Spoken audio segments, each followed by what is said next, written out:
Hey, what's going on? It's Quinn David Furness, host, creator, writer of, producer, electrician, best boy, etc., of Quinn David Furness presents the Beantown Podcast, the People's Podcast, one of Baltimore City's top 500 podcasts. Well, folks, friends, fans, we made it. The year one Best in Show special review. If you're here, thank you. Whether you're a new listener or you were with us from day one, this podcast officially launched on January 13th, 2018, and we're very excited to be able to bring you this best of year one special. This was a lot of work, not only editing, close to 40 hours of material down into one special, but also just the technological aspects of it. And you guys remember from the Christmas Day stream, the computer going through some surgery, and it's fine. It's in recovery still, but a lot of the technical aspects of it were frustrating at times. I laughed, I cried, I bled. I had a freak screwdriver accident trying to boost my RAM, if you will, do a little Sean McVay action there. But everything is hopefully up to speed here. So what are you going to be listening to in the next 4.5, 5 hours? Well, we took just about every episode and special is represented here. There are a couple, maybe 5 or 6 episodes, and maybe 1 or 2 specials that didn't make the cut. But I promise you, I listened to everything and decided what do I really want to include in this year one special and what is okay to leave out and be left to the bowels of year one history. But we've got guests, we've got friends, there are songs. For the first time ever on the Beantown Podcast, there are special sound effects. Anytime we transition between clips, you're going to hear a sound effect. Later on in the show, we get more into jingles transitioning between our clips here. So it was a lot of fun, pretty goofy. Spent a ton of time on this.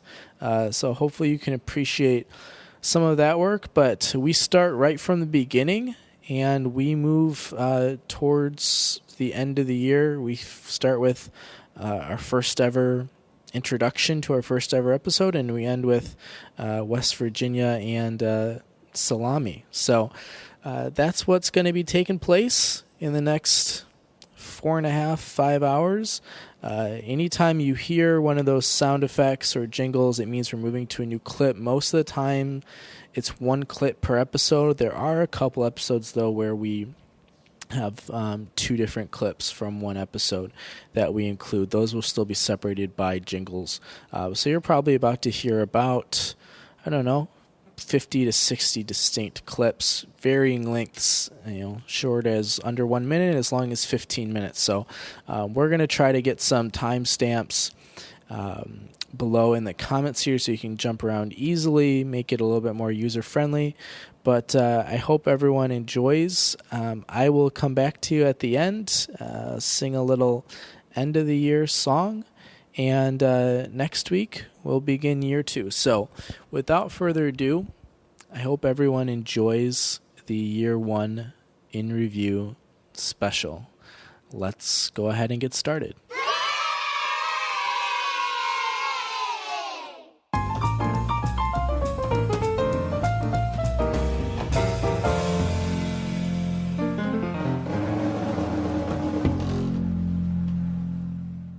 Hello, this is Quinn. Welcome to the Beantown Podcast. Coming to you live from 817 St. Paul Street here in beautiful Baltimore, Maryland, where it is a casual and cool 35 degrees outside. What's going on? How are you? Welcome one, welcome all to the inaugural Beantown podcast. Gotta tag this with listener discretion. Portions of the podcast will contain inappropriate language. Other portions are just objectively terrible to listen to. So there is your tag.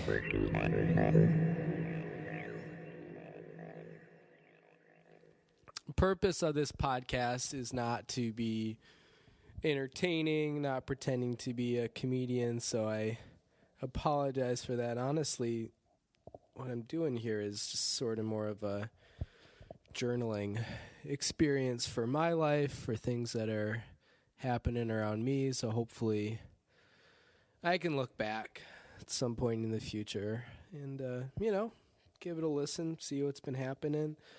I know myself, and, I was raised, my siblings were the same way, to write in your journal every day, come up with things that are happening, kind of a time capsule sort of thing. And I think my oldest brother still journals here and there as far as I'm aware. But I know myself, and I know that I don't take time to write things down or really remember stuff that's been going on. But there have been a couple occasions in my life. One that comes to mind is when I was an orientation leader in my undergrad experience a couple years back, and they had us write a letter to ourselves at like the beginning of our training period in the spring, and then basically you can see where this is going. We seal the letters, we open them back up, like I don't know if it was like 6 months or a year later. It just kind of gives you a sense of what was on your mind, what's going on, what's important to you at that point in your life, what are you passionate about, and I don't know, it's a very interesting emotion that you get from reading letters to yourself, and that's something that I would love to take advantage of more. So consider this my letters to myself, and for anyone else out there who's listening, thanks for listening. I won't keep you too long. This isn't going to be an hour-long spiel. Probably rarely will it even hit, half an hour, but just here to talk. It's pretty loose. There's not much of a script or an outline. We're just kind of hanging out, just talking, seeing what's been going on in the past week. So got a couple things I want to touch on here today. First and foremost, I want to thank one of my best friends, Matthew Fiedler. Didn't necessarily come up with a project, but talked to me about it and encouraged me to go for it. And I bought a microphone here. We got a Samsung. What is this? The 250 Samsung, not Samsung. It's a knockoff brand. It's like that episode of Seinfeld where they're in Florida and they're doing the tip calculators, and Kramer gets them the knockoff tip calculators from is it Bob Sacamano's father or something like that? It's good stuff. And Klompus is pissed, and it's a good episode. I will watch that later today, and I'll report back to you. But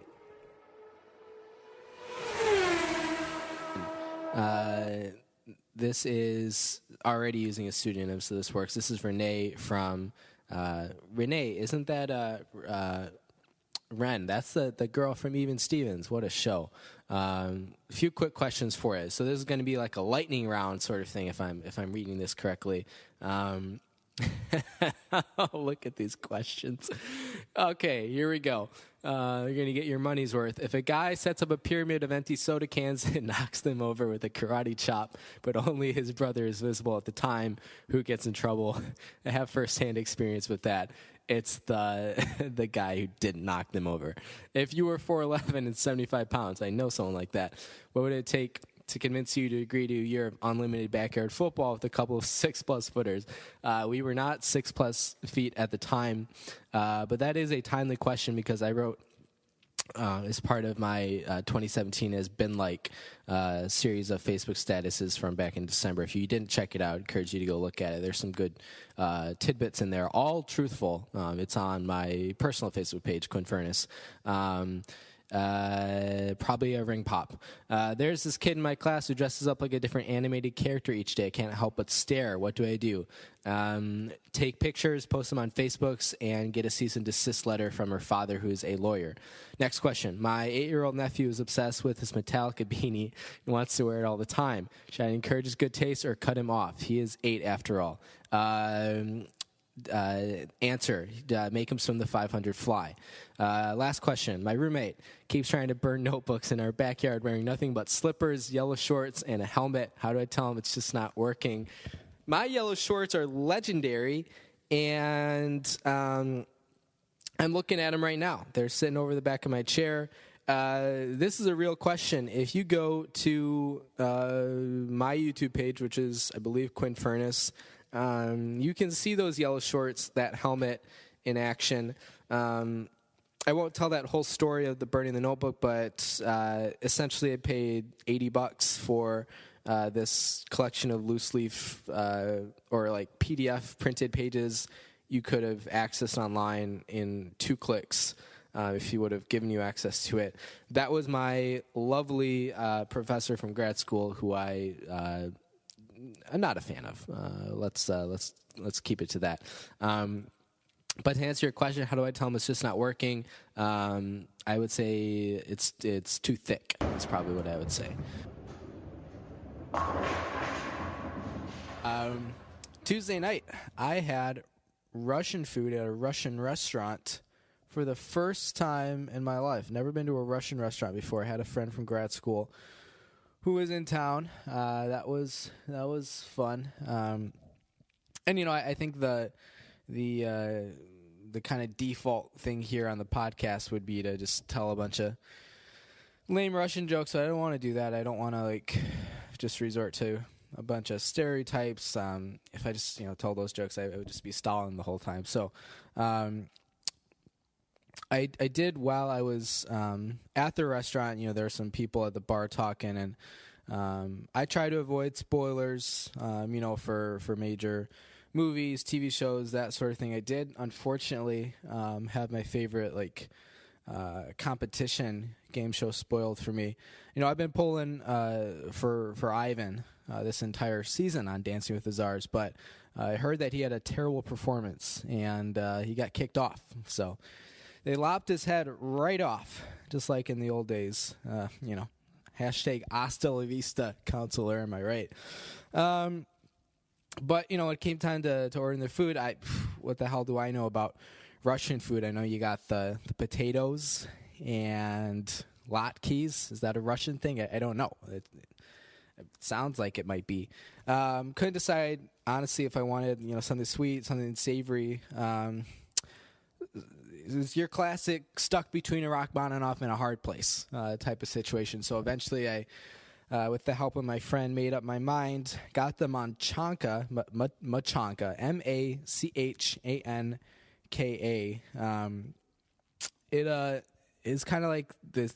There was chicken and kielbasa served with these crepes, and it was all kind of in this, not really a sauce, but it was, the consistency is tough to explain. I think there were some mashed potatoes as part of it. I don't really know what it was.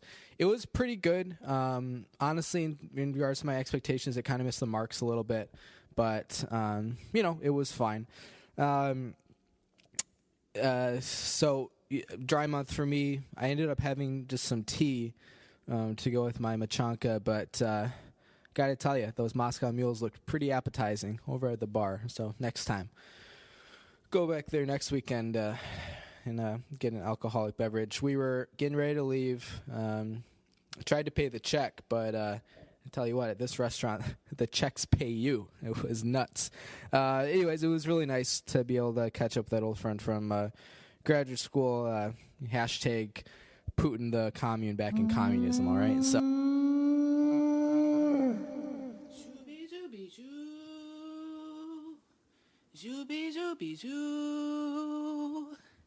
Zooby zooby zoo zooby zoo zooby zoo, want to kiss on to. Zooby zooby zoo, zooby zooby zoo, zooby zooby zoo zooby zoo zooby zoo, les bloody zoo. Dans les boutiques, sous que c'est du marché, comme le soleil de Paris. Zooby zooby zoo, zooby zooby zoo, zooby zooby zoo, zooby zoo, zooby zoo, want to kiss on to. Zooby zooby zoo, zooby zooby zoo, zooby zooby zoo, zooby zoo, zooby zoo, zooby zooby zoo, zooby zooby zoo, zooby zooby zoo, zooby zoo, zooby zoo, na na na na na. Zooby zooby zoo, zooby zooby zoo, zooby zooby zoo, zooby zoo, zooby zoo, zooby zooby zoo, zoo zooby zoo, zoo zooby zooby zoo.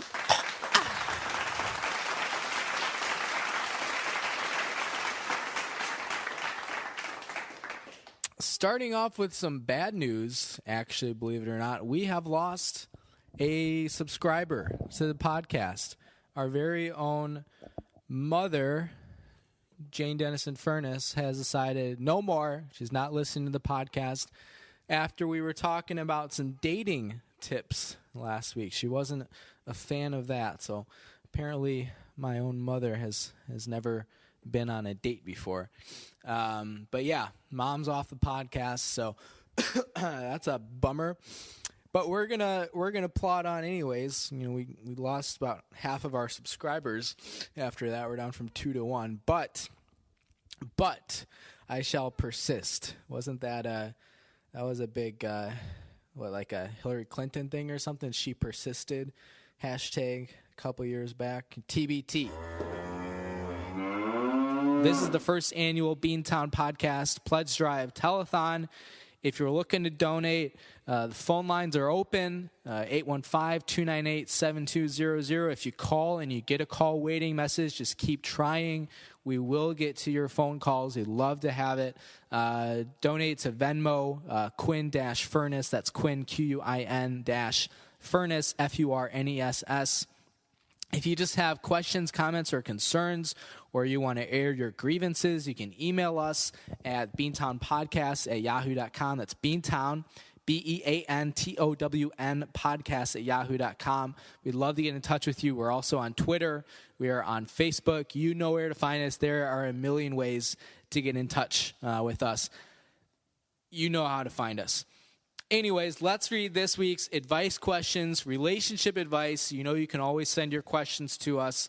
Love to read them on air. We always keep you anonymous.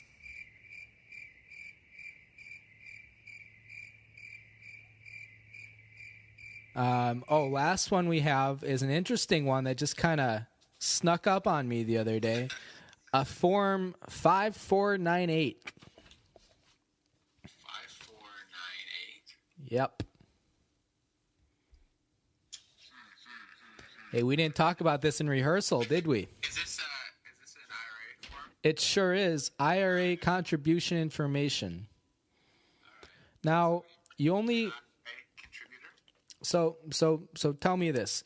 I've heard that you only have to do IRA tax stuff if you withdrew from that account in that year, and that you really don't need to do anything if you're just depositing. Is that correct? I would say it kind of really depends on the... no, my experience with IRAs is fairly limited. I will tell you a short story of a man who withdrew from his IRA. I actually did his personal taxes, and this was 2 years ago when I was in my prime, and he lost $60,000 because he withdrew early. That he was slapped with a $60,000 fine. Don't withdraw from your IRAs early, kids. Let that be a lesson to you. But it depends. There's quite a few different IRAs out there, and honestly, the IRS wants you to report everything, like all the way down to any cash that you receive that doesn't flow through, actual tax forms. How many of us actually do that? But the thing about like IRAs, they're going to be submitting information to the IRS separately, and basically what they do is they'll take. I'll compare it to like an employer first. So let's say your employer, they keep track of your wages and all taxes, and they send you a W-2. Well, your employer sends the W-3 to the IRS, and you send your W-2 to the IRS, and basically the IRS just matches it to make sure that it agrees. Because if you weren't to file your taxes, they'd know that there was someone that didn't. Basically, there's a loose end out there. So I would suggest the same thing with the form. What is it? 5498, 5498. Yeah, 5498. 549. Yeah, it's better just to do it than to not. That's my guess. Okay, last thing we have to do here is make our best picture picks, and I am being completely honest right now in that I have thought about this for weeks and weeks, and up until this moment, I still don't have a pick that I feel confident in. In my opinion, it's coming down to 3 films. So I see, and I kind of parallel this to last year. So last year I felt like La La Land and Manchester by the Sea were both really strong contenders, and then Moonlight was also a contender, but more of the dark horse candidate. For me this year, I view that as Shape of Water and 3 Billboards kind of being the 2 front runners, and Get Out being that dark horse candidate. For as much as I loved Dunkirk, I just don't think the Academy is going to go for it. And I also really loved Call Me By Your Name, and it might be my favorite movie of the year along with Lady Bird, but they don't seem to be legitimate contenders for it. So on the spot now, having to make a pick for Best Picture, I am going to go with Get Out. And that's maybe my boldest pick of the night here. But Ryan, what are you thinking for Best Picture? Man, you just went completely dark horse in it. I like it. My thought process behind it is, like I said before, The Post. That's their political statement. That's what they want to make. But I don't think they're going to make it this year. And I think it's either, the favorite is either, like you said, The Shape of Water or 3 Billboards. And the real dark horses, the political statement is Get Out and Lady Bird. There's just such young, raw talent in those 2 films. I got to give the 3 Billboards, though. That is, it's hard not to pick that one. Yeah. So the one thing that just kept sticking in the back of my head as I was going through these films is that, in my opinion, the last 2 years, dark horses won. So 2 years ago, it was Spotlight, the Mark Ruffalo film, and then last year, of course, Moonlight won. Neither of those films came into the award ceremony like the clear frontrunner. Not that there was necessarily a clear frontrunner, although I would argue La La Land was a pretty clear frontrunner last year. So I am just going to try to keep riding that train of Dark Horse, and we'll see what happens. I don't know. You alluded to this, the only film I'm going to be upset if it wins is Darkest Hour, but I can't imagine a world where that happens. These were all films that I enjoyed, had no reservations with them except for Darkest Hour being a little bit of Oscar bait, but we'll see what happens. I did like Get Out. thought it was a really important film and just spectacular that was Jordan Peele's kind of first shot at it, and that's what he came up with was really cool to see. So we are coming to you live with a beautiful fine wine from the company Black House. It is a vinted 20 over 15, which, you know, if you reduce the fraction correctly, that's your classic 4 over 3 situation. Let's see, what else can we find out about this? It's a Merlot, California. Welcome to the Hotel Merlot, California. That's what I say. Now, if you don't know, Merlot is a red wine, which is darker than your average white wine. It's tasty. It's heavier. It gets you pretty buzzed. Let me take a sip, and I'll get the flavor profile going here.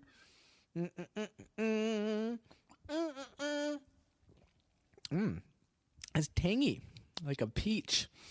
Let's see. Situated next to the grand willow tree and natural pond, the old back house was once home to vintners. Isn't that a Monopoly Square? Vintner Avenue? Vintner? Something like that. It's a light blue. Writers, artists, and those who created the solitude and enjoyment of nature. Sounds like some Call Me By Your Name stuff. Through our wines, we strive to bring these memories back to life for a new generation. Star Trek, Next Generation. Hell of a show. Back House Merlot is garnet in color. Kevin Garnett, anything's possible! That was classic. Flavors of black cherry on the palate. Play that fucking music, white boy. Soft and compliant, like a Title IX school. This Merlot can be enjoyed with rich red pasta dishes. Now, I'm going to stop you right there, wine bottle. What are we doing if we're on a low-carb diet? You know, some of us can't handle the rich, grainy nature that pasta has to offer. Look, I'm not anti-pasta. All I'm saying is there's a lot of carbs, there's a lot of calories in pasta. Maybe next time shoot for some zucchini noodles or eggplant parmesan even. But let's finish this off here. Can be enjoyed with rich red pasta dishes and is a fine accompaniment, that was my job in college, to chocolate. Well, I don't have any chocolate in the house, but I do have one of those Pepperidge Farms cakes that you get in the freezer. You should have seen it for dinner.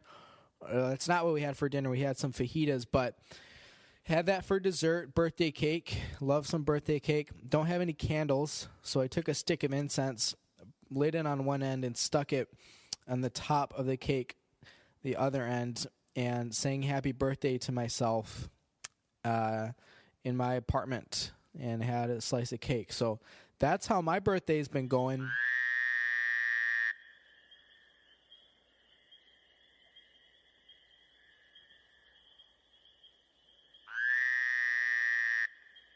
Let's move in to our last segment. It's actually a new segment that we are pretty excited about here. It's called, What Are Your Guys' Thoughts on ... An eclipse is what they call it when you have the 3 dots. Eclipses, I think. The 3 dots in a row. So yeah, we're starting a new segment. Basically, we're just gonna talk about some issues, and each week, we'll get it going on the Facebook chat, on the Insta chat if we get a profile on there, and we'll just kind of get your thoughts, and we'll kind of take those into consideration as we're talking about the following week on the podcast. We might do we might hit the streets a little bit. We might be taking it to the streets, just like Mike McDonald used to sing. See, it's coming full circle to what we were doing, last week, 2 weeks ago with our Michael McDonald impression. But yeah, we want to ask some important questions, and a lot of times this podcast is just me rambling and kind of the hard-hitting scripted comedy, the bits that you see stand up. So we're trying to balance it out here and there. We want this podcast to be for everyone. So last thing we're going to talk about tonight, what are your guys' thoughts on the 19th Amendment? That is our topic. Let me read out what the 19th Amendment is all about here if you don't know. It was passed, adopted on August 18th, 1920. Here's the text. We'll read it straightforward. The right of citizens of the United States to vote shall not be denied or abridged by the United States or by any state on account of sex. Congress shall have power to enforce this article by appropriate legislation. So that's the bill. If we're kind of doing a little Spark Notes action here, basically what it's saying is you can't be denied your right to vote, whether you're or depending on whether you're a man or a woman. That your gender has or your sex has no impact on whether you can vote or not. It's just the age thing. So let's do some historical context. Before this amendment was passed in a lot of states, you could only vote if you were a man, and after the amendment was passed, you could vote whether you're a man or a woman. So I just want to put that out there. What are your guys' thoughts on that? I come back and forth on these sorts of things, but the thing that I always try to think of is, you don't want to be on the wrong side of history. Your kids or your grandkids might ask you, in 20 to 50 years, say, Grandpa Q Dave,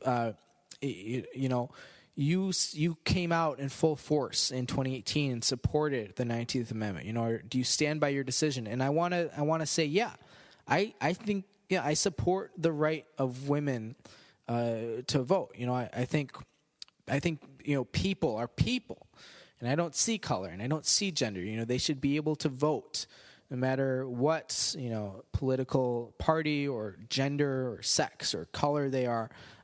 I don't want it to be 2050 and my grandkids are saying, hey, old fart. Why aren't you back in your insane asylum? And also, why did you say, you disagreed with the 19th Amendment? People are people; they should be able to vote. We're colorblind, and I'll say, you're right. Grandkids, I botched that one. When I think back on it now, I think women should have been able to vote, and so we just want to avoid that situation. So, what are your guys' thoughts on that? Where do you fall on that? Do you think people are people? Are you gender blind? Do you think, men and women should be able to vote equally? Or do you think that there is, do you think there's something to this gender hierarchy? Do they actually have it going? Have they been right all along? So let's just get that discussion going. We'll open it up on Facebook to kind of get your reactions. But yeah, I just wanted to introduce that new segment. What are your thoughts on? And this week we're talking all about the 19th Amendment. So that should get some robust discussion going, and hopefully we'll get some good contributions. Going back to this problem I have with God, not here to offend anybody, not here to attack anybody. Anyone who knows me knows I'm pretty against organized religion, and kind of in that vein, I'm against a lot of scripture and that sort of thing. But here's my issue, and it's directly about the Passover story. Now, if you haven't seen the Ten Commandments in a while, or your copy of Exodus is collecting dust on the shelf as mine is, basically what we're dealing with here is the 10 plagues.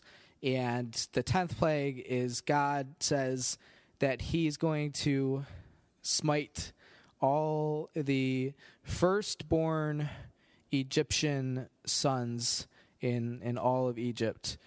And you know what he does? It wasn't even an empty threat. The angel of death, which I think is like our Secretary of State or something, if you're trying to like figure out where he falls in the hierarchy, maybe like third in line if God ever got taken down a couple notches. Angel of death sweeps through the whole nation. And this is after they turned the potable drinking water red or into blood, by the way, kind of your wedding at Cana situation there.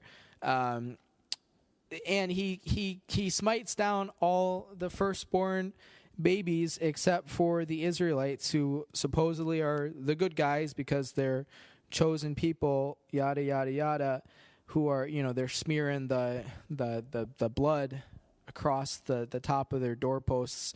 But the Egyptians, God didn't give them the memo, and he just went in there and killed presumably hundreds of thousands of people that night. So that's my issue with Passover. Apologies for the language here. Kind of a dick move there, God. So that's what I wanted to say about that. I'm not going to attack anyone's religion anymore after that. But Passover, I think a lot of people are doing their Passover dinners tonight. I tell you what, I do a Passover dinner every night. I'm passing over the vegetables and I'm going straight for the carbs. That's how I live my life.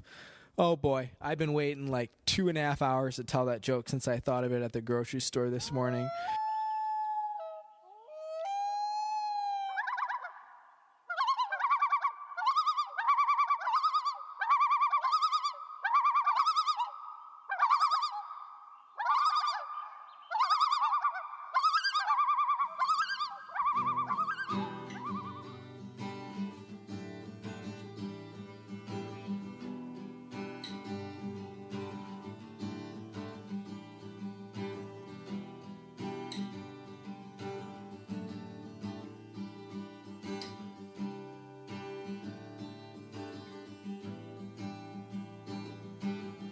Today is gonna be the day that they're gonna throw it back to you.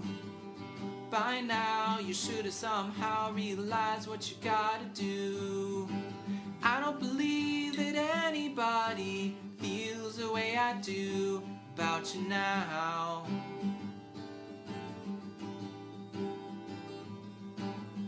Backbeat, the word is on the street that the fire in your heart is out. I'm sure you've heard it all before, but you never really had a doubt. I don't believe that anybody feels the way I do about you now.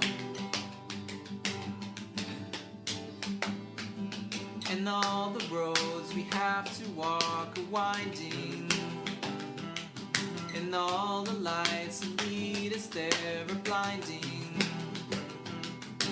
There are many things that I would like to say to you, but I don't know how. Because maybe you're gonna be the one that saves me. And after all, you're my Wonderwall.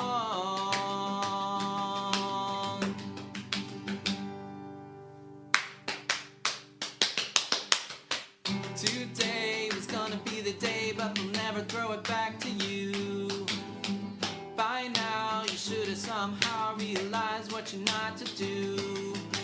I don't believe that anybody feels the way I do about you now. And all the roads that lead you there are winding, and all the lights that light the way are blinding. There are many things that I would like to say to you, but I don't know how. Said maybe you're gonna be the one that saves me. And after all, you're my Wonderwall.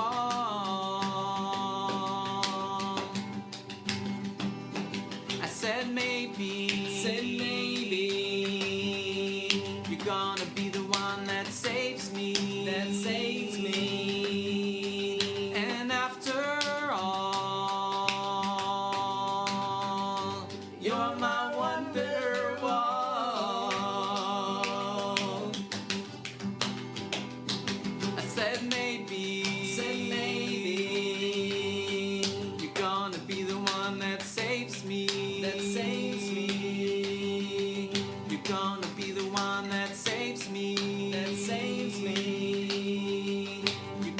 be the one that saves me. That saves me.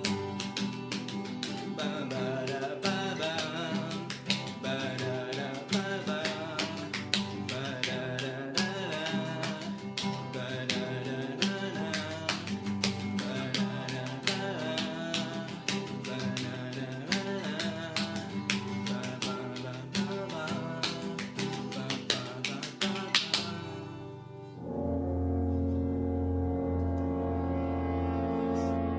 So I'm pretty jealous of your skills and abilities. But the first question is just, how did you first become interested, or how long have you been stamping and making cards?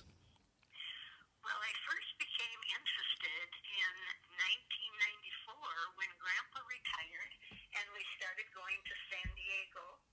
And I will say at this point San Diego, California, because your listeners might not know that there's a San Diego, Texas also. I didn't even know that. It's very close to Corpus Christi, Texas. It has a population of 5,000. And when you're talking San Diego around here, you have to be sure to say San Diego, California.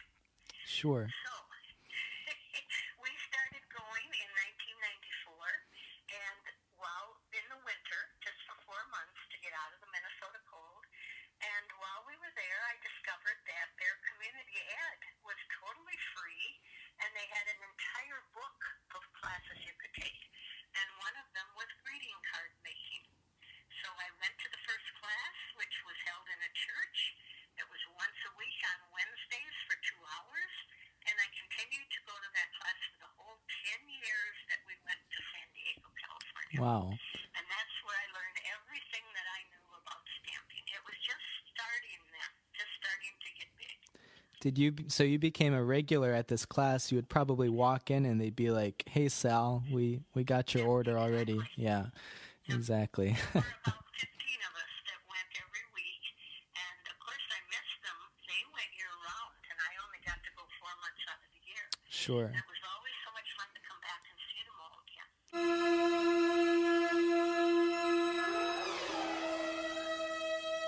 Coming in. Oh, baby. Here we go.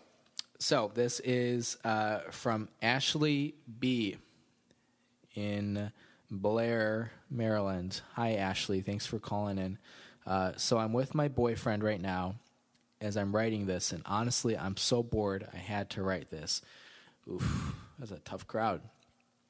I heard the best relationships are boring because zero drama.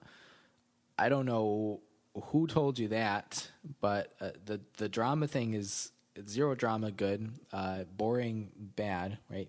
Keep those B's together, like you're an apiarist, is what I would say. But to me, that's BS. I'm not saying cook up drama like a bunch of kids, but if you've been with a guy for just 2 months and are already this bored, then what's left? You know, I bring up things that interest me, but no response. He always wants to talk about some serious stuff, things that are important, but not compulsory to talk on every day. Not the best phrasing there. Maybe run this by your English teacher first. He is content, just sitting down silently and counting down the days. Jesus Christ, that is grim as hell. Counting down the days to what? You know, I thought if Jesus was going to make a return, it was going to be during that 2012 Mayan calendar stuff. And 6 years later, all we got was a crappy John Cusack movie. Moving on. Me, I want someone I can be myself with. Well, it sounds like you kind of are. He asked once why I don't call him when I want to have fun, laugh, or open up. And the answer is because you don't respond. Boom. Don't know what to do, to be honest. Well, she writes TBH. For any of you older listeners, I know we've been trying to tap into the 80 to 89 demographic after last week's podcast. And let's do a little side note right there. Thank you so much.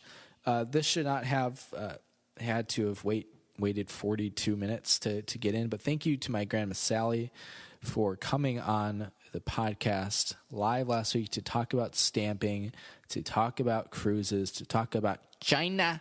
You should have seen my hands. I did the motion so good, better than the POTUS himself. We had a great time. It was our most highly reviewed podcast yet. One of our highest listened to one. So I do apologize for this one because, let's see, we're coming off of Jack 2 weeks ago, my brother, and then my grandmother Sal last week. Those were both really strong podcasts, great reviews, kept it brief enough.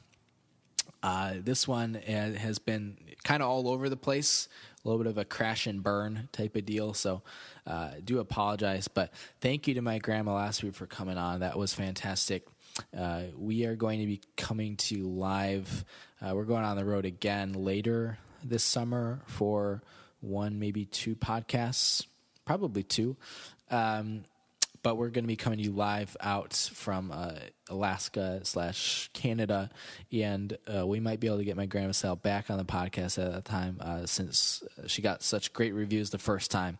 We would like to get her back on again before too long. So look out for that. That would be in late July, early August. But back to this advice question. Well, Ashley,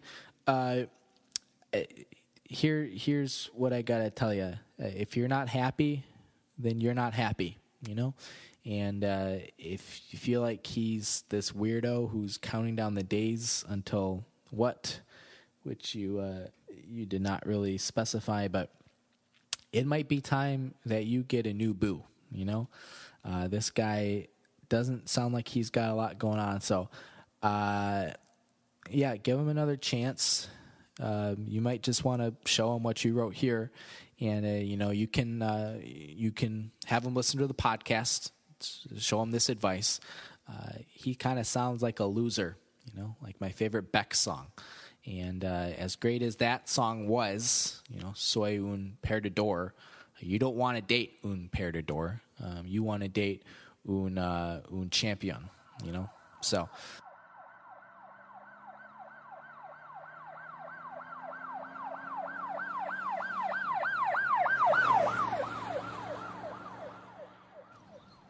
Rant number 2 is going to get a little personal, and if you're listening to this, you probably there's a potential that you've given me this excuse in the past. So first and foremost, I want to preface this by saying this is not a personal attack because I've known so many people who do this, and it's not. I'm not attacking the person. I'm attacking this excuse because I don't think it's a valid excuse, and I'm calling bullshit on it. Again, happy to have people reach out and explain what they mean when they use this excuse, but on its surface level, it's total crap. So here it is. People who kind of either cancel plans or just say that they can't do something because they have to pack. That's it. Okay. I know that I am a man and I am not like a neat freak. I'm not super well dressed.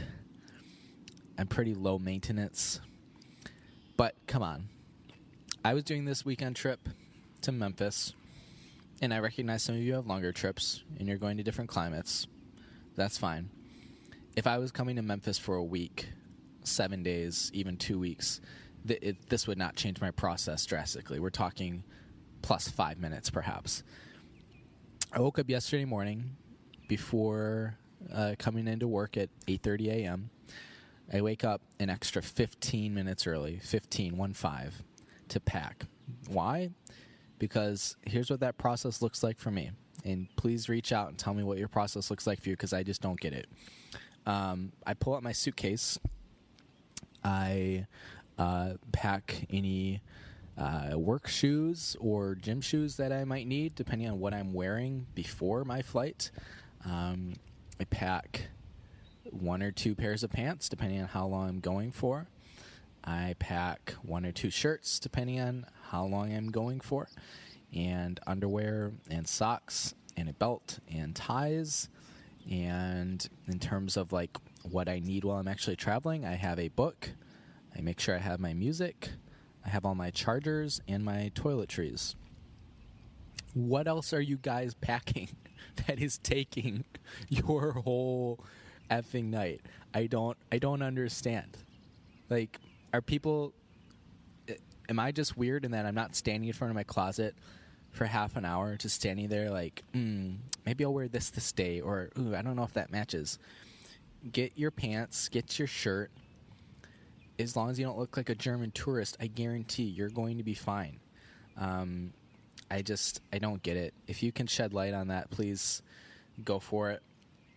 I know 15 minutes is on the short end of quote-unquote packing, but who's not doing something fun, social, or whatever the night before they're traveling because they have to pack?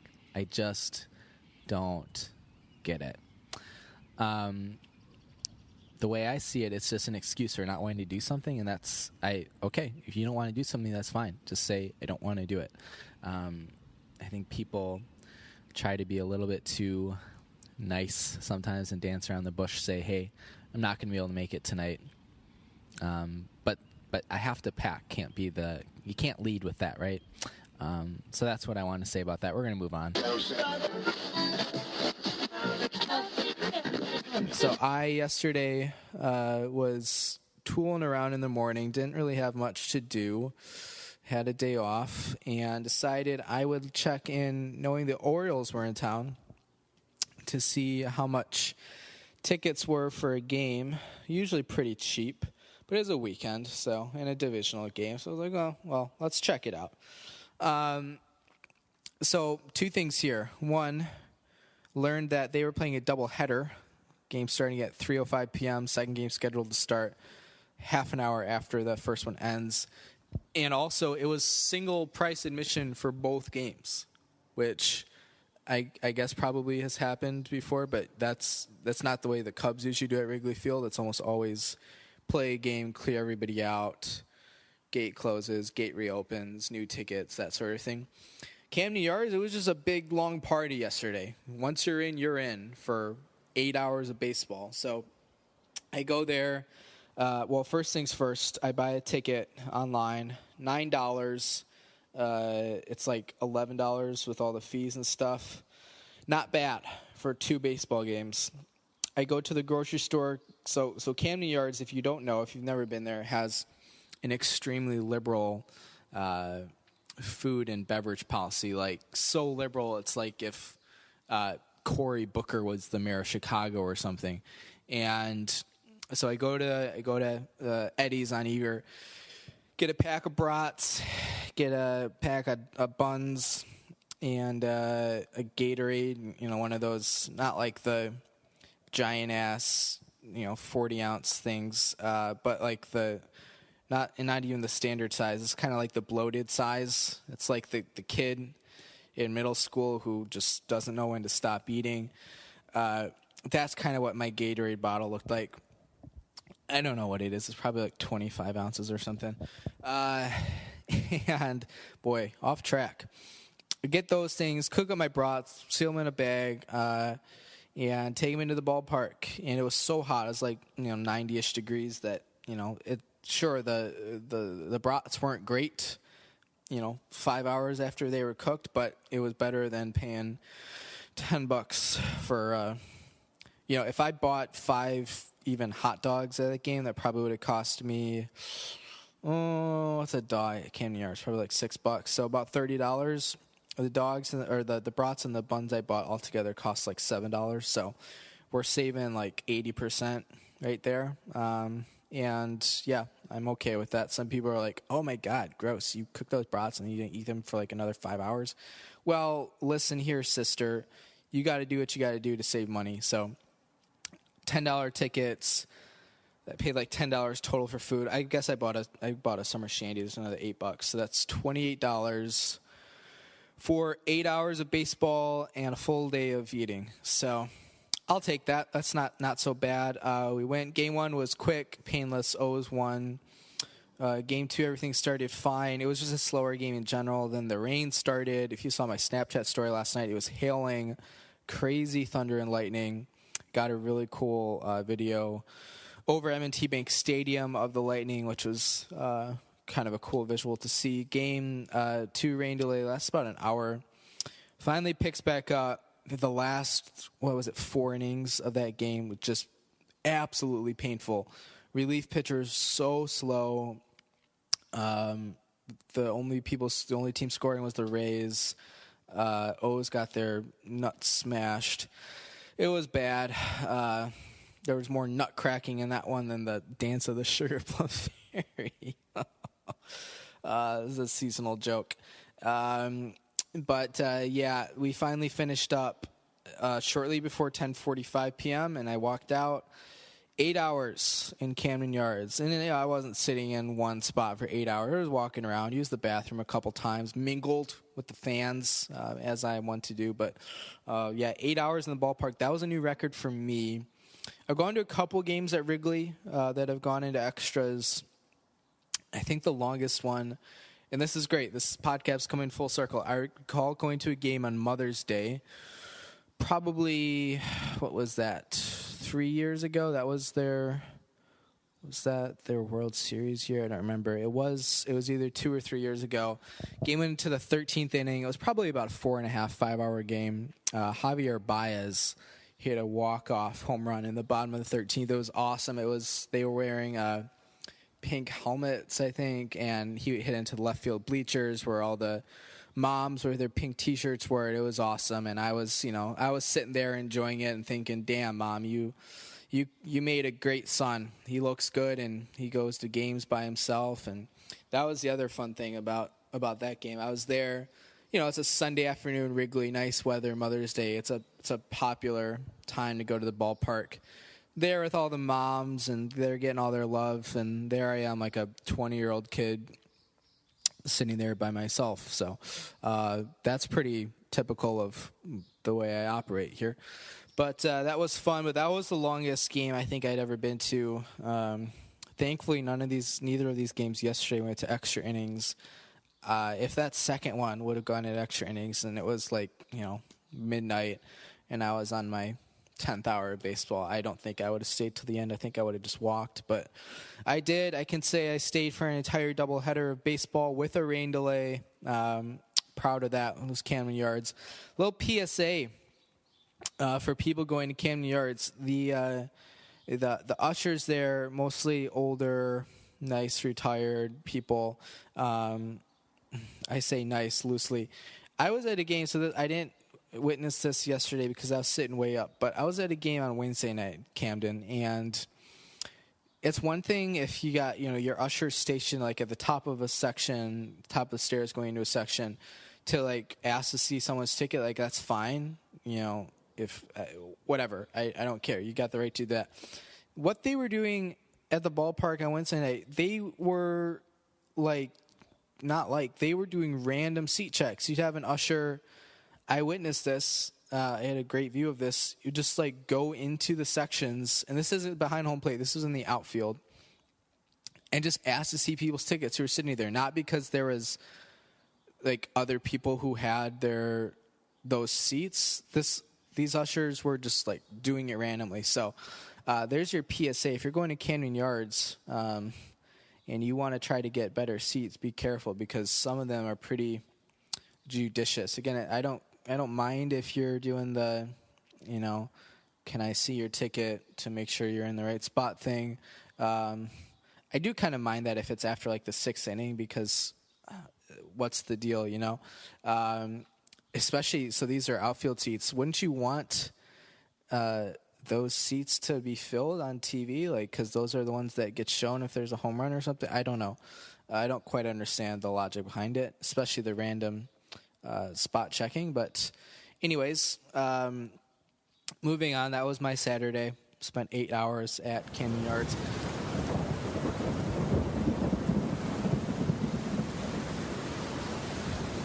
Let's see what else is happening across. Were there games yesterday? It's the quarterfinals, right? So there was, ESPN app. You're kind of letting me down today, guys. Not too pleased with that. They're letting me go back, but they won't let me go forward. Quinn's getting upset. This week on the podcast, listen as Quinn tries to navigate his phone application. It's a thrilling and riveting podcast for all you across the country listening. Let's go ahead, before we get too long here, let's jump into my favorite things, and then we'll circle back to lacrosse. So this is a list of, there's probably 12 things, 10 things that I sort of just came up with off the top of my head. Quinn's favorite things. Number one, this pertains to my Snapchat story last night. People who don't post hour-long Snapchat or Instagram videos of the concert that they're attending. We've talked about this before on the podcast, but I'm very passionate about this. When you go to a concert, you have every right to be pumped, to be excited, to want to share that experience with your friends. Great.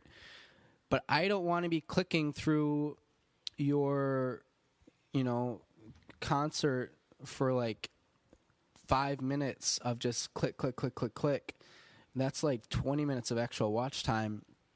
Take a video of like 2 or 3 songs, maybe 4 if it's really good, like Jason Mraz or Justin Guarini.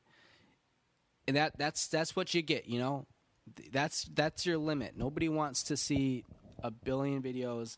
Take an actual video of it and then post it to Facebook or something, but don't do it on the Snapchat or the InstaChat or the Instagrams. We don't want to see that. I'll use myself as an example. I went last night to Fratelli's, posted a video of Flathead, posted a video of the course one time, and that was like an 18-second video. That's it. That's all you got. People understood that I was there. I got to share my experience, shared one of their most famous songs, and everyone's happy. You're not clicking through my Snapchat story for 20 minutes of your life. So,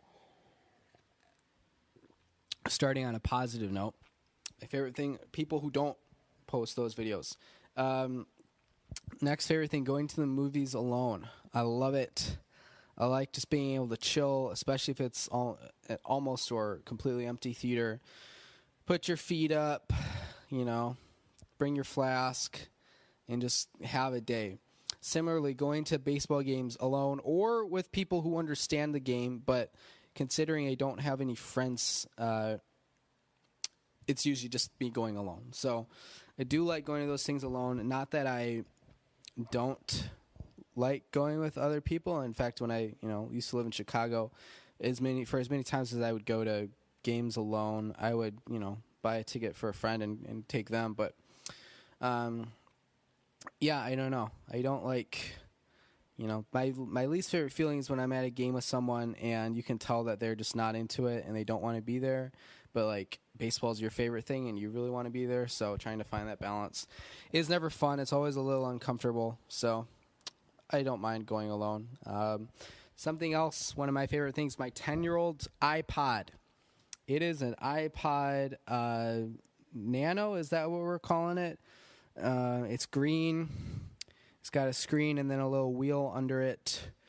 I bought it after a piano lesson in like 7th grade, which is when you're, 12? So this iPod is at least 10 years old, probably older than that, between 10 and 12 years old. Occasionally, I'll put some new music on there. The most recent stuff I put on there was some Portugal the Man, I think, and Arcade Fire, but those are really the only 2 bands that I put on there in the last year. It's got everything, It's got some OG Kanye.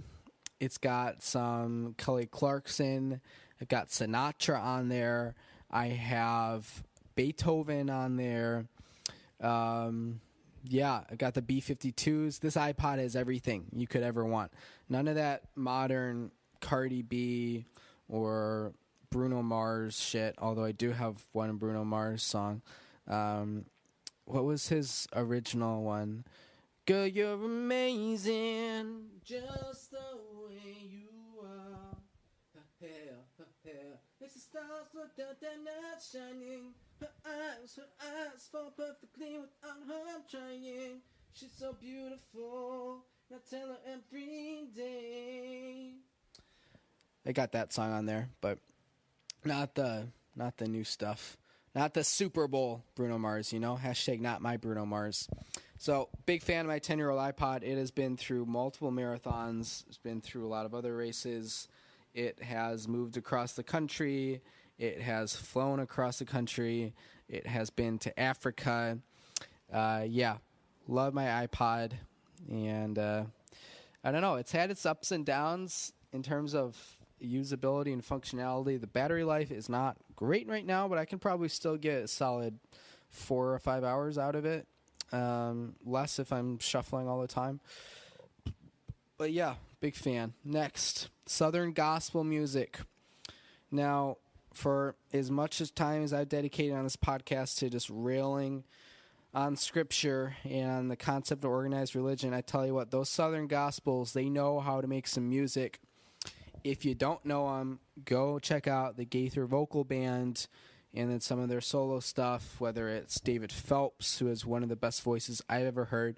Listen to David Phelps sing "Oh Holy Night." That's a very famous YouTube clip. You got to check that out. I don't care if it's May. It's like one of the greatest things of all time. Yeah, check them out. David Phelps, Guy Penrod, Michael English, Mark Lowry. Those guys are all fantastic singers. Love Southern gospel music. Next thing that I really like, one of my favorite things, eating a sandwich when buzzed. I am famous around these parts for getting the 15-inch 7-Eleven sandwich for $5 when buzzed. And you take it home and you eat it up, and it's actually not half bad. I like to get the Italian. It's got lettuce and salami and provolone, and it's just good stuff, and it's even better when you're 3 beers in. Big fan of a 7-Eleven sandwich. Best, if we're talking sandwiches, best value out there on the market. Even makes Subway way better, or look like shit. Pardon the language here. Next thing on my list of favorite things, trivia. So I got to put in a little gloat, a little plug here. Been playing trivia down south, about 2 miles south of my apartment. Been playing there for, I don't know, the better part of 2018. And won a couple, maybe once or twice as part of a team. But it's been well documented on this podcast that my team members have just kind of given up, dropped off the face of the earth, stopped playing. I don't know what. I don't know why. They don't text me back, which is just standard protocol these days. But here's the thing. Your boy Q has now played trivia by himself 3 straight weeks. Not even me and one other person, just straight up by myself against teams of... the best teams have, there's 2 other teams that I compete with quite often. One has 7 players, one has 8. And 2 weeks ago, I came in second. And then the night after that, I went back down there to play Star Wars trivia by himself, got third. And, it was third out of 11 teams or something. The week after that, last week in trivia, I came in third, which was tough, but, still getting some playoff points, still respectable. Javi Baez is just launched and, caught on the track, leaping catch. Wow. Yeah, we're still watching that baseball game in case you forgot. This past week, 3 days ago, Thursday night, QDF rolls into the bar and wins first prize in trivia. And I think we'll try to make this a thing now. Give everybody either a question I remember or the final question, assuming I remember that, from trivia the week before. And I was super proud of this one. This was the one that I won on. The category is languages. And the question is, this South American country's official language is Dutch. Your boy nailed it. Team that got second actually knew it as well, and they were beating me by 3 points going into it, but they didn't do a full bid, and I did. And passed them, and those guys are nice team. They're kicking ass in the standings overall, but it feels good to win one. I'm still in the hunt for a playoff spot. Yeah, we're looking to do that. We got 2 weeks left. I don't know if anybody's going to be joining me for those last 2 weeks of trivia. I tell you what, if I could get a playoff spot playing by myself, that would be one of my greatest accomplishments in life. TBH. Let's see, what else is on my list of favorite things? The discount section of the bakery section at the grocery store. There's a little kind of food inception for you, but big fan walking in, whether it's an Eagle or a Highlander or a Giant, whatever. You walk in, You go straight for that bakery section because you know what you're there for. You're not here to mess around. And then inside of that bakery section, there's like a separate table. It's just for discounted items.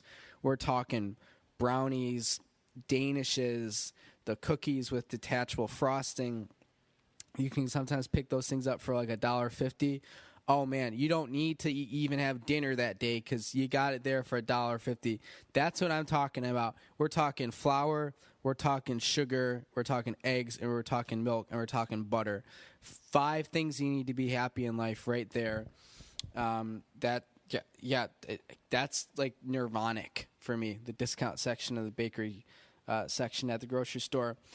A couple other things on my list of favorite things for today. Waking up without your alarm. I think that's something that we can all attest to, whether it's a weekend and you're just sleeping until you wake up, or if you actually got a decent amount of sleep and you wake up, at 6:30 before your alarm goes off and you're ready to go. That's a good feeling. Doesn't happen very often. The smell of wood burning, also one of my favorite things. I hope that doesn't make me like a potential arsonist suspect. I just really like the smell of wood burning. A lot of nostalgia there.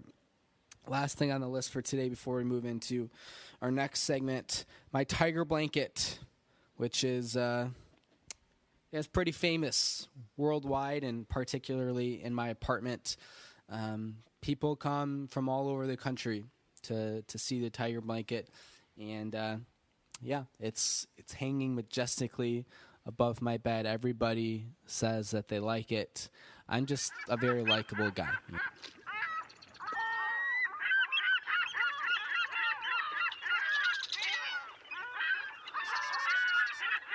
Goat yoga has consumed the nation. I got a paper the other day, USA Today, and goat yoga was the leading front page headline. So what do we know about it? I did a little research, and it turns out you go do yoga. You got your different poses: the flying lotus, the downward dog, the Jack Link's red cup. All things that your yoga lovers out there. Hello to the yoga community. Thanks for tuning in this week.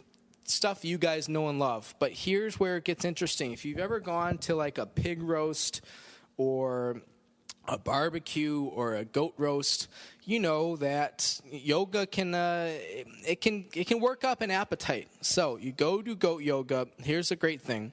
You spend 45 minutes to an hour doing the poses, the Rodney Yee stuff. You're having a good time. You're drinking some brews. It's all fun and games. But, your average yoga workout, you finish and everyone goes their separate ways and you say, wow, I'm hungry. Guess I'll have to stop home for some fast food. Not anymore. With goat yoga, they get the goat hanging by 4 limbs from the spit. You rotate it over the fire. It's beautiful. It's a golden brown consistency. Tastes just like chicken. If you never tried goat at your yoga, I'm telling you, this is the best way to experience it. It's an underrated meat. It's flying a little under the radar, but I think you're going to like the way it tastes. Throw some salt, pepper, maybe some cumin on there, some red pepper flakes.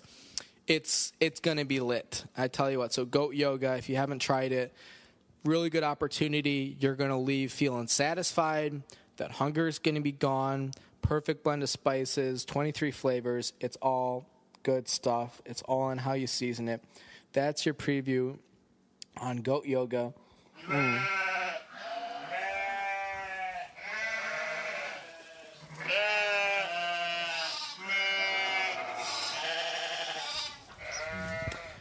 My last question for you here is kind of the big question here, and hopefully it'll be helpful to anybody who's listening. In your opinion, what are the biggest things a person should ask themselves or do research on before they commit to a graduate program?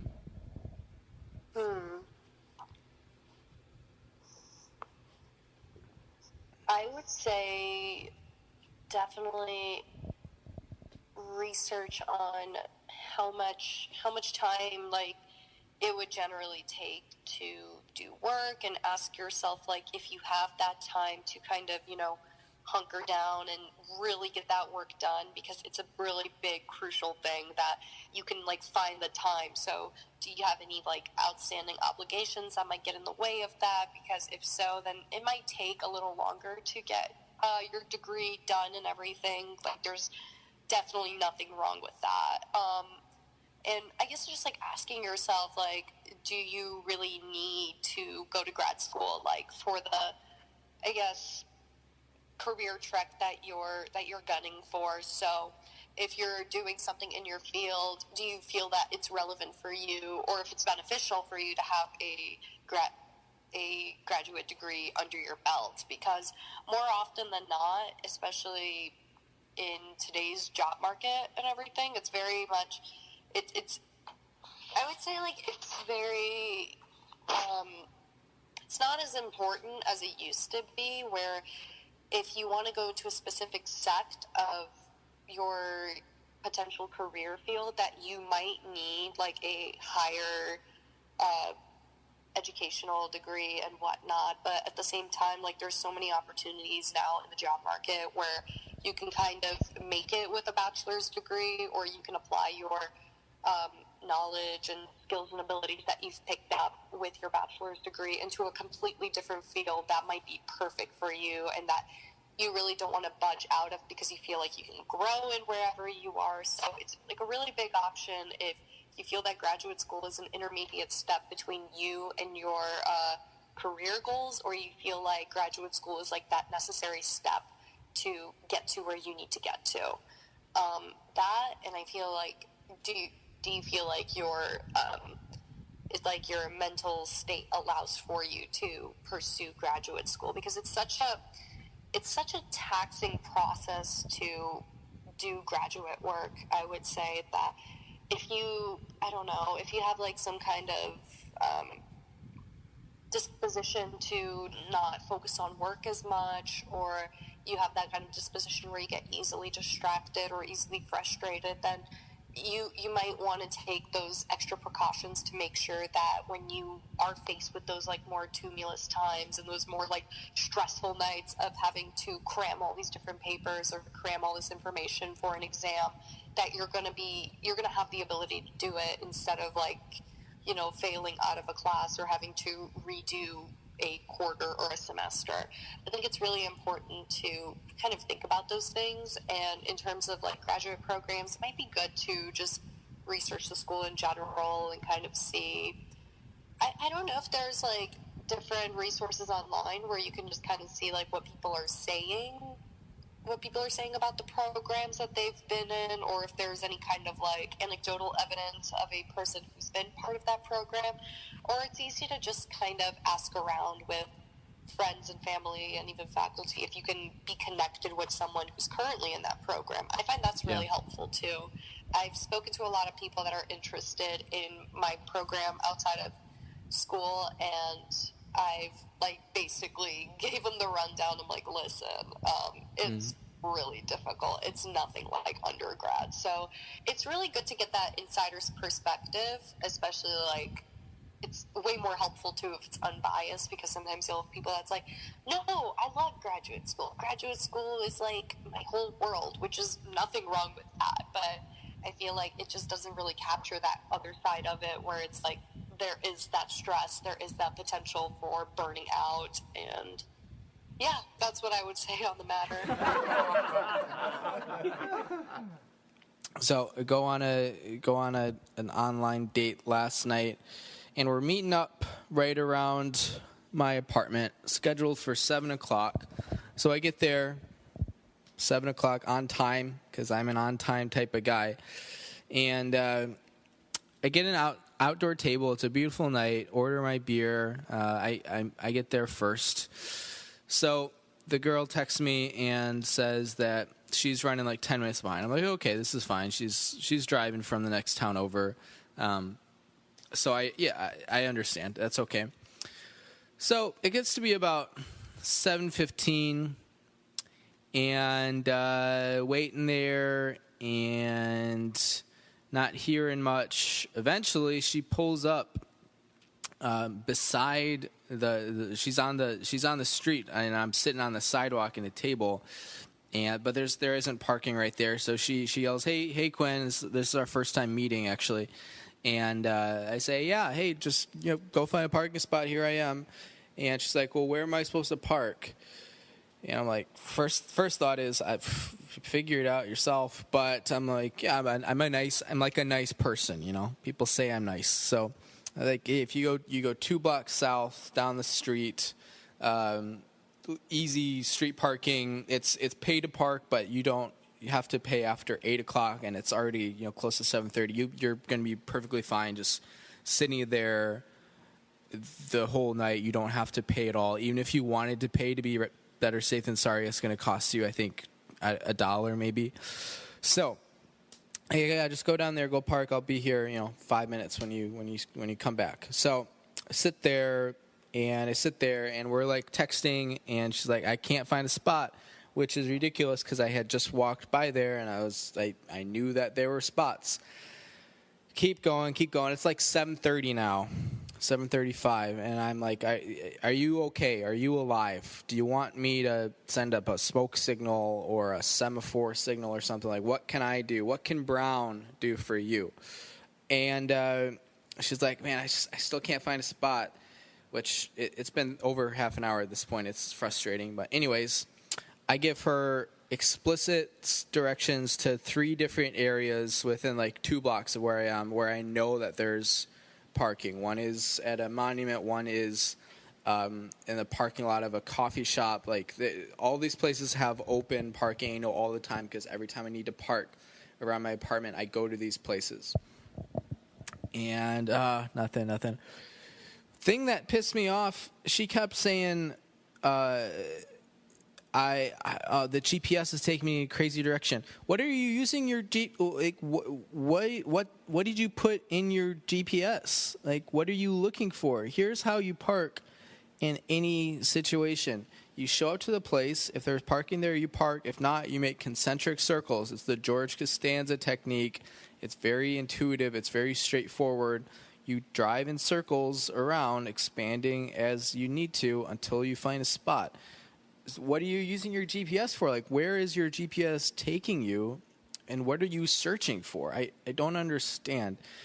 So I give her directions to, this Dunkin' Donuts parking lot, and 10 minutes later, she texts me and says, "Oh, it took me to a different Dunkin' Donuts." I told you the cross streets that the Dunkin' Donuts was at. It says, like, when Michael Scott drives into the lake because he listens to the GPS, just like, but this is real life. So we hit the hour point and still not here. And at this point, I'm just completely confounded, befuddled, bamboozled, even obfuscated. And I just say, look, listen, I'm going to be here for another hour, which was true. If you decide at some point you want to park, you can do it and come join me. But after that hour is up, I'm going home, which was true, and that's what I did. She says, let's reschedule. So we did, and this all took place over like hour 15, hour 20-ish until I finally decided to reschedule. I have no words. That was baffling. Look, here's the thing. Parking in a large city close to downtown is never fun for anyone. No one shows up and is like, oh man, I can't wait to find parking here. It's going to be awesome. But it's really not that tough to park in Baltimore. It's pretty easy compared to other cities with a similar size population. And where I live in proximity to downtown, Washington, D.C., a nightmare. Boston is a nightmare. Even Atlanta can be tough to find parking at times in the downtown region. It's not hard here in Beantown. I'm not a good parker. I'm not a great parallel parker. I get it. Sometimes it takes, 5 minutes, 10 minutes to drive around the block a couple times and look for a spot that you feel comfortable getting into. I understand. but this was over an hour. And for those of you who are listening right now saying like, oh, dude, she's playing you, she's ghosting you. No, she wasn't, because she lives 20 minutes away, drove down here. I saw her. She drove past the bar and said hi. So this is just, man, you might be a nice person, but damn, that's a turn off for me, you know. Incompetence. Don't have a ton of patience for it. I have about half an hour's worth of patience for it, and after that half hour is up, when you take another 45 minutes, I start to lose the patience. So that's the Tinder story that happened to me last night. Thank you for your kind words and your support. I do appreciate it. If you have a terrible Tinder date or anything of the like, story of your own that you want to share, please feel free to email me, beantownpodcast@yahoo.com. That is Beantown, BEANTOWN podcast @yahoo.com. We would love to hear from you. Always fun hearing from the fans, seeing what stories they have. I know you guys got stories. I know you're listening to this and you got a fun one to share. It's always anonymous on the podcast. Send me your story. I'd love to read it on the air, and we'll show everybody that I'm not alone. Really what this boils down to, and this is a phrase I used before and I'll continue to use it, she's a low Q woman. Low Q, low quality woman. She's a low Q woman. Give me the low Q man. Right? Low Q woman alert. Red alert. I'm getting worked up into a frenzy.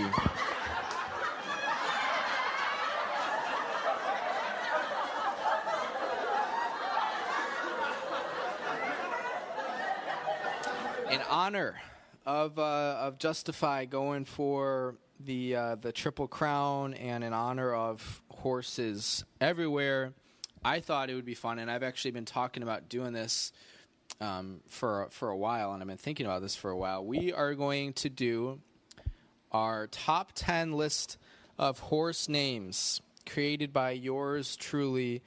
Some of them are just off the top of my head. Some of them are taken from other things. None of them are horse names. They're all given this kind of new angle to them by me, the host, creator, and best boy of the Beantown podcast. So here we go. Number one, and this is the one I share all the time. I tell people one day I'm going to own a horse, and he's going to win the Kentucky Derby, and this will be his name, Episcopalian.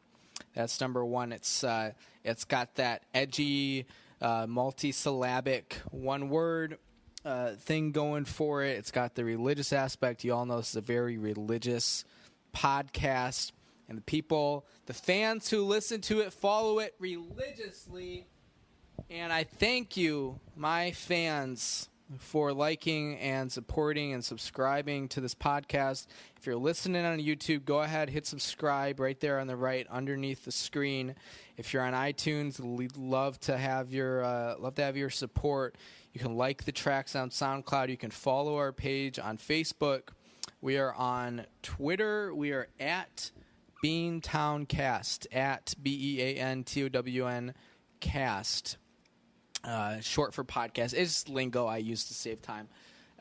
We would love to have your support there. We're always tweeting. We're always, interacting with the fans. That's what this experience is all about. Share it with friends and family if you actually, and I'm serious about this, if you actually like what you're listening to and you think it's a fun thing to do once a week for, half an hour, 40 minutes, share it with other people, because that's how we're going to get those sponsorship dollars in. Are you listening to me, Jack Links? Thank you very much. I got the cup on my coffee table right now. But Episcopalian is the number one on our list of top 10 horse names. Number two, I just thought of this yesterday, and I was really proud of it. Anheuser Bitch. That's number two, Anheuser Bitch. Number three is a classic. It's an oldie but a goodie. It's Slumdog. That's also the name of the team I played as at trivia this past week. Usually play under the name We Drink, We Know Things, but you know, it's the off season. There are no playoff points at stake, and I was playing by myself, so I went for Slumdog. Got second prize. You know, it was a good night. Number 4. This is a throwback that only a few of my listeners will understand, but I'm going to put it out there. Leanne Thompson. That's number 4. It is Leanne Thompson. Number 5. Going back to the one-word idea, Ticonderoga. That seems like just a gimme. Like, you got to have that as a horse name at some point. I wouldn't be surprised if it already existed, but Ticonderoga is number 5. Number 6 is a little throwback to my roots as a music major, una corda. It is the furthest left pedal on a piano, makes everything, mutes the sound a little bit. It is una corda. It is Italian for the Pope, actually. So, because the Pope, in older days when the piano was invented, the popes were much more quiet. They weren't screaming down at you from the pulpit, and so that's how una corda kind of came around, and they threw it on the pianos, and it stuck. Number 7 is Stamford Raffles. Founded Singapore some 300 years ago, and now he's got his own horse, Stamford Raffles. Look at that. The sun's out. The thunderstorm lasted about 10 minutes. That was crazy. Number 8. Here's a relevant one for all the young progressives out there. Darth Vader Ginsburg. Okay, hang on. It's straight sun outside, and there's crazy thunder going on. I don't know what to make of this. What a day. Maybe the apocalypse is happening outside. I'm not sure.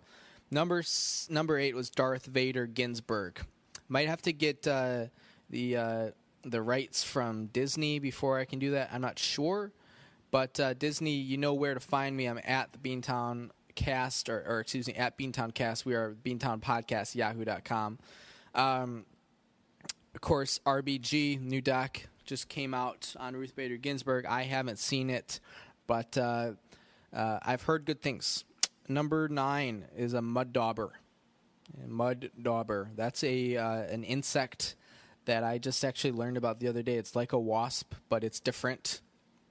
And it's a mud dauber. You don't want to get bit by one of those guys, and you don't want to lose to mud dauber in the Kentucky Derby or the Belmont Stakes or the Preakness.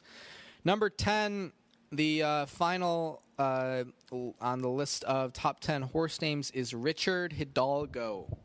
That's a beautiful name that I thought of yesterday. It's a blend between the of course, the movie with Aragorn and Viggo Mortensen, and then actually the man Richard Hidalgo, who was a baseball player for about 10 years, Mets and Astros, and he played for a few other teams, but those Astros were kind of his big one. He had one season where he had something like 45 home runs, but I think he might have had some injury issues. Never quite stayed at the top. So again, let's run down the list of the top 10 horse names. Number 1, Episcopalian. Number 2, Anheuser-Busch. Number 3, Slumdog. Number 4, Leanne Thompson. Number 5, Ticonderoga. Number 6, Una Corda. Number 7, Stamford Raffles. Number 8, Darth Vader Ginsburg.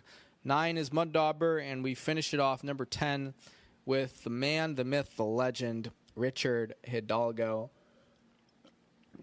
So I tell you what, in 20 years, when you're sitting at home on a late May day watching the Kentucky Derby with friends and family, and you see Stamford Raffles out in front being ridden by, well, not me, because I'm 6'2" and 200 plus pounds, but a nice Mexican man who is jockeying for my horse, you know who owns it. It's the man himself, Quinn David Furness. Tell him Quinn sent you.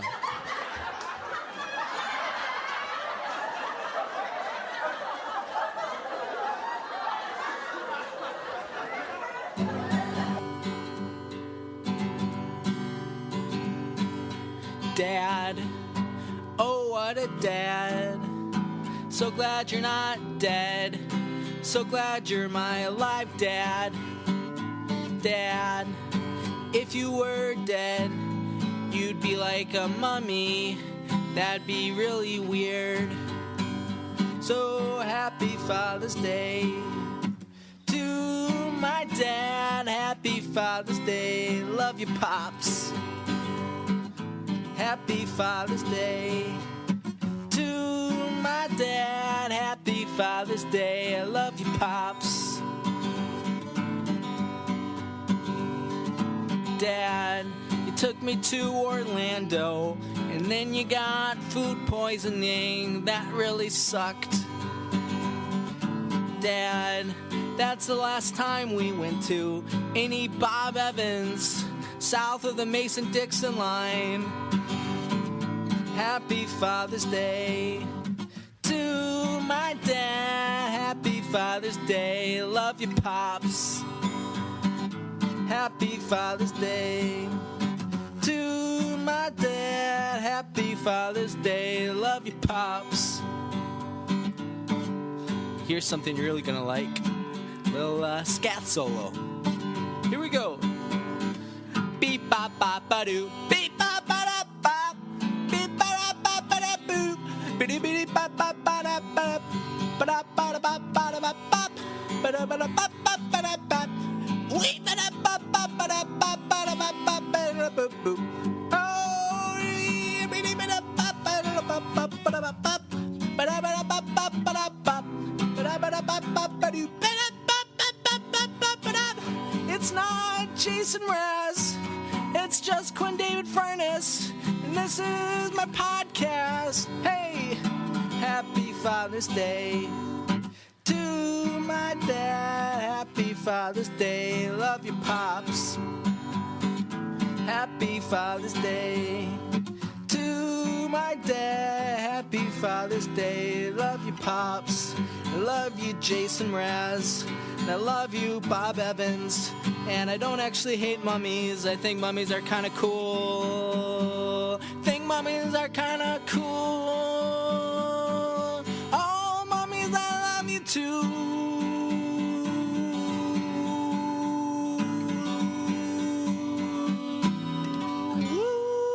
Woo. All right.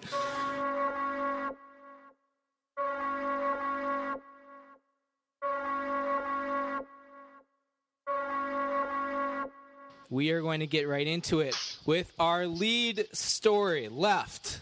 Crazy leftists calling for violence against the right. Earlier this week, left-wing nutjob Maxine Waters urged supporters to surround members of the Trump cabinet at restaurants, gas stations, department stores. We're talking like Chick-fil-A's people, Home Depot's, Kmart's. Where does it stop with Maxine Waters urging them to incite widespread violence and bloodshed against members of the Trump administration? Then I don't know, you guys, I'm not a fan of failing Comedy Central. Trevor Noah, I don't think is very funny. Don't listen to him. But Comedy Central writer Curtis Cook this week tweets, "I wish this Kennedy had been shot instead of the other one." So let's jump right into this. Now, this isn't anything new. Left-wing Democrats, supposedly the party of tolerance and of acceptance, have been in a gigantic uproar for a year and a half now, ever since Trump took office and the failing Obama administration left the White House in shame, scandal, and humiliation. Now, the announcement that Justice Kennedy will retire, a man who is 81 years old, I might add. He doesn't get to retire because he's 81 years old. This announcement has sent the extremist alt-left media full of libtards and snowflakes into an absolute frenzy. From mass shootings to false claims of collusion, the alt-left has been crying for days upon end, and now it seems like they've completely lost their cool. On Good Morning America this week, Terry Moran bitched that Kennedy's retirement guarantees that this court and this country is going to change profoundly. Others have referred to the news as an absolute earthquake, whining about the democratic process of nominating a new Supreme Court justice. Even CNN has gone so failing fake news. CNN, I will add, has gone so far, and I don't really watch them, but I heard people say this, to say that the Constitution of our own country is under attack. Seriously, liberals? Seriously? So when did we decide that conservatives aren't allowed to have democratic principles? Ever since 2008, when America and the Dems launched a full-out onslaught of our republic, we've continued to see a double standard. Invite whichever speakers you want to your campus to engage in discourse and discussion with your students, as long as they're left-wing or black or gay. Value all life and advocate and crusade for human rights, but not if they're unborn children. What's up with that? Investigate our country's general election over the meddling of foreign powers, wasting valuable time, energy, and resources on a judicial witch hunt in order to smear our president, but ignore the own tainted elections in the DNC that allowed crooked Hillary to win the Democratic nomination. And whose fault is it? Of course, it's President Trump. And of course, it's Republicans. Ever since losing so badly in 2016, Dems can't seem to stop whining, complaining, and flat out bitching, excuse my language, about how hard their lives are. So what's the easy thing to do? Blame the politicians who worked long and hard in order to get elected by you, the people. Not only do crazy left-wingers want to take our human rights away, but after another mass shooting by a crazy MS-13 member, they want to take all of your firearms away from upstanding, hardworking Americans. And why? Because we're white. Because we won. Because we are winners. Look at 2016. Because we have this so-called white privilege, apparently, I don't know, because suddenly it's a crime to love the country you're from. When did Uncle Sam and God become enemy of Dems? Once they started losing.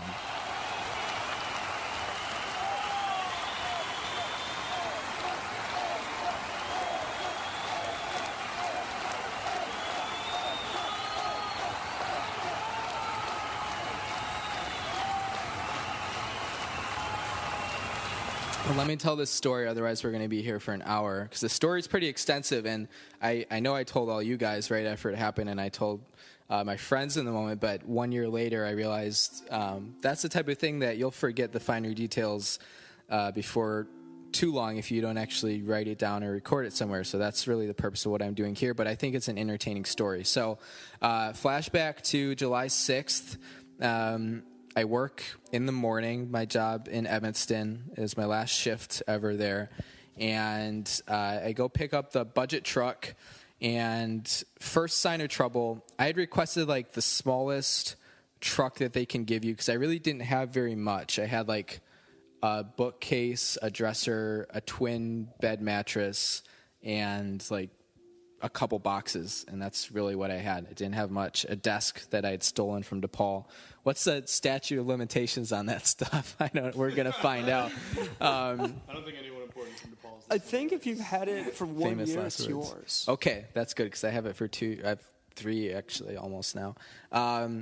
So I bring first sign of trouble. As I mentioned, they gave me like the medium, like one away from the large size truck. Remember how big my truck was last year and like how little stuff I had? Yeah, we didn't even fill up like a half of it.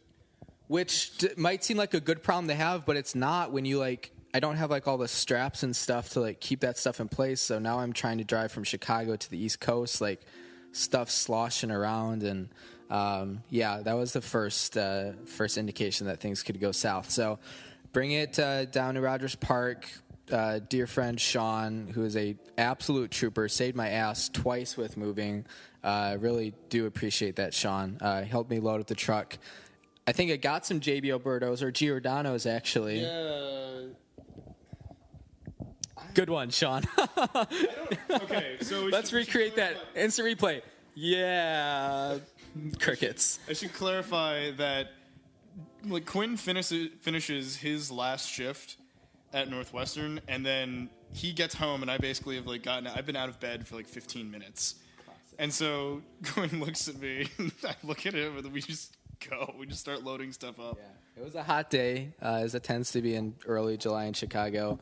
And I had to park. The moving truck wasn't like ridiculously far away, but it was down there on the other side of the street, and we had to like walk through that sprinkler every time. So it was more of a hassle than like what it should be. But I was like, okay, this is fine. We'll do it.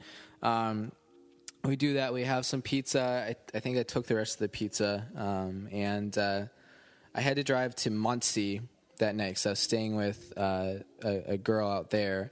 And that trip was fine. It took me like 4 or 5 hours because it was just Chicago, Northwest Indiana traffic. That was the end of day one. That was fine. So day two is where shit hits the fan. Apologies for my language. It's about a 12-hour drive from the Indianapolis area out to Baltimore. And the drive itself really is not a problem. I mean, that's a long ways to go by yourself in one day, but I knew what I had to do. I was up to the task.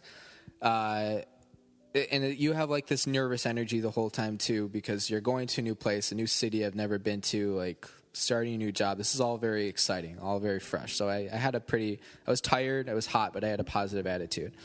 I show up to the now famous home of the podcast, 817 St. Paul Street, on Friday night, July 7th at about 7 p.m. And second sign of trouble. The person, like, not my landlord, but the management lady who was, like, helping me with details said, yeah, we'll have space out for your truck to, like, so that you're not blocking traffic. Well, there's no space, like, for my truck to be parked, so I'm blocking traffic, and I'm, like, it's crazy hot. If you've ever been to Baltimore in July, you know how hot it is, and I'm just, like, a little frustrated at this point, but I'm like, okay, we'll get my movers here, so we'll be fine. Third sign of trouble. Right as I pull in, the first thing I do, I've got my truck parked out in front. It's a 2-lane street, so I'm only blocking half of traffic. But I get my keys real quick, and I go into my room, go into my apartment, just because it's my first ever apartment I've ever lived in by myself. Like, this is exciting. I want to see what it actually looks like with my own eyes. As I'm walking up, I get a text. I had hired some movers online to help me unload my truck. That's all I needed. It's going to be a basic job. They text me and say, hey, my guys are out in Frederick right now, which is an hour west of Baltimore. We're not going to be able to be there right now, but we can get there at, like, I think they said 9. And I was like, okay, this is not ideal, but I'm going to be patient. I'm going to let it happen. So I take my truck and I pull it off to a side street so I'm not blocking traffic anymore. And I wait, and my phone was not doing super well on battery because I had just driven from Muncie that day. And it gets to be like 9:15 and nothing from this moving guy. And I call him, and he's like, yeah, our guys are still in Frederick. We're not going to come out tonight. And I was like, oh, cool. Thanks for the heads up, like an hour ago, and you obviously still knew that. So at that point, I'm having like a major freak out. I'm like, okay, well, when can you guys come out? He says, we can get there at 6 a.m. the next morning. I'm like, that sucks because I still have all my stuff in the truck and nothing in my apartment, but that's fine. At this point, this was my biggest mistake of the whole process. I was on a street where it was paid to park, but if I had read the signs, the actual, like, places where you go get your ticket closely, I would have seen that I could have left my truck there overnight, but I was, like, had never been in this city before, never really lived downtown anywhere in my life, and I was a little just kind of freaking out. So I improvised. I took my truck. It's like 3 miles away to the actual truck return place where I was going to leave it when I was done, and I took it there at like 11 p.m. and left it there with all my stuff in it, locked up, took an Uber back to my apartment with just things that I could carry. I think I had a pillow and a suitcase, and a sleeping bag, and probably like my phone charger in my backpack. And it was really sad. I went and got a pizza. I was like, it had been such a long day because I'd driven 12 hours and had this whole fiasco. But I was like, okay, I made it. I'm here. I wake up the next morning. I have to wake up at like 4:30 a.m. because I have to go get the truck before this place opens, or else they're going to be like, why is this truck here with all this stuff in it?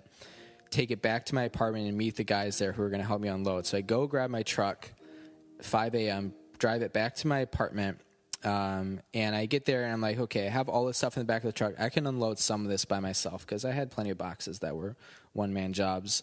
So I start to do that, and I keep going, and it's probably like 6 at this point when this guy's supposed to arrive, and all I have left it's my bookcase, my dresser, my desk, and maybe one other thing. I don't remember exactly what it was.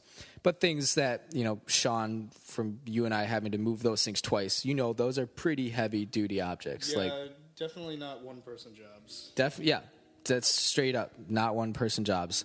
And I get to the point where I'm like, so I hadn't paid this moving guy yet because I had his cash for him, and I was just like, I'm about to float this guy, whatever, it was like $200 for him and his crew, however many people that is, to move like these 4 pieces. It's going to take them 5 minutes, and I'm going to pay $200 for this. And at that point, I was so tired and so pissed. I was like, I'm taking a moral and a physical stand, and I'm not going to let this happen.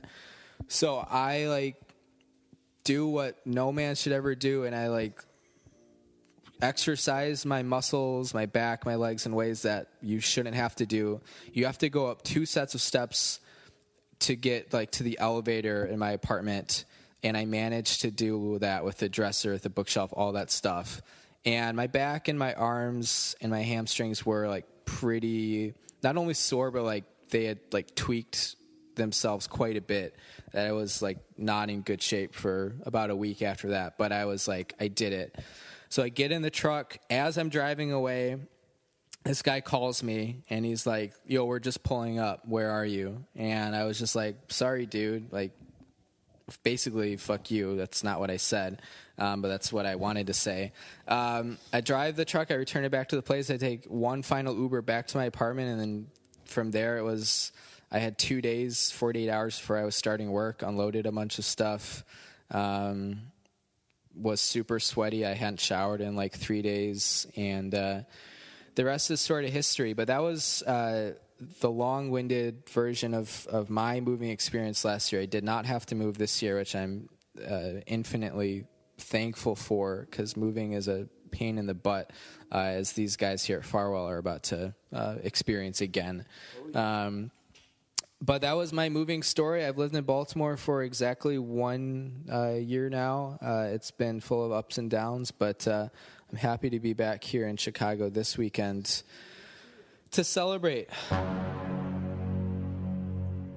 I won't disclose her name just because she's crazy, and you'll see it. Not that she would ever discover this podcast, I don't think, but she's just crazy enough that it could happen. Anyways, so there's this girl. It was my senior year of college, which was actually my junior year. It's my 3rd year, but it ended up being my senior year.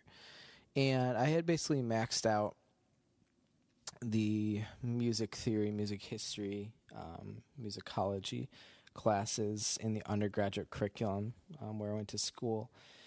And so, being that was what I was interested in, I requested to take some graduate courses, and of course they didn't care. I was approved, I was accepted. So I was taking this classical music post World War II class, so 1945 to basically 21st century, which is some pretty trippy shit. And I was the only undergraduate student in this class. I was in it with all grad students, and there's this one grad student, a vocalist at my school, who had a pretty bad reputation at school for a bunch of different reasons. 2 things, though. Number one, she was, I'm pretty sure, addicted to crack, I think was her drug of choice. I never actually saw her do it, but from the people I knew, I'm pretty sure it was either coke or heroin. It wasn't meth. It was coke or heroin. I don't remember which one, but I think it was coke. And so she kind of had that reputation, because that wasn't a common thing. I mean, everybody at school smokes pot, but to do coke was a pretty uncommon thing. To be able to do that and be a master's student studying vocal performance, that's just that's tough to pull off, frankly. Number 2, her side gig, I guess, is her primary gig, because I don't know how else she would make money. She owned her own dress up as a princess type company, go to kids birthday parties and stuff. Very, very simple concept. She did that, and I think that's fine. Whatever, that's what you want to do. Make kids happy. But when you combine that with the constantly high on cocaine angle, and she rode this scooter all around campus that kind of just added to the lore. And here's the kicker. She would come into class almost always late, wearing her princess outfit still. Like, how many classes did you guys get to take in college where you got to sit behind Snow White in every class? So anyways, pretty frequently she'd come into class. I had my same spot I would sit in, and ended up being right behind her. And I would take pictures, and I remember I had one really good caption that I posted to Facebook back when Instagram wasn't a big deal. She was dressed as Cinderella, and I said, when the ball starts at 9, but you got night class, it was something like that. It was hilarious. It really racked up the likes. That was like the peak of my social media popularity. Although I am a social media influencer, as you all know, so thank you very much. Okay, so that happens. I had posted probably like, I don't know, 3, maybe 4 times, just like pictures of her. I'm sitting behind her, so this is just her back in like her, Pocahontas and like her Jasmine and like Ariel costumes, all that stuff. Anyways, this is on my personal Facebook. I'm not like tagging her or anything. We're not friends. It's just, right? It's freaking hilarious. Anyways, a little bit later, after I had posted a picture, I don't remember any sort of particular incident of any kind, but I get, oh God, I'm trying to remember how this went. Okay. I get a Facebook message from her. We were not Facebook friends, but I get a message from her and she's freaking out. Like, I'm pretty sure she's fairly high at this point. And she, like, all caps, like, oh my God, you have to take it down. And I just think this is hilarious. So I'm playing with her a little bit. I'm pretty good at that sort of like online trolling thing, anyone who knows me. So I'm having some fun with it.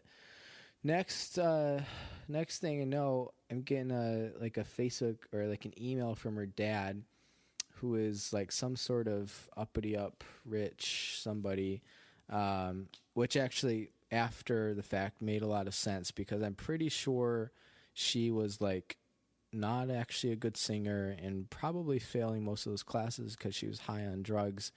I think that her dad was like a huge donor to the School of Music, and so the connection kind of makes sense. She was basically getting her master's degree for free because of her social status.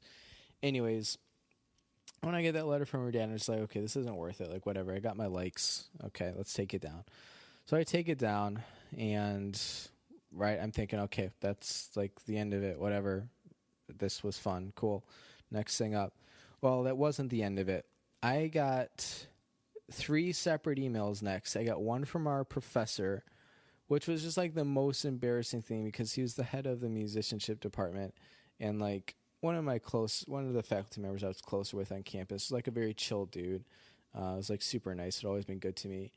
And this I'm gonna come out and say this bitch had emailed him bitching about my Facebook post, which was in no way insidious, right? Like, I think you're entitled to take a picture of somebody when they come into your class at 10 a.m. in the morning dressed like a princess. But anyways, that's just my personal belief. So now he was wrapped up in this. She also emailed my boss when I was an RA, which was just like stupid. And she emailed the dean of students. Like, what's even your complaint at this point? Not to mention the pictures are down. Anyway, so I didn't have to do anything with my professor. He just emailed me and was like, can you take them down? And I was like, yeah, I did, like, yesterday. And then I get an email from my boss in Res Life, and I had to go meet with her. And I walk in, and she's just like, okay, so tell me what's going on. I tell her the story, which takes 30 seconds, way faster than the story I'm telling now, because I'm just terrible at telling succinct stories now, apparently. And she just laughs, and she's like, but you, like, took the photos down, right? And I was like, yeah. And she's like, okay, everything's good. And I was like, I know. So I walked out of that. But then I had to go meet with the dean of students. And I walk in there, and I do the exact same thing. She's like, so tell me what's going on. She tells me that you've been cyberbullying her. And I tell her, I posted this on Facebook. Like, here's what the picture was. Not tagging her or anything, not messaging her. There's no cyberbullying of any kind. The dean of students just laughs. And I'm like, yeah, I don't, like, what else am I supposed to do? And the dean was like, all right, you're good, man. I was like, thank you. So that was the princess story. Ended up being way too much of a hassle. Had to have multiple meetings about it.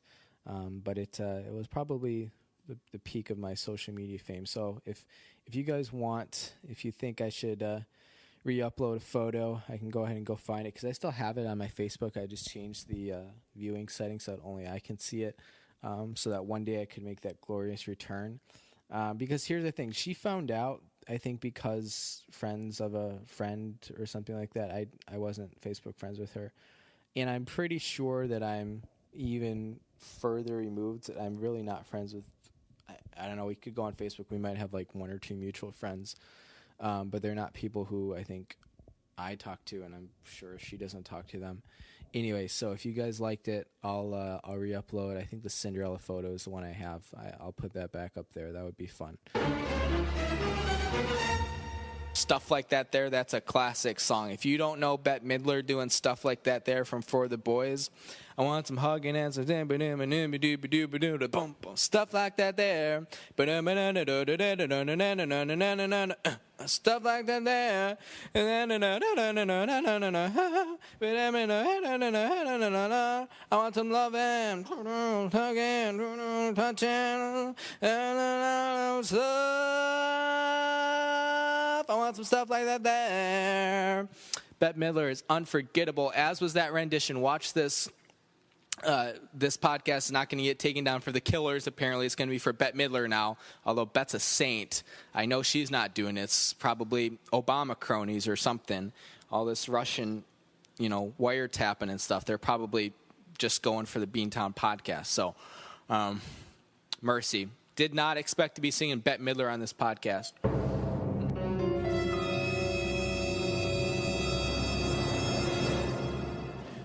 But I'll go ahead and get us started here.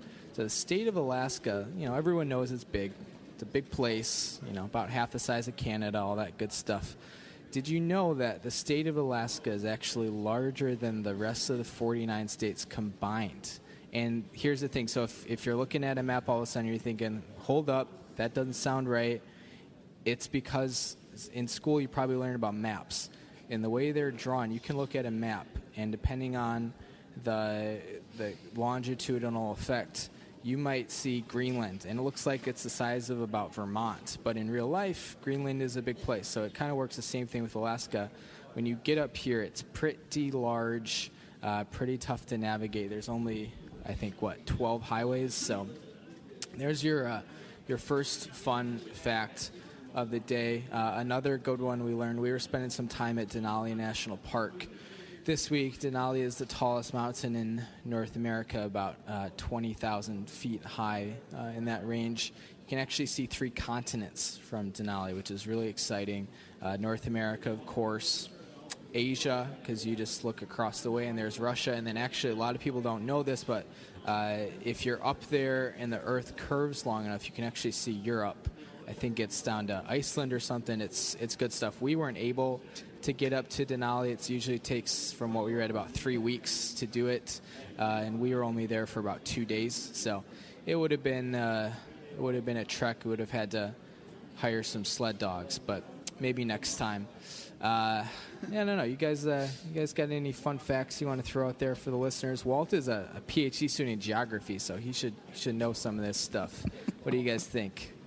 Well, one thing that I think you might want to mention, since you're talking about how long it takes to climb Denali, is the great story we learned about the expedition that was actually the first to climb part of Denali. Not the highest. The highest point is the South Peak. That's about 20,300 feet, 320, something like that. And but there's a North Peak that's about 900 feet lower. Still very impressive, just under 20,000. And there was an expedition. Quinn, I don't know, do you want to lay into this, or should I go ahead? So I was just reading about it this afternoon. So in 1925, there was an outbreak of diaspora on top of Denali. And if you've ever seen the movie Balto, you kind of know the story. He takes the serum from around the Fairbanks area. I think it was called, it's not Nirvana, but it's similar to that. And takes it to the top of Denali, I think. Is that what you were talking about, Walt? No, I was actually referring to the the expedition. I can't remember the name now. It started with an S, but Shackleton. No. That's a different one, No, too. I think it's Shackleton versus Roald Dahl, race to the South Pole. So, no, you're thinking of the South Pole. Yikes. No, I'm actually thinking of this Denali expedition. It was like 1910 or 1913, something like this. Something like that. And these guys were ballers. It was like a couple of miners. I think it was only like 3 guys. And then they decided that this one's a true story. They're carrying this giant spruce tree flagpole, and they just decide they're going to climb the mountain. So they started at like 11,000 feet. That's their base camp. They grab a thermos, some coffee, a bag of donuts, or maybe it was hot chocolate. Who knows? Legends. But anyway, they do this return trip, 8,000 vertical feet in 18 hours, which is just mind-blowing.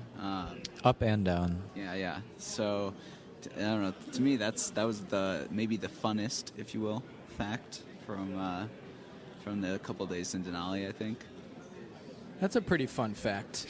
I was trying to think of another one. So, in the movie The Gray, Liam Neeson stars with a whole bunch of wolves. A lot of people think that was filmed in Alaska, but it wasn't. That was another fun fact that I learned on this trip. Here's one that I think the listeners might enjoy doing as sort of a trivia question. So there's this thing, it's called Baked Alaska. Now, a lot of people don't know what this is. So here are your choices, A, B, and C. A, Baked Alaska is a fish, commonly halibut, but sometimes cod or maybe salmon. Kind of in a casserole style, a lot of like crumbly golden stuff on top, really delicious. That's A, okay. B, Baked Alaska is a show about stoners in Fairbanks. And I tell you drive through some of these cities in Alaska, and you never know what you're going to find. It's always an adventure. I think there'll be more on that shortly. So that's B, Baked Alaska. And C for Baked Alaska is it's a dessert, kind of like a creme brulee sort of thing. A lot of coconut. If you get in a really nice place, it'll be dusted with some like alpine moss. So there you have it, A, B, and C. Maybe we should reveal the answer later in the podcast. Well, I wanted to mention that coconut, a lot of people think, okay, coconut, tropical, Tom Hanks, Castaway. Coconut actually originally from Alaska, which is pretty cool. If you get down by the glaciers, because of the I think it's El Nino current, you'll actually see some balmier weather. Saw a lot of seagulls. We didn't see any palm trees, but I don't think it's in season in late July. But that is a good fact.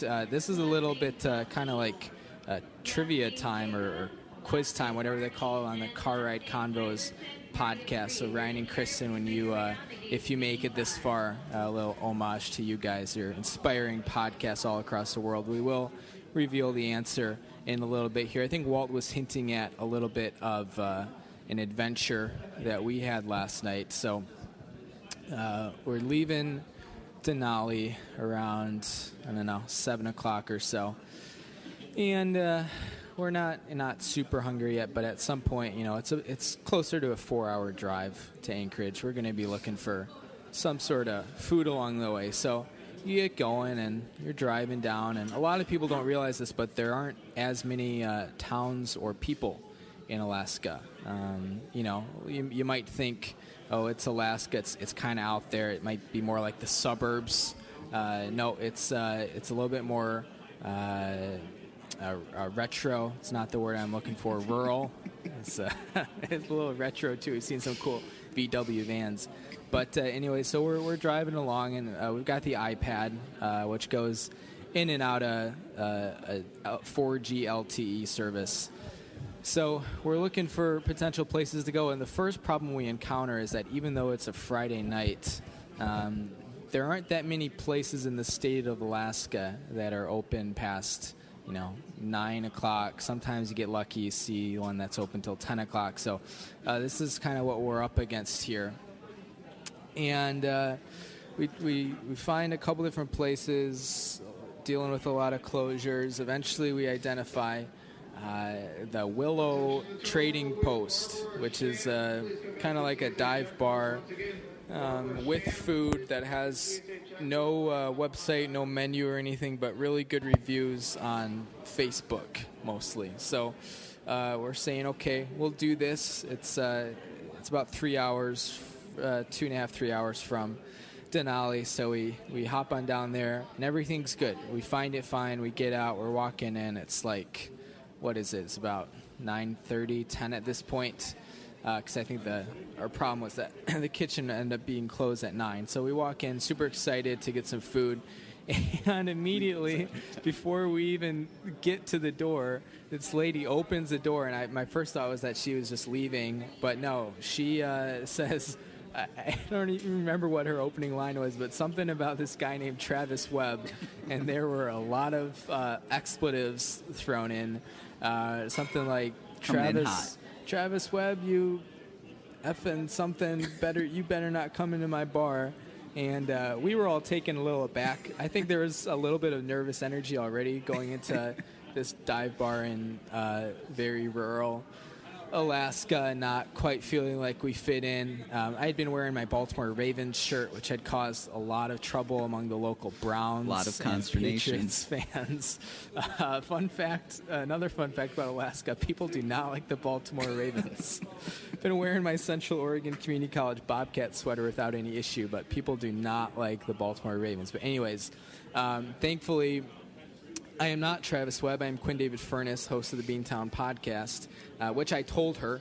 And so she said, all right, that's okay. You guys come on in. I thought you were Travis Webb. So we get in there, and she's the bartender and I think owner. And the town drunk. Yeah, everything of this bar. And so we grab a table. And I've never seen the movie, but according to my brother Walt, it's similar to the Patrick Swayze film Roadhouse. Roadhouse. Yeah, we're going to have to watch that next week. And so we sit down, and of course we're really excited for food, and our lady comes back over, and we ask her about the food. She says, no, the kitchen's closed at 9, but we have chips. Which my first thought was like maybe this is a British bar. Maybe we're actually getting some French fries. Turns out they were fun-sized bag of Doritos, which we were not expecting at this bar. So we all get some bottles of PBR, and we've got a bag of Doritos, and it was a pretty ended up not being our full dinner, thankfully, but it was a pretty sad first dinner. This bar was crazy. There was an old guy playing pool with this middle-aged hottie, let's say, and this other younger guy who's kind of zoning in on it like a polar bear, watching a ptarmigan parade, which we'll get to in a little bit here. Put that in the good idea list, ptarmigan parade. And I'm trying to think if is there anything else really good from this story? Oh, we asked her about Travis Webb, who this guy was, and I was doing my best to not pay attention and listen to the Elton John that kept playing from the jukebox, surprisingly. There were some big Elton John fans at this bar. And apparently he was just this guy who had slept around quite a bit and made a few enemies. So, I mean, a similar profile to myself, but I'm an East Coast guy. Travis Webb is an Alaska guy. So we'll try to hook up with him next week, maybe get him on the podcast. I think that would be fun for a phone interview. But we had our PBR and chips, which that's got to be a good name for something, PBR and chips. And we paid our bill and got out of there. And that was our experience at the Willow Trading Post. So if you ever find yourself in Willow, Alaska, you know where you should go. Get some PBR, get some chips, ask about Travis Webb, because they'll have some stories for you. Boy, Quinn, it's too bad you didn't choose the tuba. You could have won some musician instrument lookalike contests. All right, moving forward, our next roaster is Steve Furness. All right, thanks everybody. It's great to be here today to roast this great American. Who are we honoring? No, really, Quinn, it's great to have all 11 of your listeners together in the same room.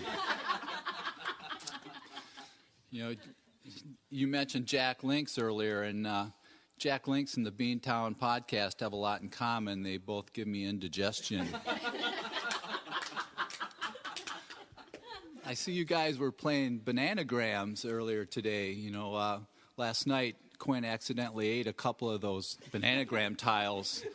I think that next trip to the bathroom is going to spell disaster.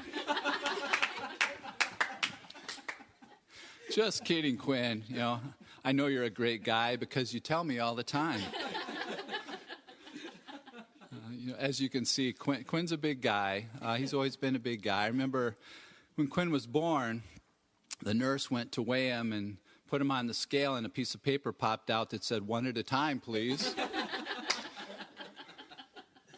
You know, people don't know this, but Quinn's first onesie said, does this onesie make my thighs look big? When Quinn was little, I used to pay the ice cream driver to keep on going. Jane once told me she thought Quinn was spoiled, but I told her, I think a lot of kids smell like that.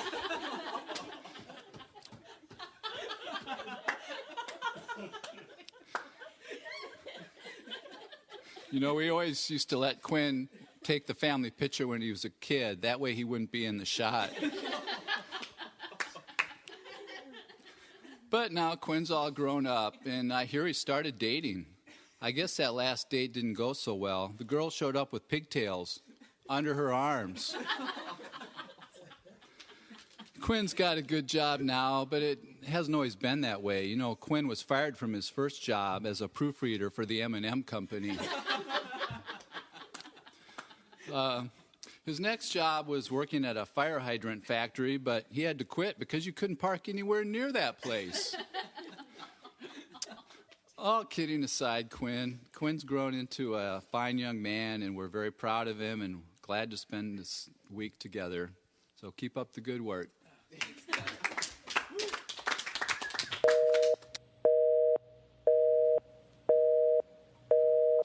It was 100 degrees as we sat beneath a willow tree whose tears they didn't care. They just hung in the air and refused to fall, to fall. And I knew I'd made a horrible call, and now the state line felt like the Berlin Wall, and there was no doubt about which side I was on.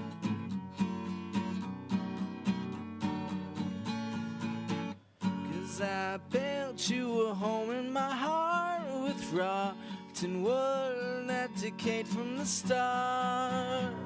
'Cause you can't find nothing at all if there was nothing there all along. No, you can't find nothing at all if there was nothing there all along.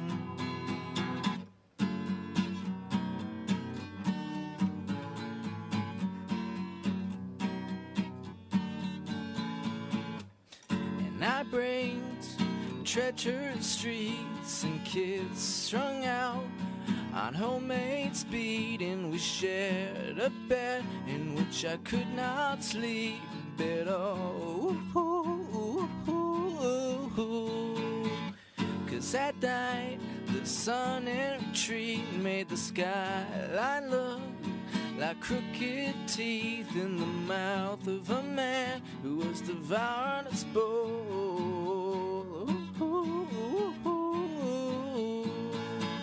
You're so cute when you're slurring your speech with the clothes in the bar, and they've asked us to leave. 'Cause you can't find nothing at all if there was nothing there all along. No, you can't find nothing at all if there was nothing there all along. No, you can't find nothing at all if there was nothing nothing there all alone. There were churches, theme parks, and malls, but there was nothing there all alone.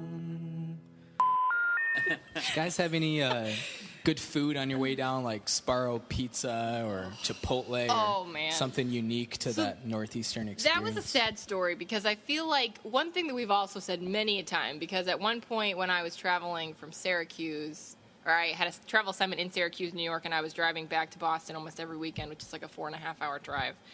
And we were just mentioning how there's not very many, like, the Midwest I feel like is just cram full of plazas, an oasis, or whatever you want to call it, depending on what part of the country you're in.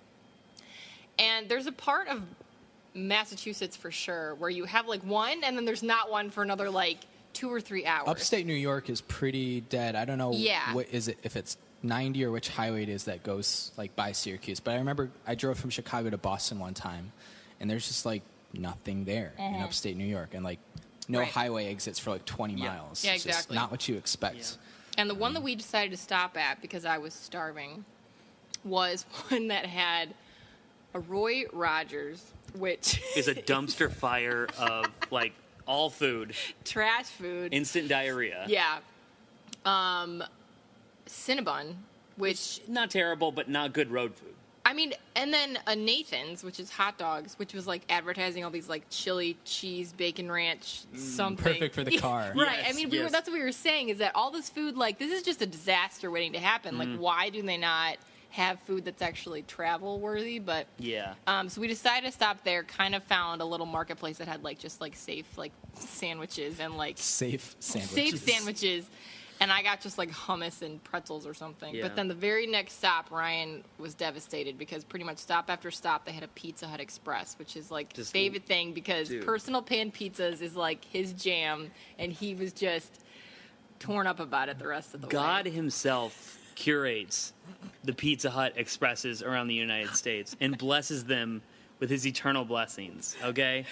And I had to settle for a turkey cheddar Dijonnaise sandwich, which, you know, on paper sounds great, but when it comes served on the first recipe of bread created by mankind that's stale as King Tut himself, and the Dijonnaise is literally 99 parts whole grain mustard and 100th parts mayonnaise. Is it even Dijonnaise or is it just mustard? Okay, and then, I mean, it was dry. It was, let's just say it was dry. Well, walk me through a little bit more this fascination with Pizza Hut Express. Where did that come from? You know, there's something super nostalgic about, I mean, you can take me to any pizza place, the best in the world, you know, and it's great. I love really good pizza. It's really great. But nothing is more beautiful than a stuffed crust Pizza Hut pizza. Yeah. And second to that is a Pizza Hut personal pan. You either got to go supreme or pepperoni. You either got to go everything on it or classic. If you can beg them to put the pepperonis on the supreme, you're a legend. Ooh. It's never happened for me before. But I've heard rumors. There are multiple threads on 4chan that I've seen where it's happened. My nostalgia comes from Book It. Yes. And yes. Going to Pizza Hut, and I know a lot of people, you know, they always have these niche places like, oh, this specific pizza place, and it's like local to that area is like the best pizza ever. And to some degree, I still am like a garbage human and really, really enjoy Pizza Hut pizza. And specifically, we're really attached to stuffed crust pizza because it is really good. But their pan pizza is also good. And the personal pan pizza, because they seem to be a rare find nowadays, is like a diamond in the rough. Yeah. And passing them one after another after we had been at that one plaza that was just garbage that food. Caramelized, oily crust. I mean, there's fewer things, okay? Sure. Cocaine, sex, personal pan pizzas from Pizza Hut Express. There is no more list. That is the pinnacle. That is the pinnacle of humanity. The triangle of a utopia. That is what utopias are built on: cocaine, sex, and personal pan pizzas from Pizza Hut Express. Well, as someone who's only experienced one of those things, I can't really attest to how good Pizza Hut or sex is. So, anyways, did you guys have any restaurants in Rockford growing up, like not Pizza Hut, but like actual Rockford restaurants that you were like favorite places to go to or go-tos, or I don't know? Did you have anything like that? Well, I mean, this is still on the same thing as pizza. In Roscoe, they have Pietro's. Did you ever have Pietro's? I never pizza? had Pietro's, no. Pietro's was a gold mine. And the thing is, like, once we haven't lived in Rockford for like 5.5 years now. Mm-hmm. But I feel like right when we were leaving, it started to pick up. People started to like kind of find this, like, you know, how great that place was, because it really was so inexpensive too. It kind of had my favorite thing to get was like their pan pizza, which was really like just like super super deep dish, like deliciousness, pepperoni, black olive pizza, and it was like what, like I don't know, $12 or something, like, and it was huge. Yeah. So that definitely was a staple for me. Yeah, a staple for me would be across the street from Temple Baptist and State Street Station, which was the local strip club, was this place called Ground Round. Yes! It was so good. It had the best kids menu in all of Rockford. And so you'd top off the night. So you just, anything off that glorious kids menu, you know you're going to be killing it. I think it burned down, didn't it? It did. It eventually did. Rest in peace. You know, the world will never be the same.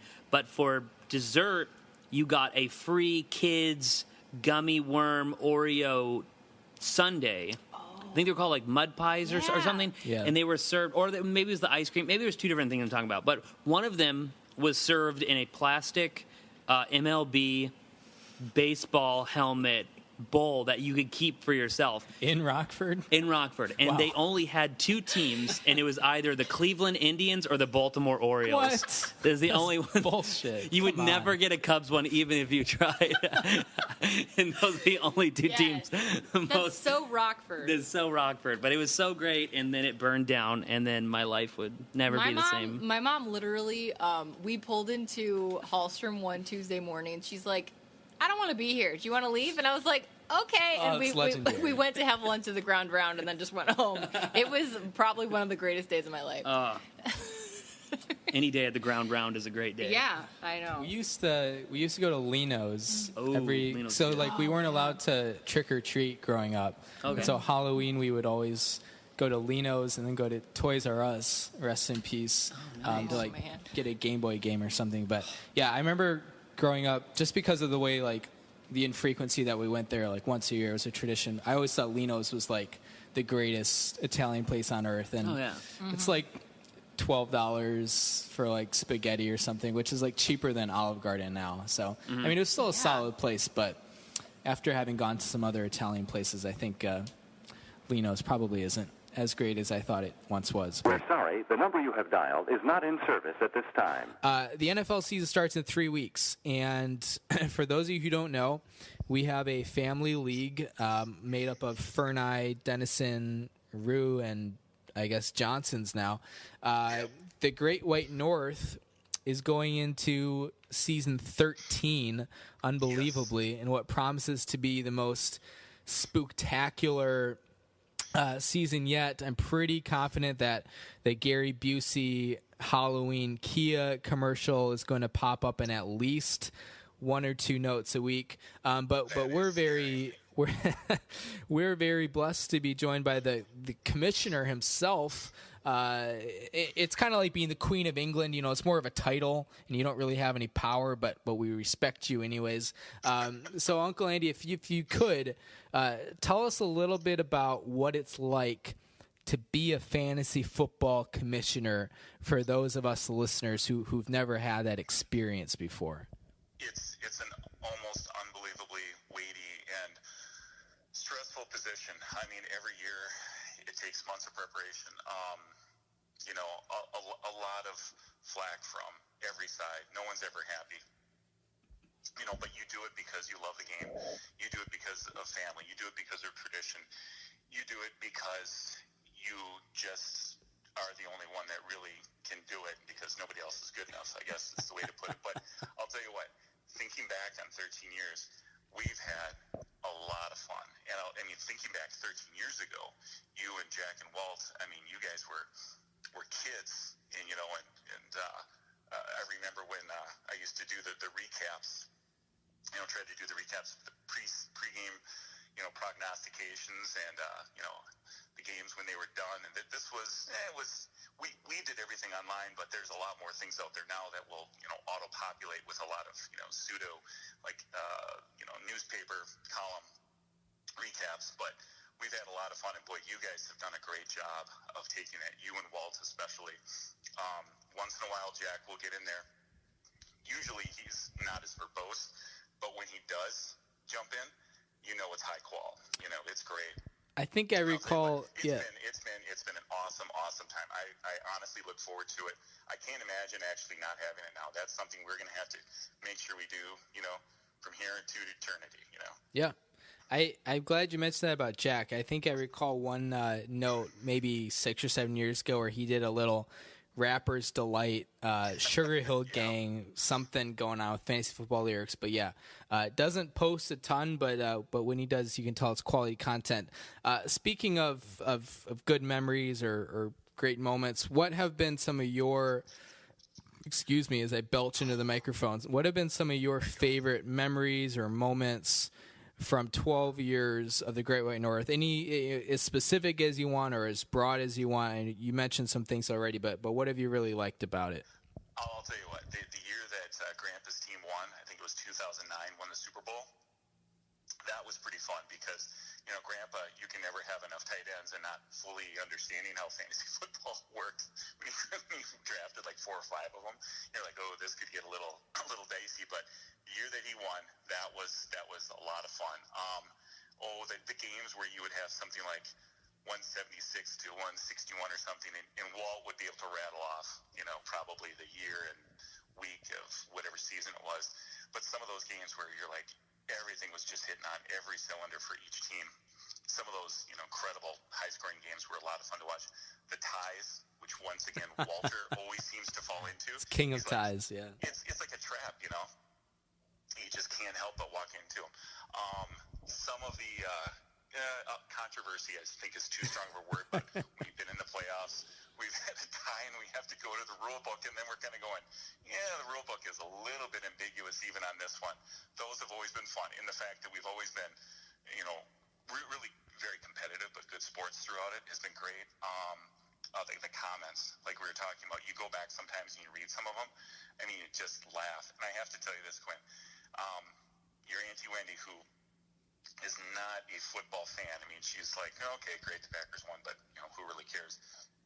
Excuse me. As I've read those sometimes to her, she's always been very impressed, and she said, Quinn really should become a sports writer. He's so good at this. That's what he should be doing.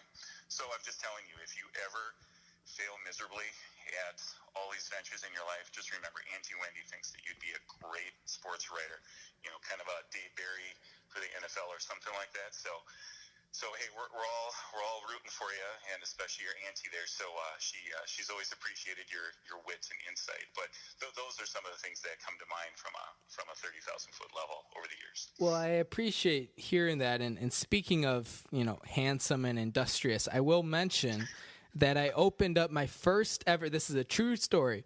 Today, I opened up my first ever CD online. Because I've been wasting my life with savings and checkings accounts for, I don't know, almost 10 years now. And now here come the big bucks. It's going to be huge. So when you come out to Beantown and you see my mansion and my big screen TV and a winning fantasy football team, you're going to know where that came from. Go check it out. CDs, that's the way of the future. That and floppy disks. So that's what I'm investing in. There you go. I have a kind of a specific pointed question for you. Who do you think your most handsome nephew to have never won it all is? If we're comparing me versus Jake, where do you think it falls? Wait, your question is who's the most handsome? That's correct. To have never won it all. Oh, who's the most handsome that has never won it all? Yeah. Of my nephews. Well, let's see. That kind of narrows it down just a tad. By default, I have to sadly admit it's you. That's That's the answer we were looking for. Next question. Tips or advice for any up-and-coming commissioners out there? I'll tell you what. If you don't have a group that is willing to engage with each other, have a little bit of fun, you gotta crack a few ribs, but not so much that the blood's pouring out. Seed that commentary. You've got to have that because that makes it all the fun. I know some people who say, "Oh, if there's no money involved, how can it be fun?" And I completely disagree because our league, obviously, Quinn, as you know, exchanges no money. It's all on pride. But I can't imagine having a more fun league. So I would say definitely make sure you get that going. Be willing to be creative with the points. Some people are real sticklers on, PPR leagues and things like that. I would say don't be afraid to put a little bit more splash into your scoring. For instance, our field goals, they get up to, 5 points if you get above 50 yards or something like that? Yeah, something like that. Can be quite robust in scoring. Yep. And what I like about that is it evens things out because it's not just offense or just, make sure you get your running back. And then if you don't get a good running back or fall lucky with picking up a free agent, then, you're kind of out of luck. There have definitely been some sleeper teams through the years because we're a little bit more equitable as far as how we have some of the scoring. Could put a couple bonus points out there if you get above, let's say, 175 yards of rushing or 150 or something like that. Mm-hmm. And I think that makes it fun. And be willing to let people in the league have input. We've had some times where we've talked about some things and said, yeah, you know what, I think that's a good rule change. That's fine. Be flexible. Make it fun. Don't be a stickler. I think everybody understanding that, the more that you are able to make it fun. Oh, and also another thing I'll say is that we have a 10-team league, and going to the playoffs, it's the top 4 from each division. So as far as like the wild card or something, we are all for the wild cards. And even as we go into our playoffs, we have just about every week, every team is still involved with it. Some teams don't give a damn, and they don't put anybody in their roster or whatever. But we have, the toilet bowl, the first flush, second flush, and what is it, the third and won't flush league? Won't flush, yeah. Championships. So we keep things going even if it's just for silly fun. But I like having it that at the end of the season, you could be, 5-8 or something like that. But, hey, if your team's getting hot at the right time, or your quarterback didn't blow a knee out, hey, you're still in this thing. Yeah, it's pretty rare in our league for the dominant team to just walk into the playoffs and clean up. That happened this past year. Walt had a team that was just unflappable and had no major controversy or no major issues, except I think he did tie New Steve in the opening round, and we had a little bit of a controversy with the rules, but then after that that's not right. That might have been 2 years ago. Last year now it's all coming back to me. Last year Walt finished way ahead of everybody else in standings and points scored, all that stuff. I was second in points scored, but somehow that in the entire league, but that came out to 4th in the division magically. And so I had the pleasure of playing the juggernaut himself in the first round, and that was quickly the end of that. So, no doubt. And I'll tell you what, I think if you have a good philosophy to winning, like we talked about Grandpa drafting 4, 5, 6 tight ends, it doesn't always work for you. My attitude is, hey, you draft, you immediately find out they're all losers, they get injured, they were, you were reading from a 2006 draft catalog, oops, I'm off by a decade, my mistake. But then, thank goodness that we don't have these stringent rules on pickups and free agency. It's wide open. It's like the dark web, man. Anything goes. There's no cost. You can do it any time. There's no, hey, it opens at Thursday at 8 o'clock. Nah, 3 a.m. on a Tuesday. Time to pick up a new player, With all those things, my philosophy has got me 2 Super Bowls, which is drafting. Who needs it? Hey, just find out who's scoring, some points around the second week. Yeah, you might get lucky and win a Super Bowl. There you go. This is from the man who once drafted Andrew Luck and Tony Romo in the first 4 rounds and ended up winning a Super Bowl with Blake Bortles. So anything is possible. I got one last question about fantasy football before we move on here to a couple other topics. Let's pick the brain of a 12-year veteran commissioner and a 2-time Super Bowl champion. Who do you like in the draft this year? Who's standing out to you? I know you do a mock draft once every day or so. So you got to have some good ideas at this point. I know you're a big mock drafter. Well, I'll tell you what. One of my things has always been, pick a quarterback or something like that in the first round, which usually doesn't work out well because, like you said, many of these quarterbacks tend to fade away by the third week. I'll tell you what. Last year, I really should have done more analysis on some of the up-and-coming running backs. Looking like at Kamara and stuff like that. Like a Cadillac Williams type. Yeah, I feel you. Yeah. I'm going to hope that I can get at least one decent running back that, doesn't fall off the face of the earth. I've never really subscribed to that. Now, there was 1 year, I think, that you went after some ungodly amount of wide receivers. Am I remembering that right? That sounds like every year, yeah. Yeah, and you were thinking that you're going to stock up on them, and people are going to come to you like, you've got, all the lollipops that the kids want. I don't think it really panned out for you, but, sometimes I think maybe that might be another philosophy, try to get, like, all the top running backs in the first couple of rounds. Oh, wait a minute, they'll already be gone. I guess that won't work. But, my thought this year is try to get at least one decent running back. I am really bad at picking out a running back that will be tried and true throughout the years. When I very first started, way back when I was in Wausau, there was a work league, and I had LaDainian Tomlinson just as he was coming on, and I rode that guy to 2 consecutive Super Bowls, and I haven't learned from doing that. So, hey, if there's another, LD out there that I can find before he becomes a great star, that's probably going to be my key to victory. But I would say, don't play it smart the first couple of rounds. Don't get too crazy. Go for a sure, like Antonio Brown if maybe he's available, or was it Hopkins last year? I think was our number 1 wide receiver in our league. Yeah. So I would go for some of that stuff, and then hey, in our league, a defense in the 4th round, maybe not such a stretch if it's going to be like Jacksonville last year. I mean, those guys ran the table with points. It was nuts. It's true. Yeah. But I also figure, hey, it's a Saturday night. Why can't I have a good time?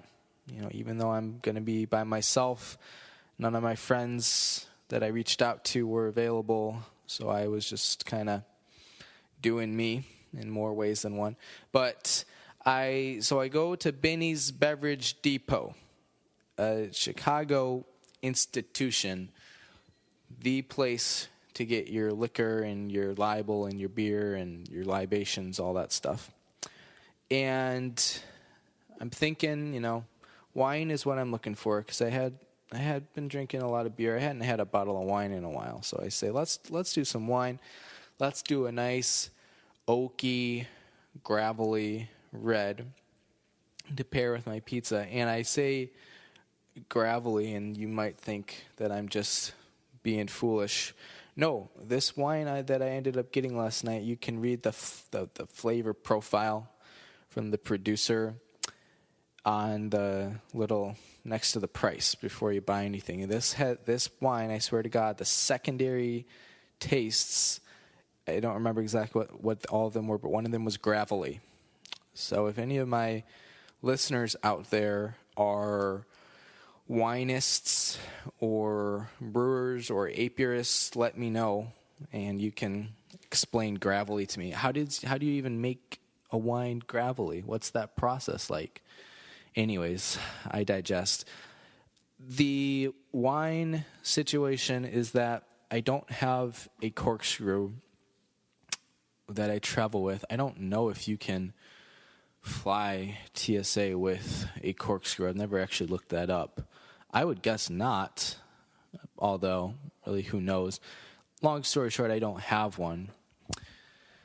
So it's a simple situation, right? You just make sure you get a bottle of wine with a cap. You don't get one with a cork. Well, here's where the mix-up happened. So I walk into Binny's and boom, first thing, right when you get in the door, there's a nice lady standing there, and she's got vodka samples. Well, you know, in many cultures, they'll cut your hand off if you don't try the vodka. And me not having really been to Naperville before, I said, look, if they're saying try it, you better believe I'm going to try it. It's just vodka. You know, there are a bunch of other things that I would, do before my limits would hit. Anyways, so there's this peach-infused vodka, and I do some of it, and it's fine. I wasn't there for vodka, though. And so as I lose my train of thought here, I was watching the TV, and they were showing the Eagles do the electric slide last year against the Bears, and I had forgotten about that and how much I absolutely loved it, and so I had to pull it up on YouTube so I can watch it after this. I get my vodka shot, and this was a healthy pour, a very, very healthy pour. And not that, I'm not buzzed off of that, but it gives you kind of an internal kick. And I started thinking about something else and spacing out a little bit. And, of course, I'm just kind of perusing the halls of Binny's, me knowing literally nothing about wine. All I can tell you is there's white, there's red, and then if you mix them, you get a pink. Well, I'm thinking, okay, no, I want a red because white's too sweet. It gives me a headache.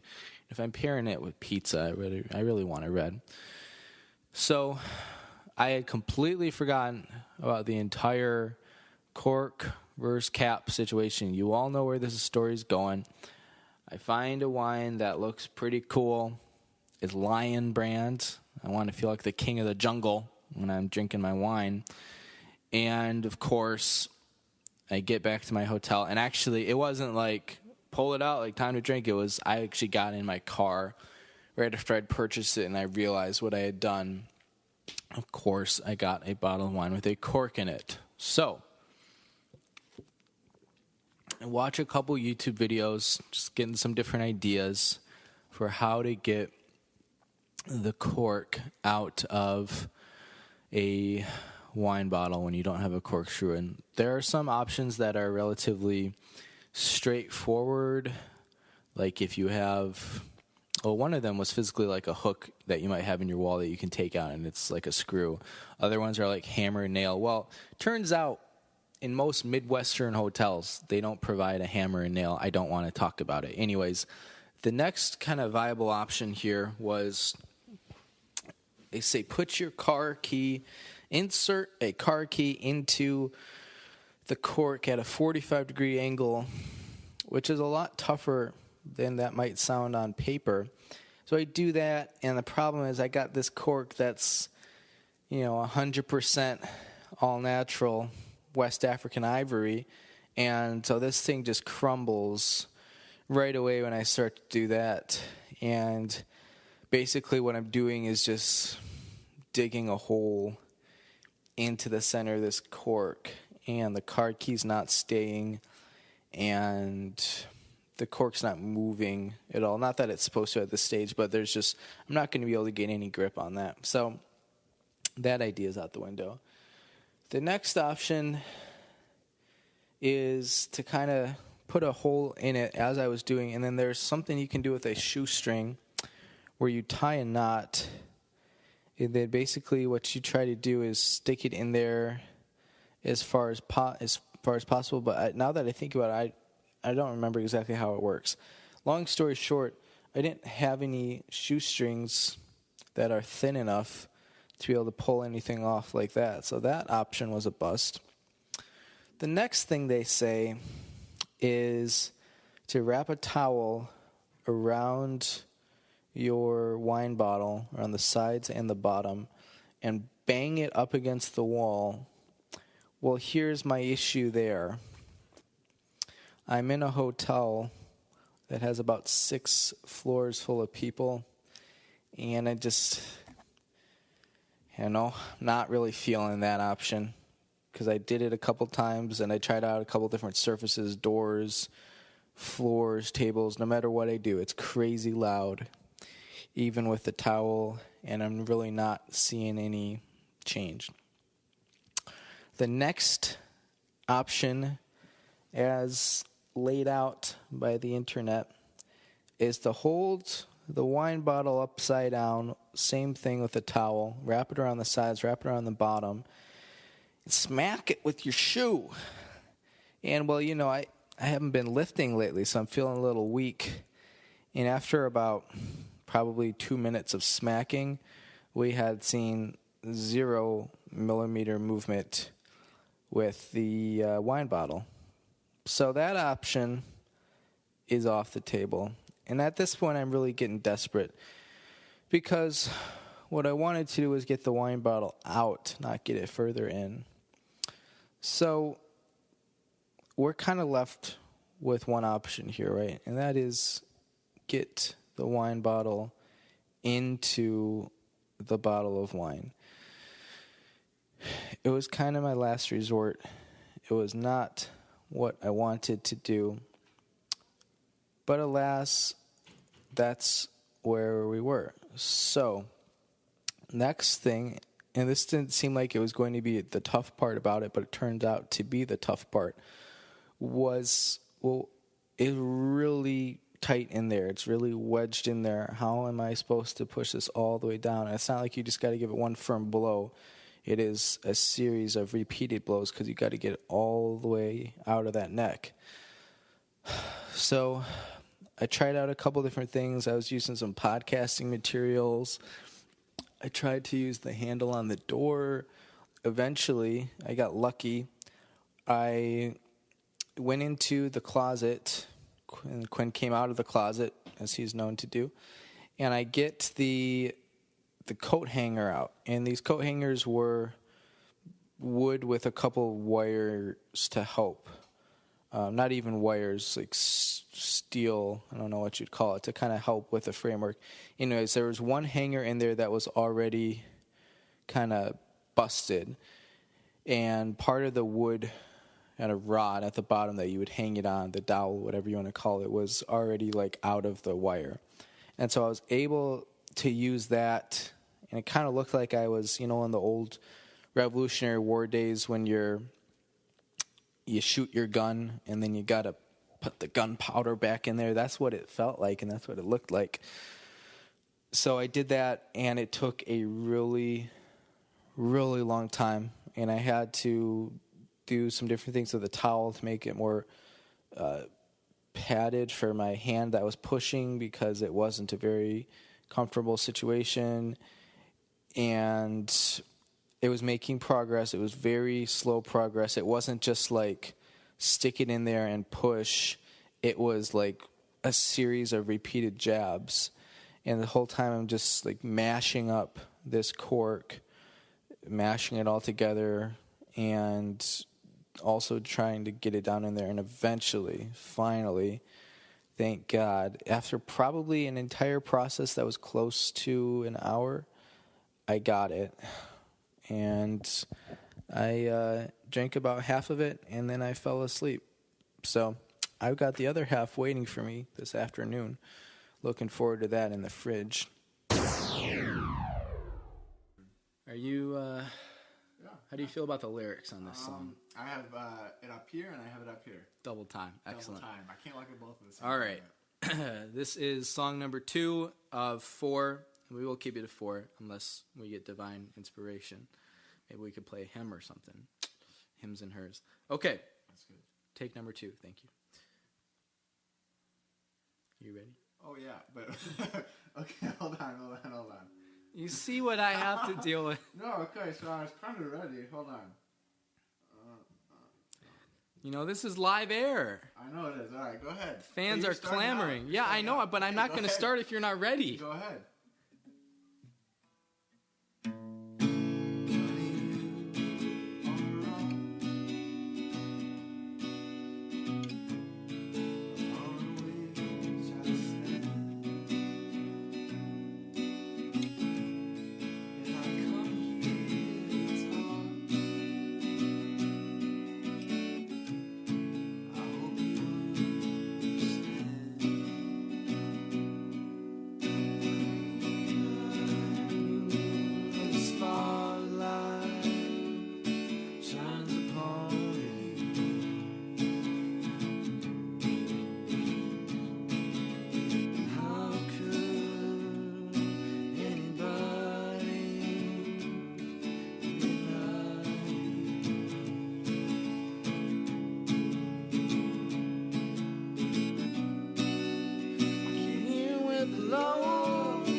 That's better, isn't it?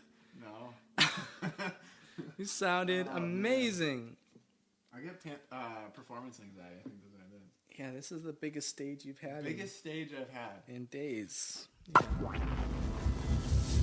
Water. Let's see. Matthew, you were telling a story about a certain rug. Well, I don't know how detailed I should really get. The fans crave details. It's not really my story to tell. Okay, I'll tell some of it. And I don't think that it affects people that I know now. Of course, to be fair, Unless Heidi's tuning in. No, I don't think so. Well, maybe. She wasn't even there. Beantown Podcast is international now. We're in Winnipeg, Vancouver. Anywhere there's internet, right? Elsewhere. Yeah, exactly. Okay, so I think it was a birthday party. So it was Darlene, my older sister, for those of you who do not know, who are international, and my birthday. They're very close. They're like 6 days apart. August 4th. That's what my birthday is, yeah. And so she invited quite a bit of her friends over, and I didn't invite. Actually, I don't really think it was a birthday party for me now that I'm thinking about it. I think it just happened to be a party around when my birthday was. So it was for her. You weren't there, right? Yeah, you were there. I don't know. You were there. This was like 30 years ago. Yeah. So Quinn and his brothers and his sister were. I don't know if Abby was there. Abby Yeah, might we not probably have been didn't invite her. I think she was invited. You probably just didn't relay that message. That makes sense. And so Darlene had a lot of her then friends over. Ooh, it sounds like there's another story there, but keep going. I think my parents were very keen on like keeping the party outside. I say party; it was more like a bonfire. We had food out there, but for some reason, a few of them slipped inside and then like snuck into our basement. And my dad, I think it was dad, stumbled across them.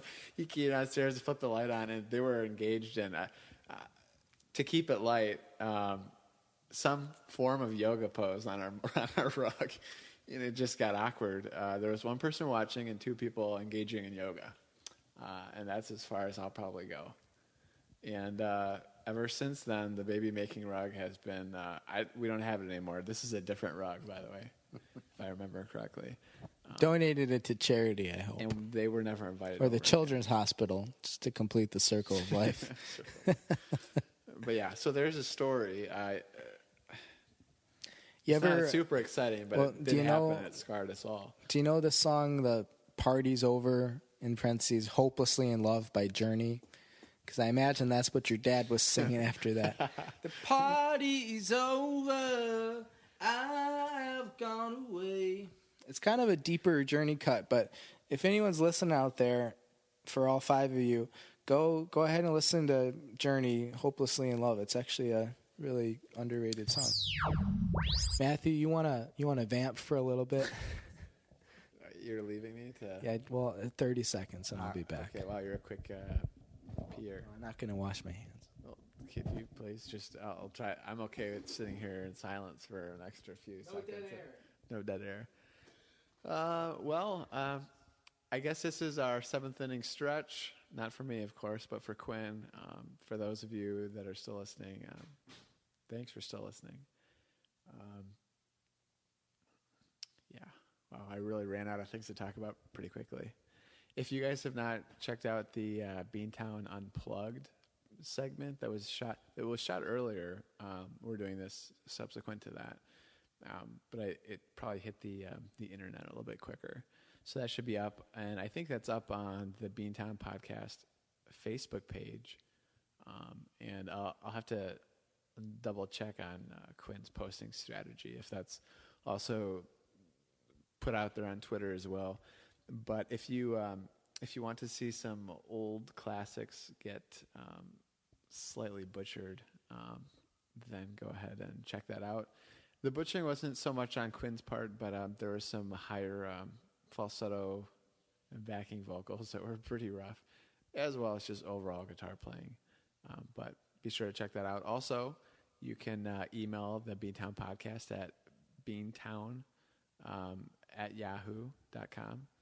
And I verified with Quinn why he's using Yahoo, but apparently that's the up-and-coming platform. Is that correct? I think it's came and it's went, but I think we need to hook you up with Gmail. You might get more mail. You might be getting mail. It's just being sent to spam. I really don't know. Here's the thing. The Beantown Podcast is an all-American. Do you wash your hands? Absolutely. Okay, good. It's an all-American podcast, and we like to look to the past to guide our future. And I think Yahoo's both the past and the future. Oh, yeah, with Y-mail. Is that what they call it? Yeah, so it's a spin-off of Gmail. But it doesn't quite ring quite as well, but you can always email us. Beantown, I don't know if you already did this. I slightly did. I didn't spell it out for him. Yeah, well, you got to, so in case people can't understand. Beantown Podcast, yahoo.com. That's Beantown, B-E-A-N-T-W, podcast, yahoo.com. Whoa, how do you spell, how do you spell town? You Look, just went over. This is my Beantown, show. B-E-N-Town. We're going to spell the way I want to spell. Maybe that's why you're not getting. Did you check your email? Yeah, I should. Well, yeah, there's nothing in there. Okay, maybe that's why. I signed up for a lot Maybe of like people aren't getting the free town cruises and stuff, and a trip to Las Vegas through that email though, and I'm maybe getting it's a lot of worth spam. Oh, it's Maybe not that's good. maybe that's worth then having a spammy email. You get all these great offers. Cruise for 2. That could be us. Well, I don't know, Matthew. How many throwaway emails do you have? None of them are throwaway.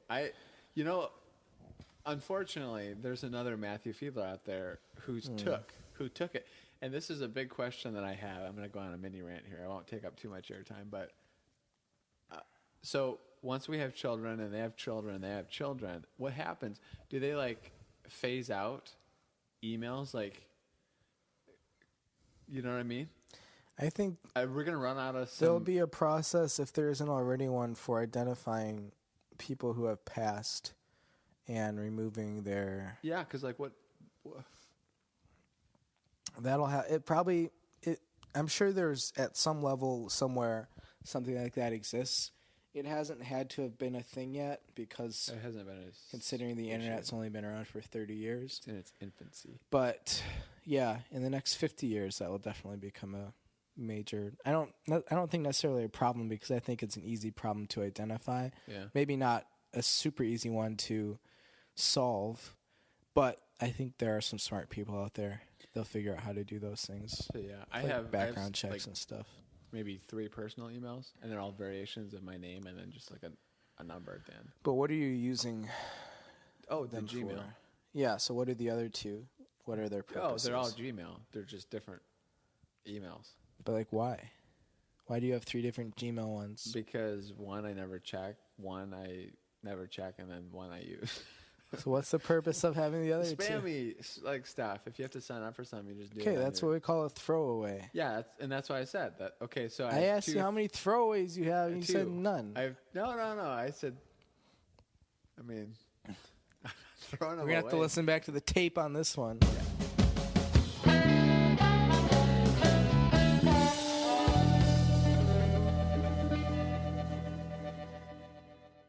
Hotel breakfast. Okay.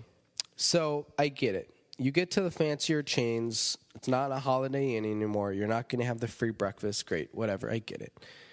But you go down in these, when I say fancy hotels, I'm not talking like the Palmer House in Chicago. I'm talking Sheraton Sioux Falls. Is it probably one of the nicest options in town? Yes. But there's nothing about it that's like free mani-pedis, hot tub in the room, escorts waiting in the bathroom for you, all that stuff that you get at the fancier places. You go down to these breakfasts, these free buffet, continental whatevers, and you know what they're charging you, even out here in Sioux Falls, and I didn't do it, even though I wouldn't be paying for it, but just out of pure... not ethical, but I'm just taking a personal stance against it because I'm not willing to do this. $16 for the breakfast in the Sheraton Sioux Falls. I tell you what, you come to South Dakota with $16, you can practically buy a 2,000-acre swine farm for $16 and they're trying to charge you $16 for 2 slices of bacon over here at the Hotel Continental all-you-can-eat buffet. I'm taking a stand, and if I run for political office, this is going to be one of my big selling points. If you're in Manhattan and you got to pay $16, that's good, because $16 is like how much a cup of coffee costs at the 7-Eleven. But if you're out in South Dakota and they're charging you $16, I got news for you, sister. I could walk down the street to the Denny's, $16. I walk out of there, all of a sudden I own that franchise with $16. So that's a major pet peeve of mine. It shouldn't be $16 to get a hotel breakfast. And the quality, based on my past experiences sneaking in to hotel breakfasts, is fine. But it's $16. Are you kidding? $16? And then, don't get me started on tipping. Oh, boy. Although here is one pet peeve of mine. When you get a free airport shuttle and you don't tip. So now we kind of swung the other way. So I get into Sioux Falls at about 11:15 last night. There's no Uber in South Dakota, believe it or not. Who would have thought? And thankfully, there's a free airport shuttle. So I call. It's like 10 minutes. They come pick me up. Enterprise, we'll pick you up. And so we get back to the hotel, and I tip the guy, and he's like, tipping isn't required. Well, no shit, tipping's never going to be required. But as I drop an expletive, I haven't even given our listener discretion his advice tag. Let me get to that after this. But I'm like, look, man, it's 11 o'clock at night. I feel bad. Like, you drove to come get me. It's a $2 tip for a 2-mile drive. I think that's fine. So if you have cash on hand, if you're getting a free ride somewhere, tip the man.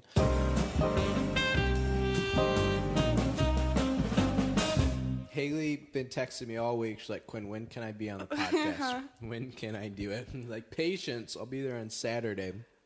I can't tell you enough how excited Haley is to be doing the podcast today. Yeah, it's my dream come true, really. Been waiting all week. Tell us about this artist we're going to see tonight. We're going to go see Milo Green, yeah. So what's their deal? They're like a contemporary rock, like indie rock band. I've seen them a couple times before. They were at Fest. Did you go to Fest? I never went to a Fest in my time as a DePaul student. Well, that is a mistake. But yeah, they were there probably 2015. So yeah, they're good. I don't know. I haven't seen them in a while, so we'll see how they... I think their like number of band members changed or something. Like now there's fewer people than there were before, so maybe it'll be a little bit different. All right. Lincoln Hall. You ever go to a DMAC concert? Oh yeah, big DMAC concert attendee over here. Love DMAC. My roommate Sam and I used to go to DMAC concerts because we had a mutual friend. Sam's roommate in our freshman year at Corcoran Hall was in DMAC. Mm-hmm. Total bro. He went to Stevenson, classic DePaul kid. Yep. And we used to go and get overly enthusiastic at the concert, so we'd take a bunch of shots beforehand. And so it's not heckling. You're not like, boo, you're terrible. It's like, oh, yeah, when the solo start, you clap like crazy, and a lot of whistling and cheering. Those were fun days. But we never went to Lincoln Hall. It was always in, like, SAC. Mm-hmm. The Pit, yeah. The Pit, yeah, something like that. Good times. Well, Haley, you have a very, I feel like, niche music taste. A lot of bands that I don't know, but I'm sure they're great. So give us just a couple of names. Who are some of your favorite bands? Kind of, I don't know if indie is the best way to put it or alternative is better, but some bands that, some of them well known, some of them lesser known, but who are some of your faves? Yeah, it's tough to really categorize. I don't know what the specific genre would be, but most of the time it's like indie rock or like indie folk or, yeah, I guess that covers it. Joseph is one of my favorites. They're 3 sisters in a band. They're from Oregon as well, and they're really great. Their like harmonies are really good together. It's both like chill and fun. let's see, who else? Local Natives is another one that's probably a little bit lesser known, but they also played Fest, actually. Different year, though. And they're like an indie rock band, too. Family and Friends. They're from Georgia. No, I'm glad you mentioned that. I knew you were waiting for that one. Uh-huh. Actually, it just popped into my head about 30 seconds ago. You recently took a trip to Georgia, didn't you? And you let one of your roommates handle the travel planning. What was that like? Well, I was really overconfident in it because she sent me a Google Excel sheet, I guess, with a full itinerary. And I was like, wow, she's really thought this one through, really feeling good about it. So the plan was, the concert was in Athens, Georgia, home of UGA. And the plan was to fly into Atlanta, Georgia, which is roughly 2 hours away drive from Athens, Georgia. So the plan was to take the flight to Atlanta and then take a bus from Atlanta to Athens and then kind of just Uber around from there because she didn't want to rent a car. Also doesn't have a license, so it would have been me driving either way. So we fly into Atlanta, we get there, quick trip. The bus is going to be 3 hours wait until the next bus is there. And it was going to be $40 a person. So the only alternative at this point is to Uber from Atlanta to Athens. And it wasn't actually bad. It was $80, which was roughly the same cost as the bus, and it was going to leave right away. So we really couldn't turn it down. But we did sit in the Uber for 2 hours, and the driver did not say a word to us. So, yeah, that's how those plans Did you ended feel up any unfolding. remorse for your driver taking them all the way out to Athens? Well, when we got in, we were like, we're going to go a far distance. We're sorry.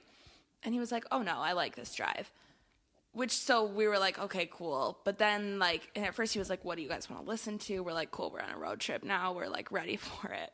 But, yeah, halfway through, I think he realized it was a mistake because he started driving, a little bit more aggressive to get over with it. And we were kind of wishing that he had been a little bit more exciting about it. I mean, that's a big ask. Did you give him a nice tip at least? We did give him a tip, yeah. Okay. A tip? Do you typically not tip your Uber drivers? No, not really. Unless they're really great or something bad happens. I always tip my Uber drivers. Maybe I'm in the minority here. I'm sure they love you. What's your rating? Oh, I don't know. Let's check. Should we do a comparison? Oh, I'm going to kick your butt. People like me. I get in. I check in on them. I say, I'm good, windows up, windows down, slow jams, hot jams, whatever you need. I'm a 4.89. 4.93. Wow. I'm a man of the people. I don't think you realize. But I feel like I take Ubers more, and I have probably made more mistakes with my Uber rides. Then that's your fault. I know, You're but I'm just saying, mistakes. that said, 4.89, I'm very thrilled with that. That's great. Yeah, I don't know.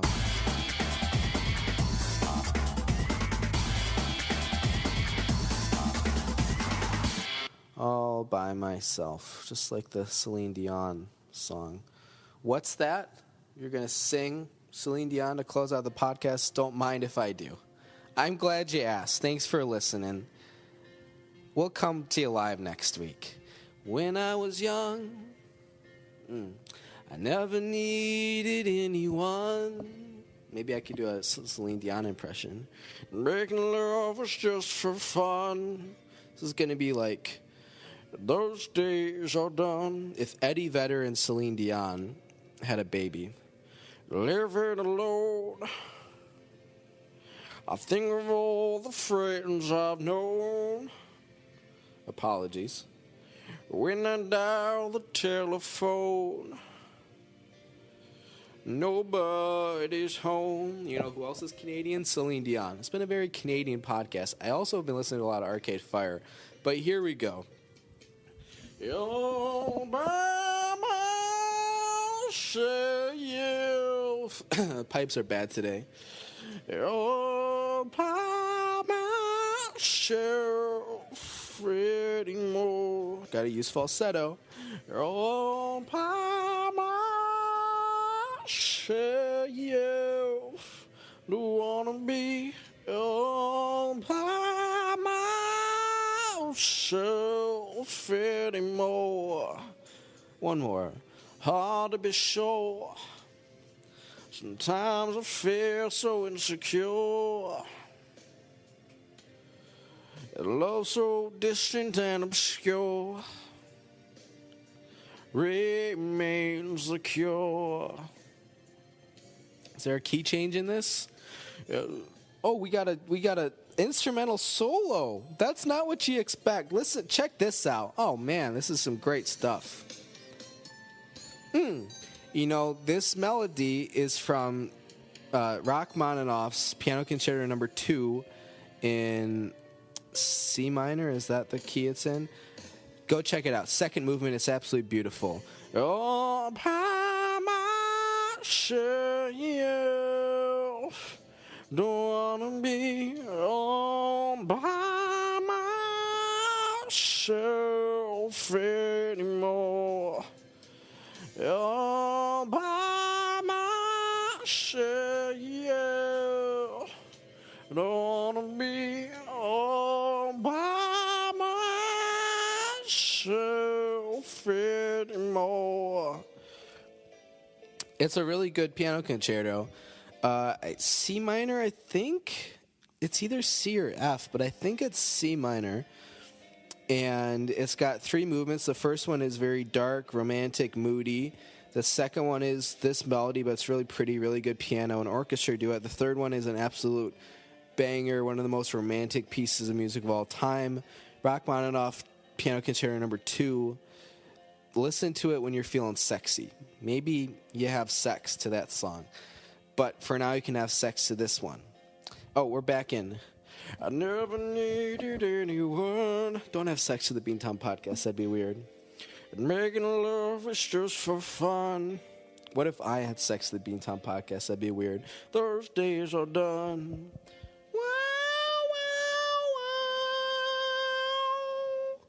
Oh, what's going to happen? Oh, key change? Hello. All by myself. Not yet, but I think it's coming. Don't want to be all by myself anymore. Just be glad I'm not singing Power of Love. All by myself.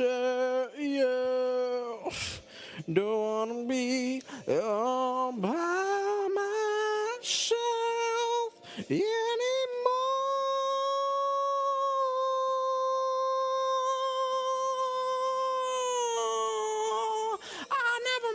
Hurt you, baby. Oh, that's the power of love.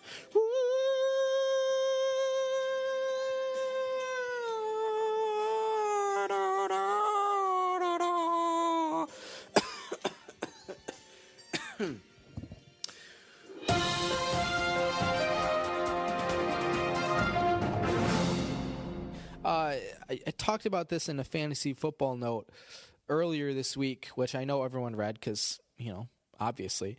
Awkwafina. Now, here's where we're getting into the murky waters here. This popped up on like my YouTube or something, and I realized I didn't know much about her, so I was like, okay, clearly super popular. Let's investigate a little bit more. So I went in, I watched a bunch of her music videos, listened to a bunch of her music, like dedicated time, which for me tends to be limited, to actually like listening to her stuff, viewing her stuff, etc. Watch some of Crazy Rich Asians to check out the acting aspect, and I rewatched a lot of the SNL stuff because she hosted the second episode of SNL 44 this year, which is mind-boggling to me, but it is what it is. I just don't get it. I am glad that she is serving as a role model and empowering figure for other young Asian women and young Asian American people in general, and empowerment, all that stuff. Great. There's nothing negative there. I'm happy. But couldn't we as a society have chosen somebody, I don't know, better, more talented, more likable? I mean, what happened to Psy, the guy who did Gangnam Style, right? That guy was cool. He wore sunglasses. He had cool clothes. What happened? Why can't we do him? Or Asian Jim, right? guy isn't fresh off the boat now. If that show's still on, I never saw it. I just heard about it. But I'm just, big fan of the empowerment, big fan of the representation. Just let's get somebody better in there. That's all I'm saying. So Awkwafina, you're kind of spooking me out. And the name, right? I thought like Flo Rida was stupid. Now we're doing Awkwafina.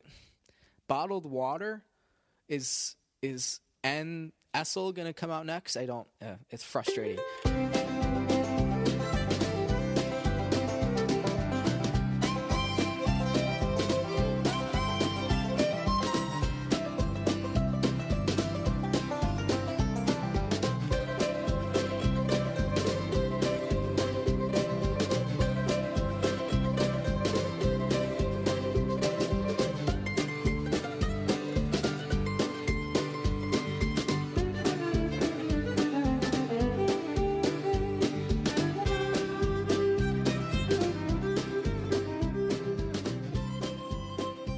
So the very first thing that went into my head, which I think just shows where my mind is operating 75% of the time, is that you can't. And this isn't like me being super. This is me being super sad. This is just me like basically Curb Your Enthusiasm. You can't date somebody for 3 months and break up with them on the phone. Okay, breakup etiquette. There have been documented Seinfeld episodes on this, but allow me to add to the anthology. You can't go through with the phone breakup. You got to at least give somebody the lunch date or the afternoon in the park, the walking date at least. I could handle the walking date, but you can't go 3 months where everything is, and this was from my perspective, a very good, very solid relationship, and that had been acknowledged by both parties. Communication was great, physical stuff was great, just really enjoyed each other's company, and then just boom, face hits the wall, and you can't, I don't know. Not that I don't think I'd feel any better about the situation if I had been broken up with in person, but just, PSA for anybody out there. So let's talk about this a little bit. How long before you can't do the phone breakup anymore? I think everyone who's listening here can agree that you can't do 3 months and then have the phone call breakup, unless it's always been long distance and like I'm in Beantown and she's in Dubai or something. Then I get the phone call breakup, because those plane tickets, especially around the holidays, are going to run you, $1,000, $1,200. But when you live 2 miles away from each other, the phone call for the breakup just seems a little. I don't even know what the right word is, because I'm not like butthurt over the fact that I got dumped on the phone. It's just like, that's not a thing. Like, you can't do that. So I think, I don't know, because what's the hierarchy here? Are we thinking ghosting, then text message, then phone message, then in person? I think that's a pretty fair hierarchy. So I think, for me, ghosting is never on my radar if you're in a committed relationship. So look, we've all had, Tinder dates where you might go out once and you just weren't feeling it. So either just nothing happens after that, or you send a message saying I had a really good time, and that's it. Like, and I don't think anyone feels upset about that. Now, if you get ghosted when you're in like an actual relationship, so that's not cool, and I don't think that should be ever on the table. So let's move it to the text message. I think if you've gone on, anywhere from like 1 to 3 dates, I think a text message is okay, because I think 3 dates, for me at least, is plenty long enough to get a feel for somebody, to see if like this is actually something, or if you need to pursue greener pastures. The phone call, I think, I don't know. For me, and maybe I'm old-fashioned, but the statute of limitations on the phone call doesn't extend much further. I think 1 to like maybe 5 dates is okay. Because, look, if you've gone on a 6th date with somebody, we're already talking about a period of probably 3 weeks on average. That's almost a month of you guys going out. That's pretty significant. That's a lot of FaceTime. There's gonna have been some emotional bonds that have been forged. So I think 5 dates, and this is pretty arbitrary because I'm just doing this off the top of my head, is I think phone call. But after 5 dates, or let's say 1 month of you guys going out, like, come on, the phone call is not on the table anymore. And it's not like this is probably the thing that bugged me the most. There wasn't anything leading up to this. I did my research afterwards because I haven't been broken up with in a very long time. So these aren't emotions that I've experienced in a while. So I researched, what are the telltale signs that your partner is going to break up with you, and none of them were matching. I just don't have any sort of, that's the toughest thing for me, is there's just nothing that was going to say, hey, warning sign here. So I apologize to everyone listening. I was really excited for this episode because we were going to be, in a new state from which we had never podcasted before, and we're going to potentially get the lovely lady on the podcast for the first time, which would have been a fun dynamic because we always have fun. It's funny to say now. Always had fun when we were together, and I think that would have really come through on the podcast. But alas, we are sitting alone.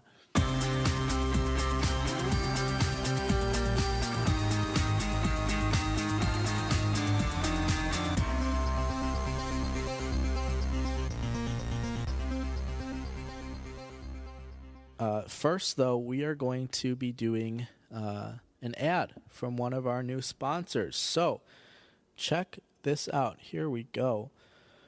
Are you tired of selling your house for less than a quarter of what it's worth, all because you couldn't find a reliable home inspector in time? Well, Oregon listeners, there's good news. Home Pride Inspection Services in Bend, Oregon is Central Oregon's hottest new home inspection provider, with inspection services including things like heating and cooling, roofing, plumbing, and so much more. Home Pride Oregon is both contractor certified and home inspection certified, so you know you're getting the good stuff. If you're tired of big real estate stranglehold on the home inspection market and you want a safe, certified home inspector you can trust, call Steve at 541-207-1101 or visit homeprideoregon.com. That's 541-207-1101 or visit homeprideoregon.com. Home Pride Oregon, inspection perfection.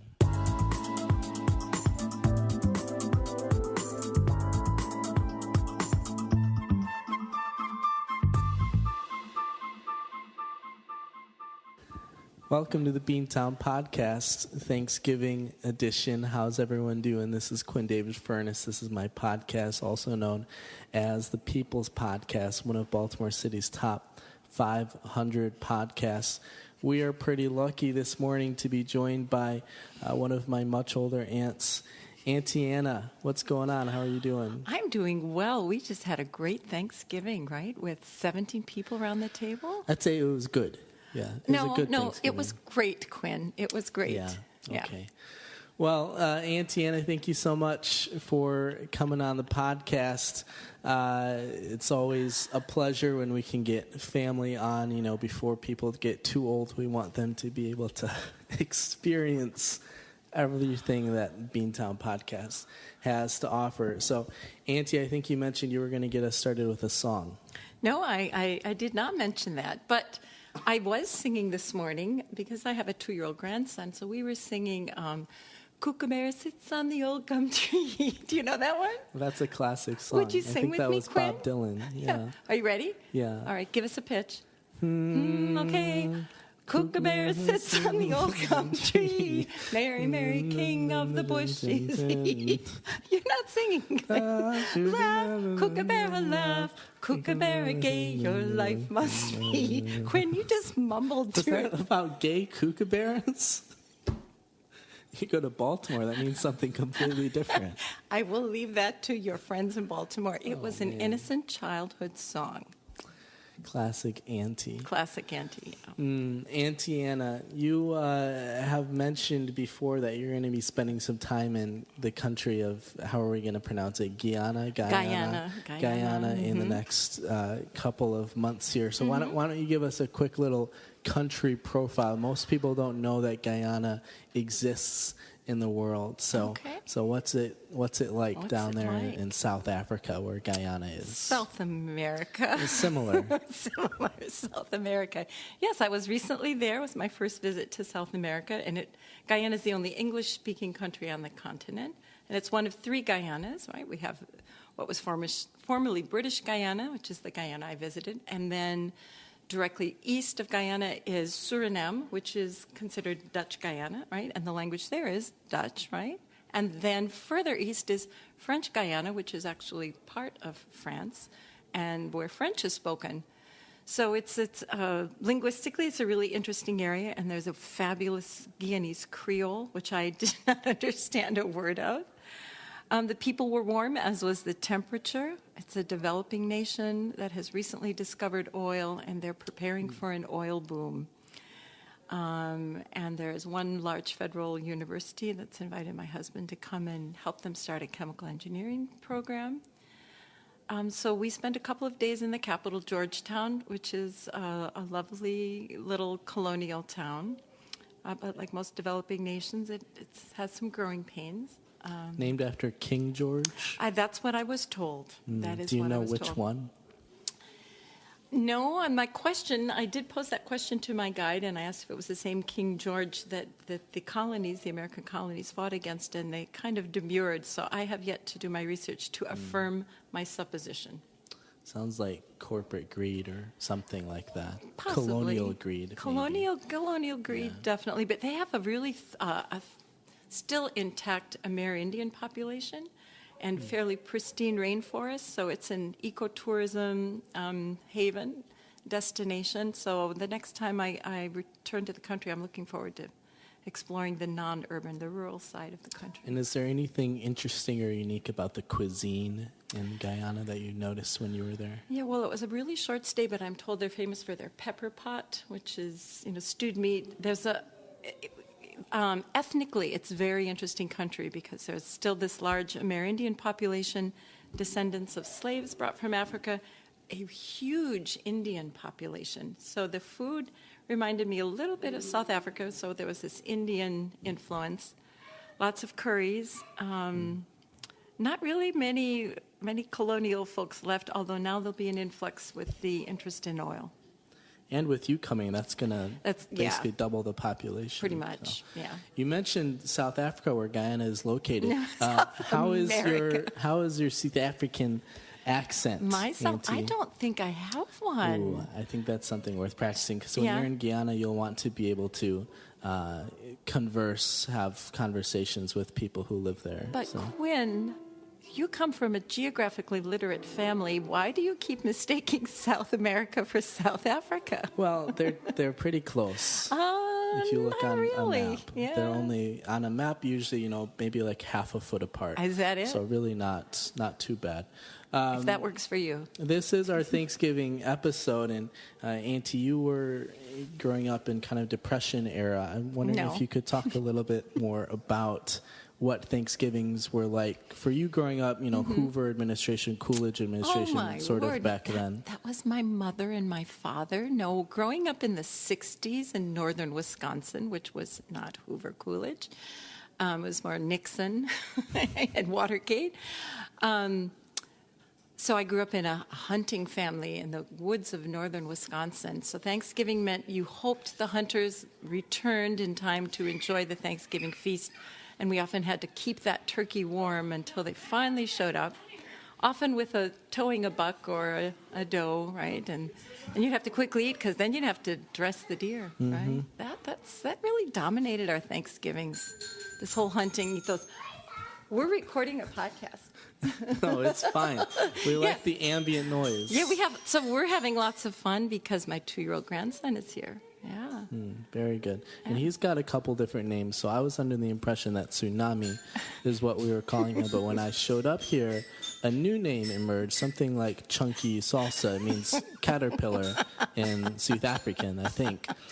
And I've heard Jabril get tossed around. Yep. I've heard Nugget get tossed around. There's some swear words I wasn't able to use on the podcast I've heard tossed around later at night in an attempt to get him to sleep. So lots of different names. Officially, his Yoruba name is Shanumi, which Quinn has transliterated into Tsunami, which we think is quite adorable. His Ndebele nickname, because mom's from Zimbabwe, is Chongololo, which means millipede. But he does have another name, Jabril.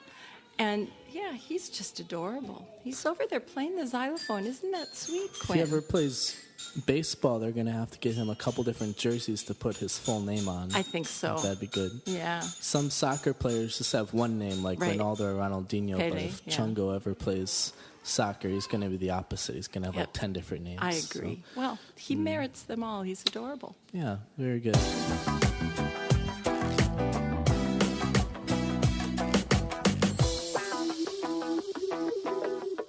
And kind of one last thing. While we have a multi-time fantasy football champion live on air, what are some of your tips and tricks for coaches as we move into the fantasy playoff season, provided that you're in the playoffs? So if you're happen to be Abby Furness and you're listening to this right now, that's kind of all the information we've got for you. The rest will be for more elite level coaches. So what are you really focusing your attention on as we move towards the playoffs this year? Yeah, always go with your gut. That's my big one. And he doesn't mean put Jerome Bettis in your lineup. He's mean trusting your instinctual gut. That's right. So if you see a guy whose name you recognize, always go with that one, even if some other guy has much better stats.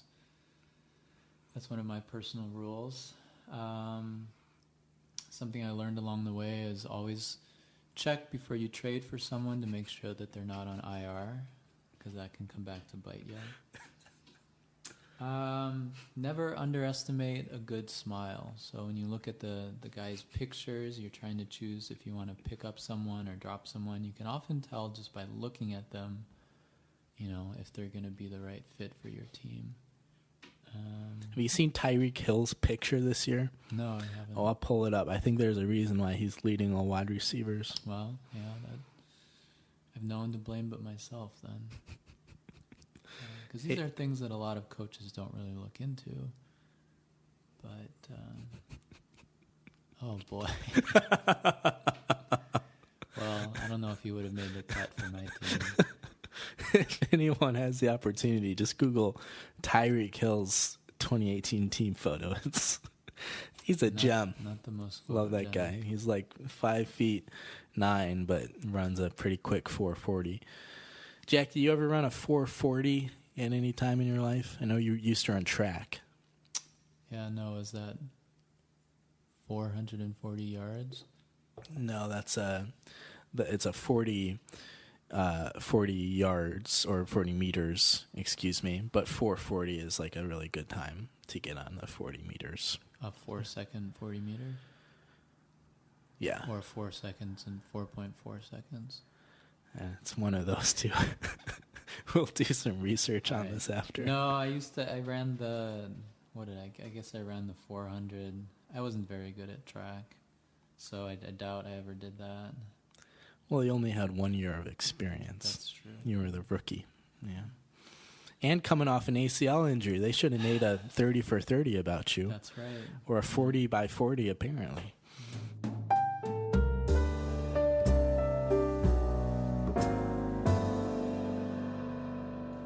Big Bratwurst eating contest, the 4th annual Baltimore Christmas Market German Village Bratwurst eating contest. We participated in it last year, my first year here in Beantown. And so last year, there were probably, I think, 6 of us standing at the table. And this is a pretty big event in terms of just like Christmas market down in Baltimore. They have the huge tent with a ton of vendors in it. It's just a big space, but then the huge open area with seating where people are eating their dinner, drinking their beer, and watching the Bratwurst eating contest. So there were about 5 or 6 of us last year, and it was a lot of fun. It was pretty low-key. I got second place. I ate about 3 3/4. I lost to Big Mike, who's not actually that big, but Mike probably ate just over 4. And that was in 10 minutes. And this is brats and buns. So these things are probably about, 9 or 10 inches long. And the buns are really tough to eat. So I was proud of myself. But I was also thinking, I'm coming in hard this year. Year 2, I'm coming for that title. I'm trying to snag it away from Big Mike. Of course, he shows up this year. He's got his trophy. But the event overall this year was pretty challenging. It was pretty frustrating. The first problem was that the event was scheduled to take place at 6. You get there at 5:45, check in, everything's good to go. We're waiting at 6:10, 6:15, 6:20. You're thinking, okay, what's going on? All these people are here. We're ready to feast. 6:30, you get pulled over by the event organizers, say, hey, we don't have enough bratwurst cooked right now. Come back in half an hour. So I'm thinking, oh, Jesus. Pretty frustrated because I had brought a bunch of friends, a bunch of coworkers from work to, experience the event, cheer me on, et cetera, all that good stuff. But I felt, feel bad. It's their Friday night. This isn't what you want to do all Friday night. This isn't what I want to do all Friday night. But I digress. So come back about 7:10, 7:15. We finally get some action. But here's the problem. It wasn't the bratwurst action you were looking for. This scrawny white guy from Dundalk, Scott, his name is, gets up on stage. He's like one of the event organizers, the host. I don't know exactly what his specific role or title or salary was, but he gets up on stage. I'm thinking, okay, Scott's going to bring us up. We're going to start the bratwurst eating contest. This is great. Here we go. Could not be more mistaken. Scott is, like myself, a wannabe comedian. Scott did his stand-up act for about 15 minutes. In it, you got to have some bad shows, some rough shows at the start of your career if you're going to be great. But Scott, I tell you what, if you're listening to this, bud, wasn't great. You need some new material, not just new material, but better material. Here was the biggest problem. You got to know your audience. You got to know your context when you're doing a stand-up act. You don't go to Philly and make fun of Rocky or the Liberty Bell or cheesesteaks. It's just, you're going to get thrown out of town. Likewise, you don't open for a bratwurst eating competition by doing a 5-minute stand-up bit about urination and how men pee and how women pee. I'm not saying that you can't do a fun bit about urination. Gender roles, there's always good stuff in that, just as a large-scale concept. But when you're opening for an eating competition in which people will be feeling queasy, in which vomit may be induced, boy, I tell you what, I don't know if it affected the other competitors the way it affected me, but talking about urination habits immediately preceding a competition in which I'm trying to get down as many sausages and buns as possible, it was not good. And just the whole thing, Scott, wasn't great. I appreciate you for going up there and doing your best, but woof, that was tough. So finally, around like 7:30 or so, we get pulled up to the stage, and there were a lot of people. There were like 9. It was really crowded. We're all guys too, and not like, guys of all different sizes. Like probably all around 6 feet tall and taller. There were some really tall guys there. And, there were, maybe one or two guys who were skinnier. But most of us probably 200-plus pounds easy. The competition was a lot more fierce this year, just like Allie Raisman's new book. Check it out. Barnes & Noble, wherever you buy your books, you can read Allie Raisman's Fierce. But there were 9 of us. The competition rules changed a little bit. So last year we couldn't dunk because we just had water bottles. So we were allowed to drink, but we weren't allowed to dunk because it physically wasn't possible. This year they gave us cups, so we could dunk, which I was a little perturbed by because, not because I have anything against dunking, just because they didn't announce that rule change going into this year. Then you show up and all of a sudden it's like, oh, we can dunk. But 9 of us. And the rules changed. Last year it was just how many can you eat in 10 minutes. This year it was first one to 7 wins or whoever's eaten the most after 15 minutes. And when they announced that, I knew I was toast.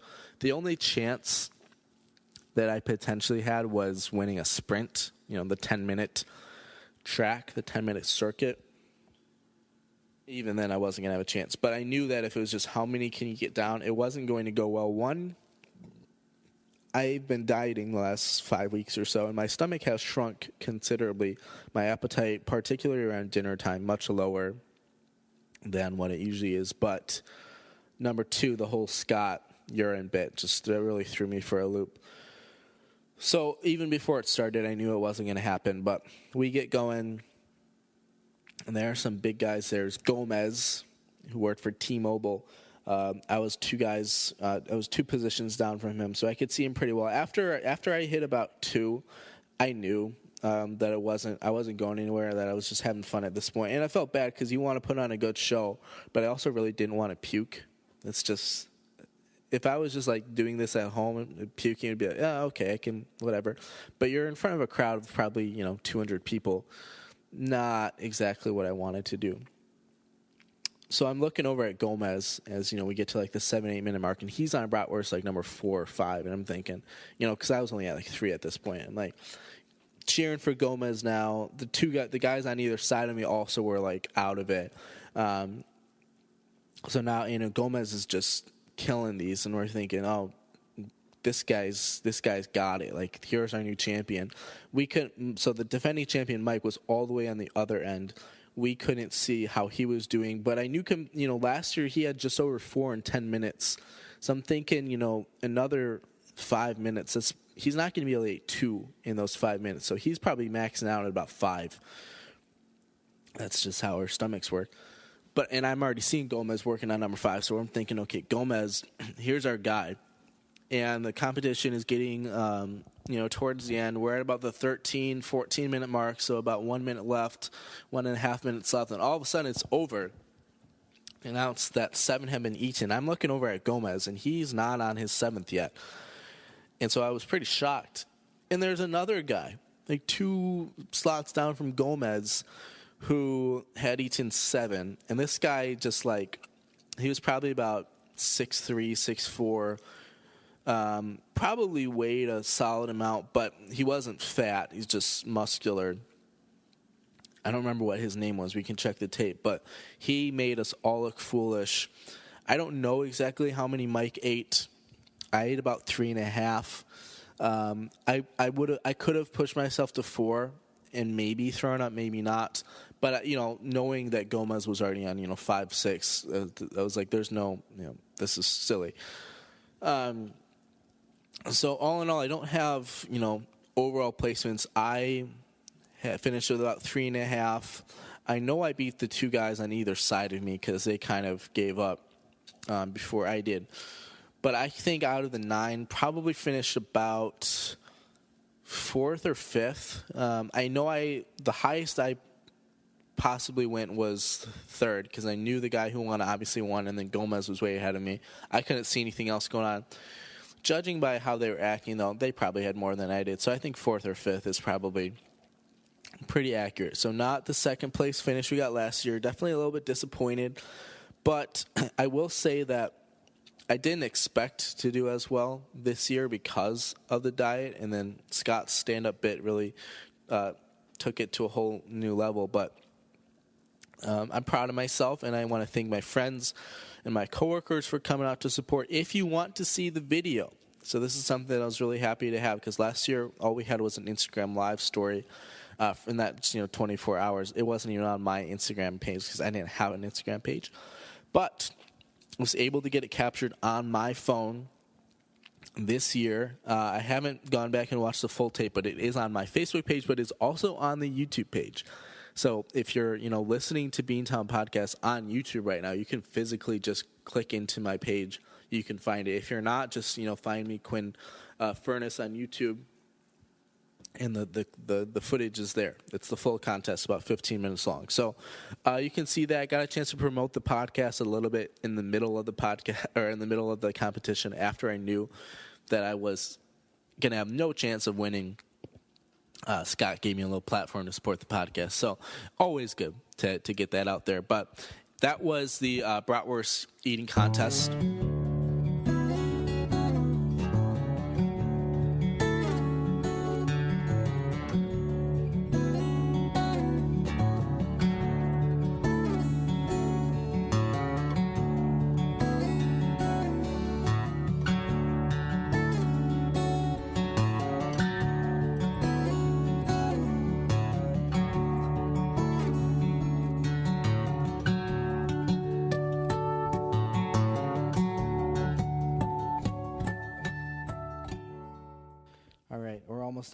Done here.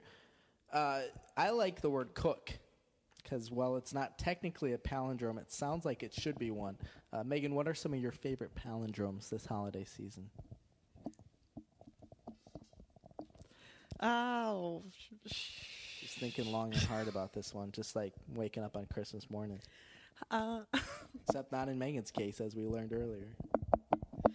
I don't know that I know any palindromes, especially none that are specific to the Christmas season. Kind of put me on the spot here. Not really a literary type. Palindromes aren't literary. What are they? It's English. English, yeah. Not really my strong suit. What about a man, a canal, a plan, Panama? Are those palindromes? No, the whole thing together is. That's intense. What about do geese see God? So it doesn't have to be a real thing. You can just put together whatever you want and call it a palindrome. Do geese see God? That's a question. What was the first one? A man, a plan, a canal, Panama. I'm not really following. It's a list. You don't. Okay, so for those of us who don't know, the Panama Canal, completed in 1908 under the supervision of our president Theodore Roosevelt, connecting the Gulf of Mexico to the Pacific Ocean. Huge breakthrough in just global trade, I would say. A man, a plan, a canal, Panama. While we were given that history lesson, did you come up with any good palindromes? No. Oh, boy. Are you sure? How about Hannah? I dated a couple Hannahs in my life, but they spell their names differently. But the most common way, Hannah, that's a good palindrome. Whew. All right. I like it. I feel like we're doing the script spelling bee right now. Yeah, that's good stuff.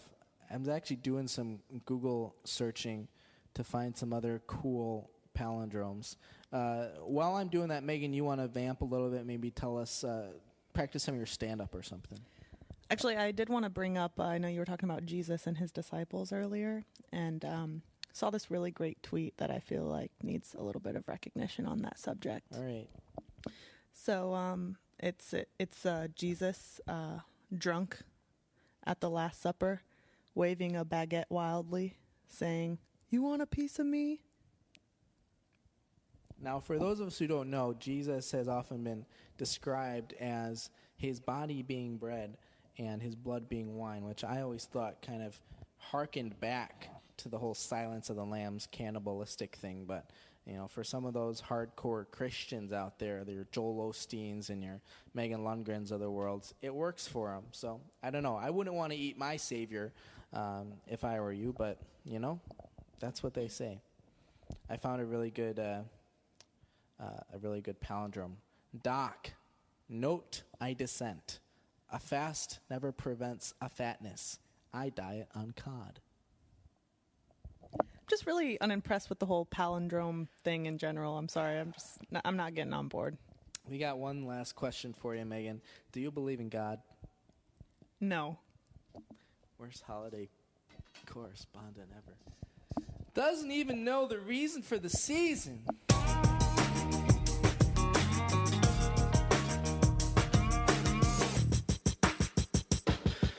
For like 2 hours since I thought of the question.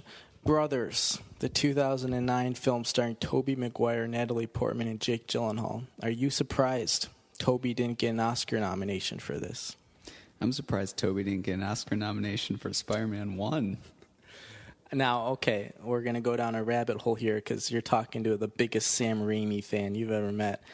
Spider-Man 1, 2, or 3, which one you like? Oh, definitely 1.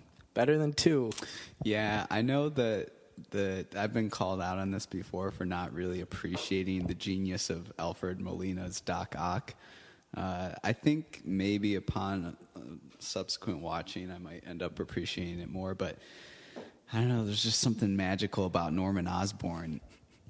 Yeah, Willem Dafoe came close to getting his Oscar. I'm a big Willem Dafoe fan, so. Yeah, there's a lot of good quotes. I would say some of the best memes on Raimi memes on the subreddit come from Willem Dafoe quotes. Yeah, that's a good one. So you're not feeling any love for Topher Grace in Spider-Man 3? In 3? No, yeah. I thought 3 was the worst of the batch. Now, honestly. How are you feeling? Topher Grace versus Tom Hardy as Venom. Where do you stand on that? Is Tom Hardy Venom in one of the newer ones? They made a Venom standalone movie this year. Oh, man. See, I didn't even know that. Based on what I know about those two actors, I would definitely be in the Tom Hardy as Venom. Wait till you see the movie. You might change your mind. Oh, boy. Didn't think Topher Grace could pull it off, but so good. Now he looks like he should have won an Oscar for that performance. Going back to this film, Brothers, a lot of our listeners might not have seen the movie, so just briefly describe to us the plot of the 2009 film Brothers. Well, you've got these brothers, and then, well, of course, there's Natalie Portman, and then there's Philadelphia, often called the city of brotherly love, and. I think there's a good liquor store called Brothers. There's also a Crossroads in Oregon. I think it was a city at one point, or a town, I should say, but it's called Brothers. So yeah, Brothers. Yeah, it's a very deep, emotionally tolling film, but one of the better films about the Iraq War. So everyone get the chance to check it out. I was a little disappointed Tobey didn't get an Oscar nom. I think he got a Golden Globe nomination, but those Golden Globes, if you get a Golden Globe nomination, does that really carry any weight? Because they got 25 different categories. I swear there's best third billed actor in a animated documentary series or something. It's pretty rough. Anybody can get nominated for a Golden Globe except for the Beantown podcast, which I want to maybe do a little call out to the Grammy Awards. The nominations came out last week or the week before. I don't know the specific parameters for, spoken word albums, but I'll say this. I'm tired of, Jimmy Carter and Obama and Bill Clinton and all those guys getting Grammy nominations, because literally all they have to do is show up. They're not writing the book.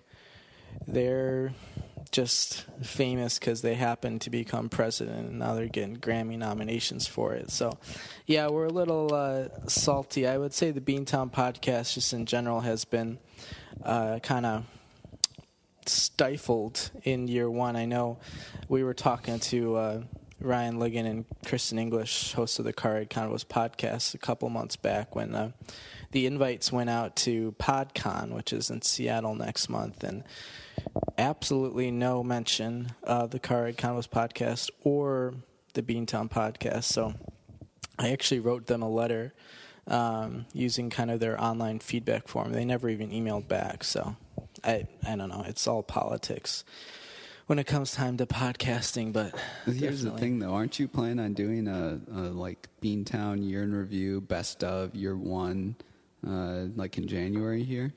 Yeah, coming up in a couple weeks. Well, that seems like that's coming out, at prime time for, some of the award seasons, right? And they tend to like those best of type things. So maybe that'll be your ticket. really thought either the roast of Quinn David Furness or when we brought on our political correspondent Nick Albano to talk politics, I thought one of those two episodes was really going to fly high, but I don't know. You just got to keep grinding. That's how LeBron James got to the NBA and stuff. He didn't let the haters detract from him. So I don't know. Maybe I'll make it to the NBA one day. We'll see. Rest in peace, Ron Baker. He got cut from the Knicks this past week. Oh, poor guy. Is Jeremy Lin still in the NBA, by the way? Maybe. I don't know. I can't say I've watched an NBA game yet this year. Yeah. There's not that much to watch when you're a Bulls fan. It's pretty ugly. So, yeah.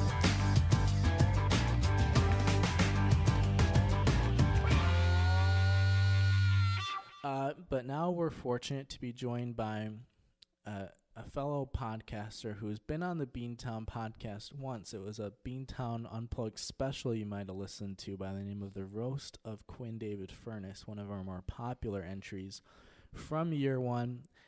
Sister, I think you came on, you told one joke. It was almost as short as you are. It was still pretty funny, though. Sis, how are you feeling today? What's going on? Fantastic. It's been my dream to be on the podcast, and I finally get to do it. I woke up, and he said, hey, you're on the podcast today.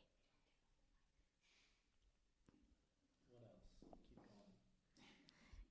Not giving me a lot of things to go off of today. You have a platform to share your thoughts, your feelings? Well, yesterday we found a gecko named Gary.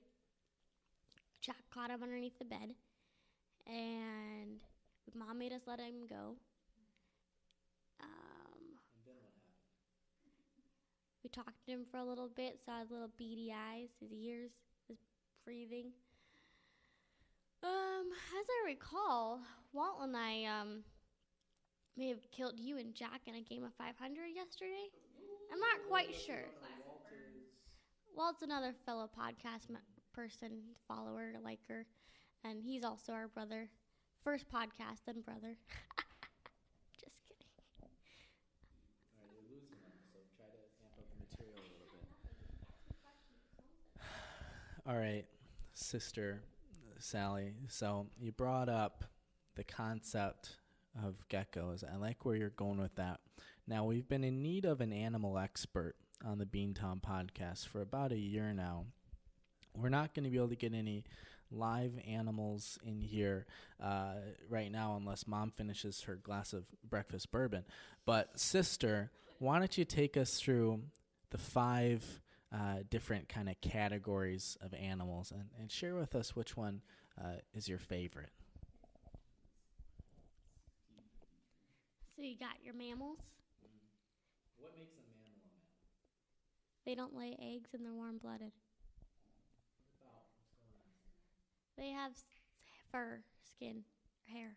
They do have skin. Hair. Mm-hmm. All right, what's next? You got your reptiles. They have like scales. What would an example of a reptile? A snake. A lizard. Cold blow. Now, who would your favorite Spider-Man villain that doubles as a reptile be? I've only ever watched Spider-Man 1 with Tobey Maguire.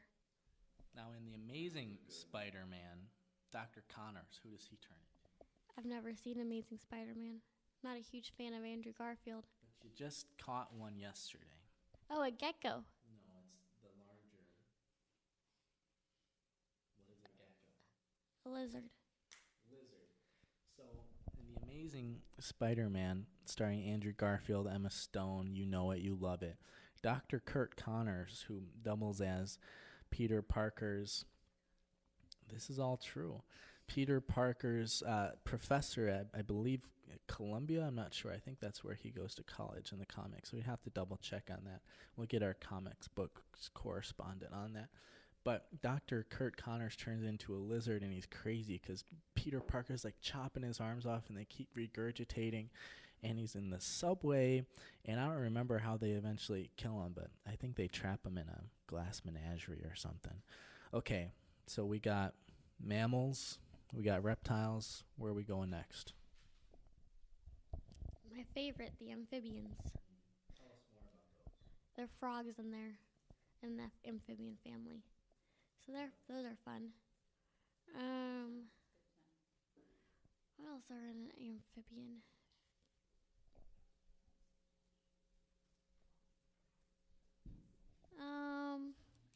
Salamanders. I thought we caught a salamander yesterday, but it wasn't. It was a gecko. So what makes a gecko, a reptile, and a salamander an amphibian? I could be wrong that the gecko's a reptile. It could be an amphibian. But who's to say? Who knows? Could be both. When you hear the term amphibian, what does that term make you think of? Frogs. But in a larger sort of classification sense. Frogs. What about the word amphibious? Got nothing. All right. Thanks for teaching us Latin roots, Mom. Let's go on to number 4. So we've done mammals, reptiles, amphibians. We're looking at 2 other sort of classifications of animal. Which one are you feeling next? Fungi. Expand on that. Funguses that grow on the bottom of your feet. What are some of your favorite edible fungi? Mushrooms. Sister does like the shrooms. Reminds me of a college I went to once. This is like, there's a lot of whispering, cross-talking going on, cross-dressing. Mom finished her breakfast bourbon finally. Confusion as to what's going on. We got Dad going wild on his fantasy football team. Jack's writing something over there. I haven't even had breakfast yet. So we've done reptiles, amphibians, mammals, fungi. Then we got our birds, our fish. Birds and fish? Well, they're separate, but I'm just listing off now. Now that's 6 categories. Well, there's more than 5. Okay, what are some of your tastiest birds? A turkey, a duck,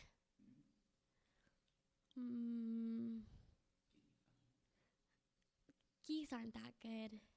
They're also scary. Let me tell you, one time at Rock Valley College, walking to my class, a geese started chasing me and came at me. And the swan also started chasing people too. It was not a good day. What other good? That's the only birds I eat. Chickens. I guess those are birds. Chicken. You ever had a Cornish game hen? Not that I know of. So where did you have a geese? May not have ever actually had one. I feel like Grandpa Uncle Andy may have had one for us to try. So this is more of a judge a book by its cover, judge a geese by its cover, I guess. Well, Sister Sally, do you have any other parting words for the podcast before we hear a word from our sponsors? Friends, go like, prescribe, follow, tell your friends, tell your neighbors, subscribe. Subscribe. I would like to tell all the listeners that I've only been awake for maybe 15, 20 minutes, and I'm still drinking my coffee. So things seem a little hazy, because they are a bit hazy for me right now. Just subscribe, listen, share, and have a great day, folks.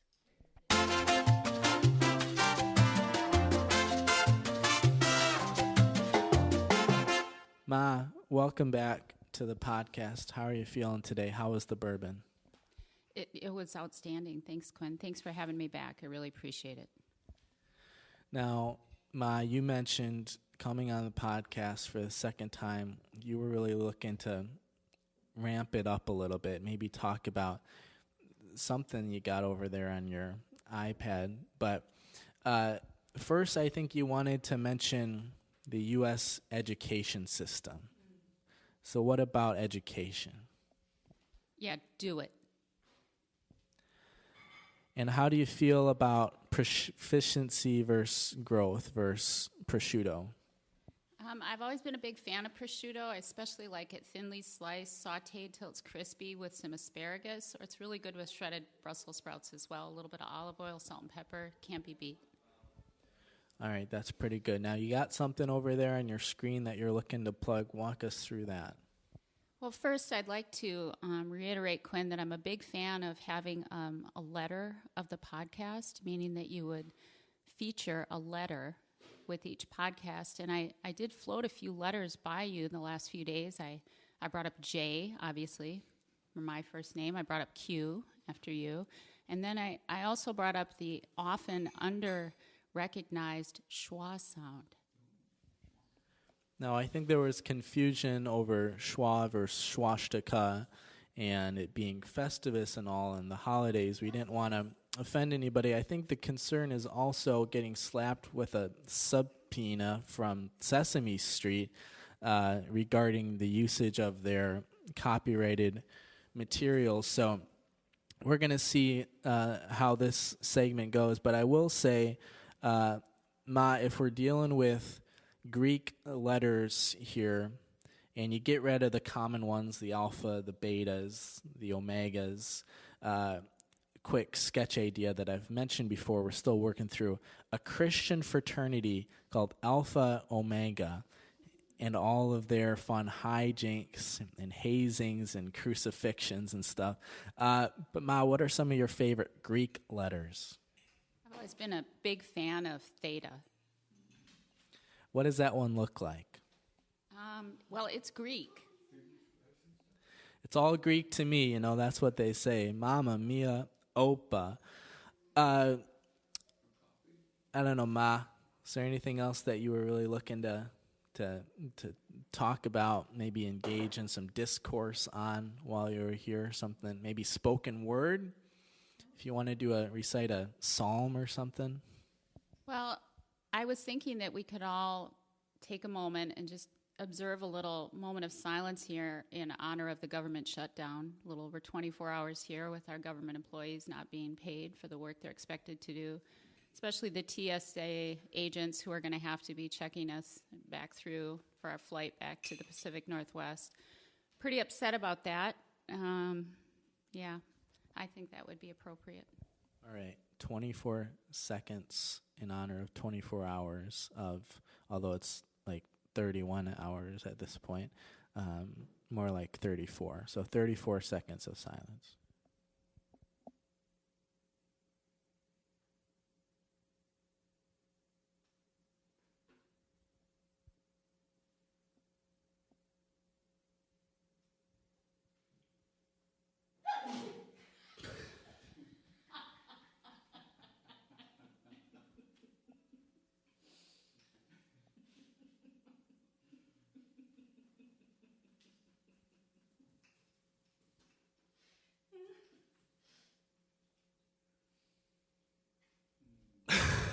I can hardly hold my breath for that long. I felt like Tom Cruise in Mission Impossible 5, Rogue Nation. Probably one of my 6 favorite Mission Impossible movies. I'm glad you mentioned TSA, Mom, because that brings me back to something that I actually really wanted to talk about on this episode, maybe some distancing that needs to happen. So a couple weeks ago, we had our holiday season correspondent, Megan, on the podcast, and, she's great. We had a good time, but something that's not so great about Megan is her disdain for actress, celebrity, and just overall hottie Emily Blunt, now starring in Mary Poppins Returns, thanks to Disney. Go check it out in theaters everywhere now. So I just wanted to come out publicly and say that the views of Megan, our holiday season correspondent, do not reflect the views of the Beantown podcast or its creator or host. Emily, if you're listening to this, congrats on the movie. Tell John, say hi. Hope the kids are doing all right. You're beautiful, never change. Megan, you need to readjust your priorities here. Ma, you have any thoughts on that? I'm crazy about Emily Blunt. I think she's amazing. Yeah, and if you ever get the chance to see Denis Villeneuve's 15 film Sicario, you're going to want to check it out. It's got Josh Brolin, it's got Del Toro, is that his name? And it's got Emily Blunt. Mom, did you say it was terrible? Yeah. All right, we need some insights on that. I just didn't care for it. I fell asleep after about the first 10 minutes. We're talking about Sicario, right? Yeah. Denis Villeneuve. Yeah. Ma, it's one of the most riveting, intense films of all time. In the first 10 minutes, there's a huge game changer. How can you sleep through that? Quinn, I've been known to sleep through some of the most highly acclaimed movies of all time and some of the worst. You should ask your dad about My Private Arizona, one of the worst movies I've ever seen. Nicolas Cage won an Oscar for that, so shout out to him. I don't know how you sleep through an Oscar-winning performance, but I will say on the topic, I'm glad you brought up Denis Villeneuve, Mom, because I was just on a subreddit last night, and we were talking about Prisoners, the critically acclaimed, 2000-something movie. Hugh Jackman, Paul Dano, Terrence Howard, Jake Gyllenhaal in the role of a lifetime. Fantastic. If you fell asleep during Sicario, you won't fall asleep during Prisoners. That's the Beantown guarantee. So, Denis, if you're listening to this, hope Dune's going well. Looking forward to seeing what you do with it next year. All right. Ma, any parting thoughts here on the holiday podcast? I think in the future, Quinn, you should have a featured special recurring that talks about undervalued and under-discussed literary devices. Like what? I'm thinking of mononymy. That would be a good one. Synecdoche is another fave. We were having a family discussion, a really hot family discussion yesterday about assonance and consonants and the value of alliteration.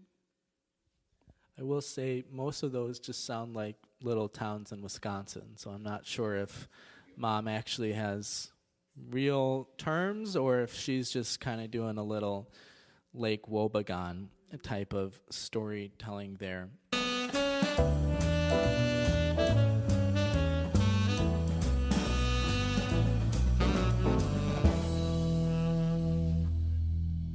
But I also gave a really special gift. So my dad's side of the family, this is who we go to see. And my aunt lives in Des Moines, but she came down to Texas. My uncle lives in Austin. He came down to Corpus for a couple days. So in terms of gift giving, aunts and uncles, they can always be tricky. They can always be tricky. That doesn't make any sense. They are tricky. You know, these are people I see probably like once every other year. I don't know them very well, because I've never lived in the same town as them. We're Facebook friends, but still that doesn't really do a ton. So we're thinking, okay, what do we get? Well, for my uncle, it's easy. He's a big fan of beer and just anything fermented in general. So we get him, my brother and I go to the liquor store, get him some fancy beers. I don't know. I let my brother pick that stuff out because he knows all about that, and I don't have any knowledge of that stuff. But my aunt is the tricky one. She doesn't drink. and I don't know what else. So my siblings went on and on and on, deliberating amongst themselves over what to get Aunt Stacy for Christmas. And, you know, honestly, after like 5 conversations of like, well, we could do this, but she might not like that, or we could get that, this group needed a leader. And not the German song type. I'm talking about Quinn David Furness, host of the Beantown podcast. So I step up and I say, you know what, fam? I got you. I got you. So I go to the grocery store, and I'm thinking, okay, what are the Christmas gifts that really leave a lasting impact, that you really enjoy years after that Christmas has passed? And I'm thinking, you know, it's the type of gift that you were never expecting, but it makes you laugh. It has long-term health benefits, and it's absolutely delicious. So it wasn't Swiss cake rolls, it was salami. I'll repeat that again if you didn't hear me. It was salami.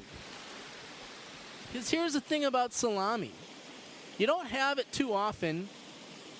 You don't really feel like you need it.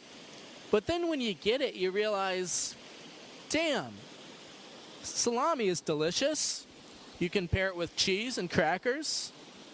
It fills you up. It's protein. It's perfectly salted. It's a win-win-win-win-win situation. So Auntie Stacy, I hope you're happy with your salami. Now, I know the next thing you're thinking, well, Quinn, how is she supposed to get that back from Texas to Des Moines, Iowa, if she's flying? This crossed my mind. Here was my justification, if you will. Auntie Stacy, from the time we gifted her the salami to the time she was flying, she had a full week. So I'm thinking, you know, if I'm me, I'm eating a whole roll of salami in one sitting. Auntie Stacy, maybe she's a quarter of that pace. She still got a whole week to do the salami. And turns out she did not have it while she was in Texas. She took the risk and went through TSA with it. Now, here is where my responsibility for the Christmas gift ends, because you had a full week, Auntie Stacy, if you're listening to this, to eat the salami. You even had Grandma Sal and Grandpa Dave there to help you out. But I digest. She takes it through TSA, this is according to her Facebook post, and gets buzzed, gets dinged, which I didn't even know TSA was working through the government shutdown. Good for those guys. But she's long story short, yada, yada, yada, she's able to get it through. Everything works out okay. Everyone's happy. So that's the story of Auntie Stacy's 2018 Christmas gift. Hope you're happy. Hope it's delicious.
Well, if you made it this far, congratulations. Welcome back.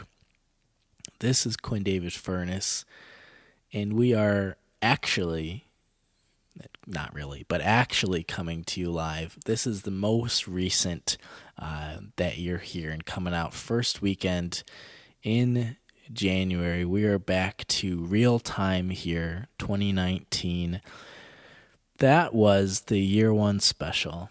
I spent a lot of time on it, but I also couldn't have done any of it without the friends, the fans, the family. I want to give a shout out to absolutely everybody who participated, engaged with us, whether you tweeted at us, whether you emailed us, whether you bought tour shirts, whether you came on as an interview guest, maybe you gave money to support the Pledge Drive fundraiser, maybe you even, hosted us when we were on tour. All that and more. Thank you to everybody for your support. Year one, this was truly a grassroots thing, just a pudgy 6-foot-tall white guy in his apartment starting a show and having some fun with it. So thanks again to everyone. This has been Quinn David Furness, Year 1 Beantown Podcast in Review Special. As we oftentimes like to do on the Beantown Podcast, we're going to get us closed out here with a little song, and then the rest will be history. And we will see you for year 2 and a lot of great things to come. So everyone enjoy, be safe, and we'll check in on you next week.